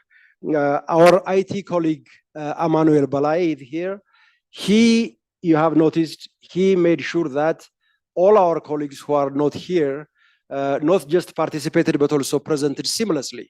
Of course, that was also credit to the system that we have, which takes me straight to the hotel and the hotel staff. They have done an excellent job. They have been very accommodating, and they have provided us with state-of-the-art facilities here. So allow me to thank the hotel staff and then the hotel administration leadership here. Finally, of course, Kenya has always been a generous host for these kinds of events. It is a second home to many of us. So allow me to take this opportunity again to thank the government and then the people of Kenya through my colleague who is represented here. Thank you very, very much. So colleagues, I know I have not called the names of everybody. I cannot, but just allow me to say, I'm delighted to have the ECA team within our RITD, but also even outside our RITD, the sub-regional office and everybody. So it would not have been possible to do this without their commitment, their dedication. I would like to thank all of them once again. And of course, I would like to thank the colleagues on the stage. Thank you very much. Thank you. Thank you, Melaku, for your remarks. And thank you, everyone here. Ladies and gentlemen, now it is the time to listen to the closing remarks from the host country and then have a formal closure of the meeting. Mheshimiwa. Thank you very much. Good afternoon, colleagues. First of all, allow me to make a small addition to the introduction you made about myself. All the things you said are correct. Only to say that I am currently the acting director for international trade. Just on top of what you have said, I think it's important for that to be recorded for this meeting. Allow me again to also recognize the presence of UNECA, the African Union Commission. I think the commissioner was here. He must have gone, but I think we need to recognize the UNDP, the AfCFTA Secretariat. Thank you, and all other colleagues whom I have not mentioned their names. We want to recognize your presence in Nairobi. Secondly, I also want to say that it's a great pleasure for me as a government representative to join you colleagues for this extremely important workshop. It is a very important workshop, which I think is one of its own. And again, this to say that Kenya is happy to have hosted this workshop. And we look forward to hosting many other workshops. And I want to once again recognize the organizers of this workshop and even those who decided to bring this workshop to to Nairobi. We really want to appreciate that and say that you are always welcome to Nairobi. My leader has always been saying that Kenya is the home of mankind. So when you come to Nairobi, you are coming home. And I want to encourage you to continue even staying at home. Thirdly, I want to also say that this conference is taking place workshop is taking place at a very critical moment in the CFTA implementation. This is the time that we are moving to real implementation. It is no longer about negotiating the rules of origin. It is no longer about negotiating the protocol on trade in goods. It is no longer about negotiating the protocol on trade in services. It is about implementing the CFTA. It is about making sense about the CFTA. What is this CFTA? So this workshop is happening at a very critical time. And I believe that from the discussions that we have been having here, I joined you colleagues one of the days, and I was gratified to hear the exchanges that you had. The kind of experiences that you are exchanging, the kind of challenges that you are bringing forward, the kind of solutions that we are trying to seek together. How do we move forward? To me, that is the most important step of the implementation of the CFTA. And that one I must underline. This workshop is happening at a very critical moment in the implementation of the CFTA. The strategies that we have also developed in our countries, it is not about a story like any other. We have got many strategies in our countries. I'm sure those who are in government knows what I'm talking about. There are many strategies that we have had. Some of them have not been implemented, but this particular one that we are talking about is a critical one. The country that I come from, I'm in charge of the CFTA. And I've always been saying the CFTA is not like any other trade agreement. We have got agreements with the EU, we have got agreements with the tripartite, the EAC, COMESA, and many others, but the CFTA is one of its own. The figure, the energy that is there amongst every other leadership, every other level, including the highest level of leadership in this country, the CFTA is one of its own. And I think there is a belief, again, I don't know whether it is going to be real or not, but I think it is going to be real that the CFTA is the one that is going to revolutionize Africa. It is the one that is going to change Africa. When we are going to write the history of the development of Africa, the chapter on the CFTA is going to be extremely rich. And it is going to be one of the important chapters in the development of Africa, in all aspects of it. Talk about industrial base, talk about the movement of people, despite the challenges, talk about enhancing intra-African trade. It is like we are hearing about enhancing intra-trade as if we have never heard about it before, but it is because of the importance of the CFTA. So I just wanted to say that the success of the CFTA is going to be hinged on the implementation, not about the beauty of the agreement. It's not about the detailed agreement. It is not about the number of protocols that we have negotiated. It is about the implementation of the commitments that we have undertaken to. And I think at this level, I want to call upon all of us that the commitments that we have made, we implement them to the letter without leaving a comma. The commitments that we have made, some of them might be too ambitious. And again, I'm saying this as one of the negotiators. Some of them might be too ambitious, but let us implement all the commitments that we have made, and we will really see the impact of the CFTA in the development of Africa. And I also want to say that, I must underline or rather underscore the commitment of Kenya in the CFTA process. It has been demonstrated. But I just wanted to say that we have not done as much as we should have done as government, particularly in sensitizing the people. The sensitization, if we don't do it, the CFTA is going to be one of the stories that we have heard about trade. And I want to rather first of all mention that as a country, Kenya, we are moving to another level in terms of sensitizing the people through all the media that we have. All what we know about disseminating an information to the people, including even the radio stations, the vernacular radio station where someone in the village will understand what you are talking about. That is a step that we are moving. And I want to call upon all of us. I believe in all our countries we are doing the same, but I want to call upon all of us to sensitize, create the awareness in the people so that people knows the existence of the CFTA. The opportunities that are there in Mauritania, the opportunities that are there in Mali, the opportunities that are there in Angola when you are here in Kenya. And I also want to say that as we do dissemination, we also involve every other step in our economies.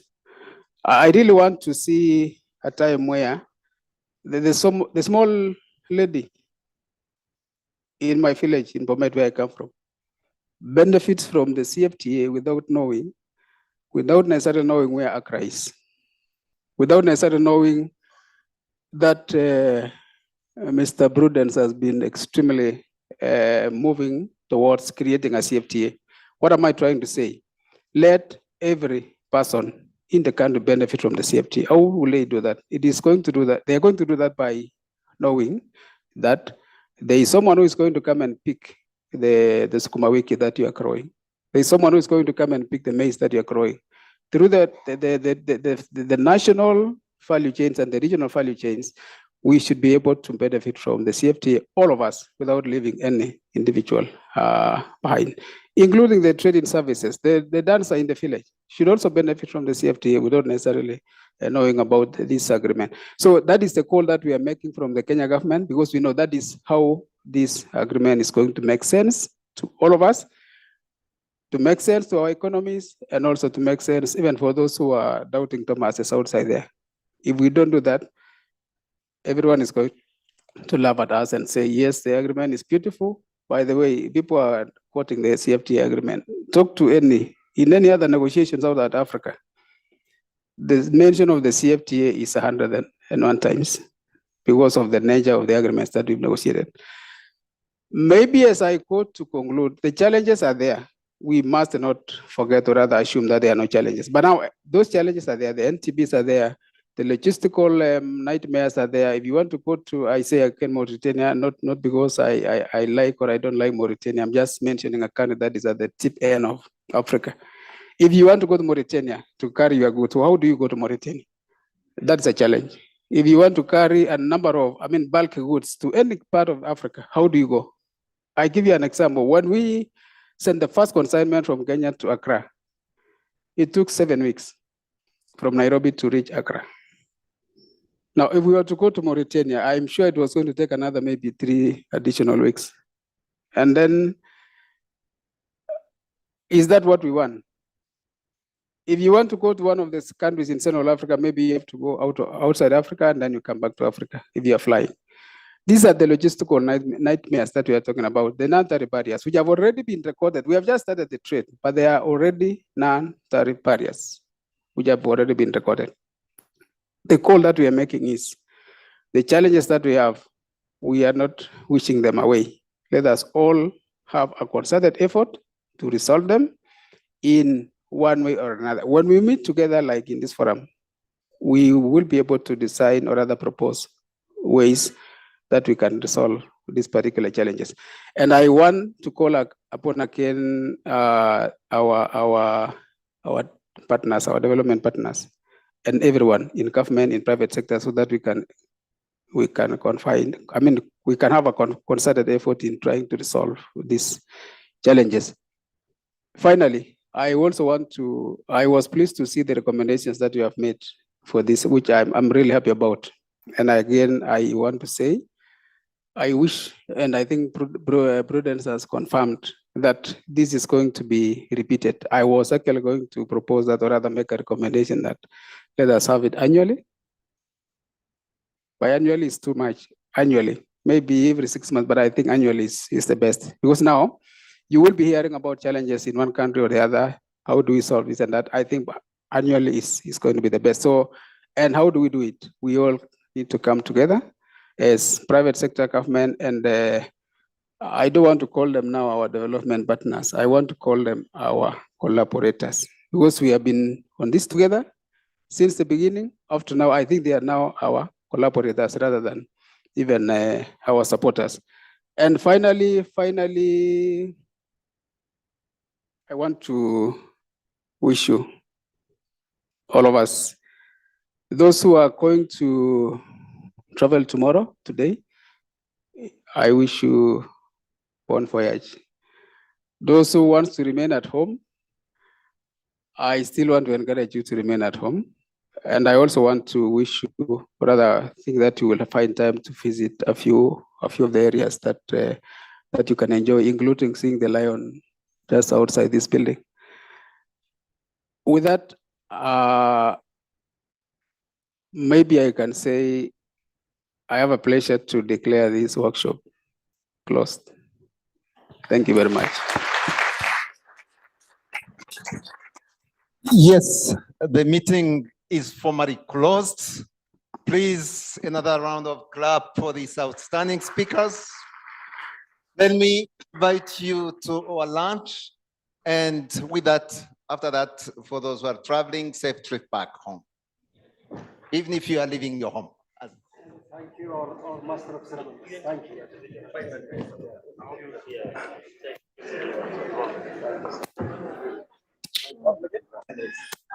Bon voyage.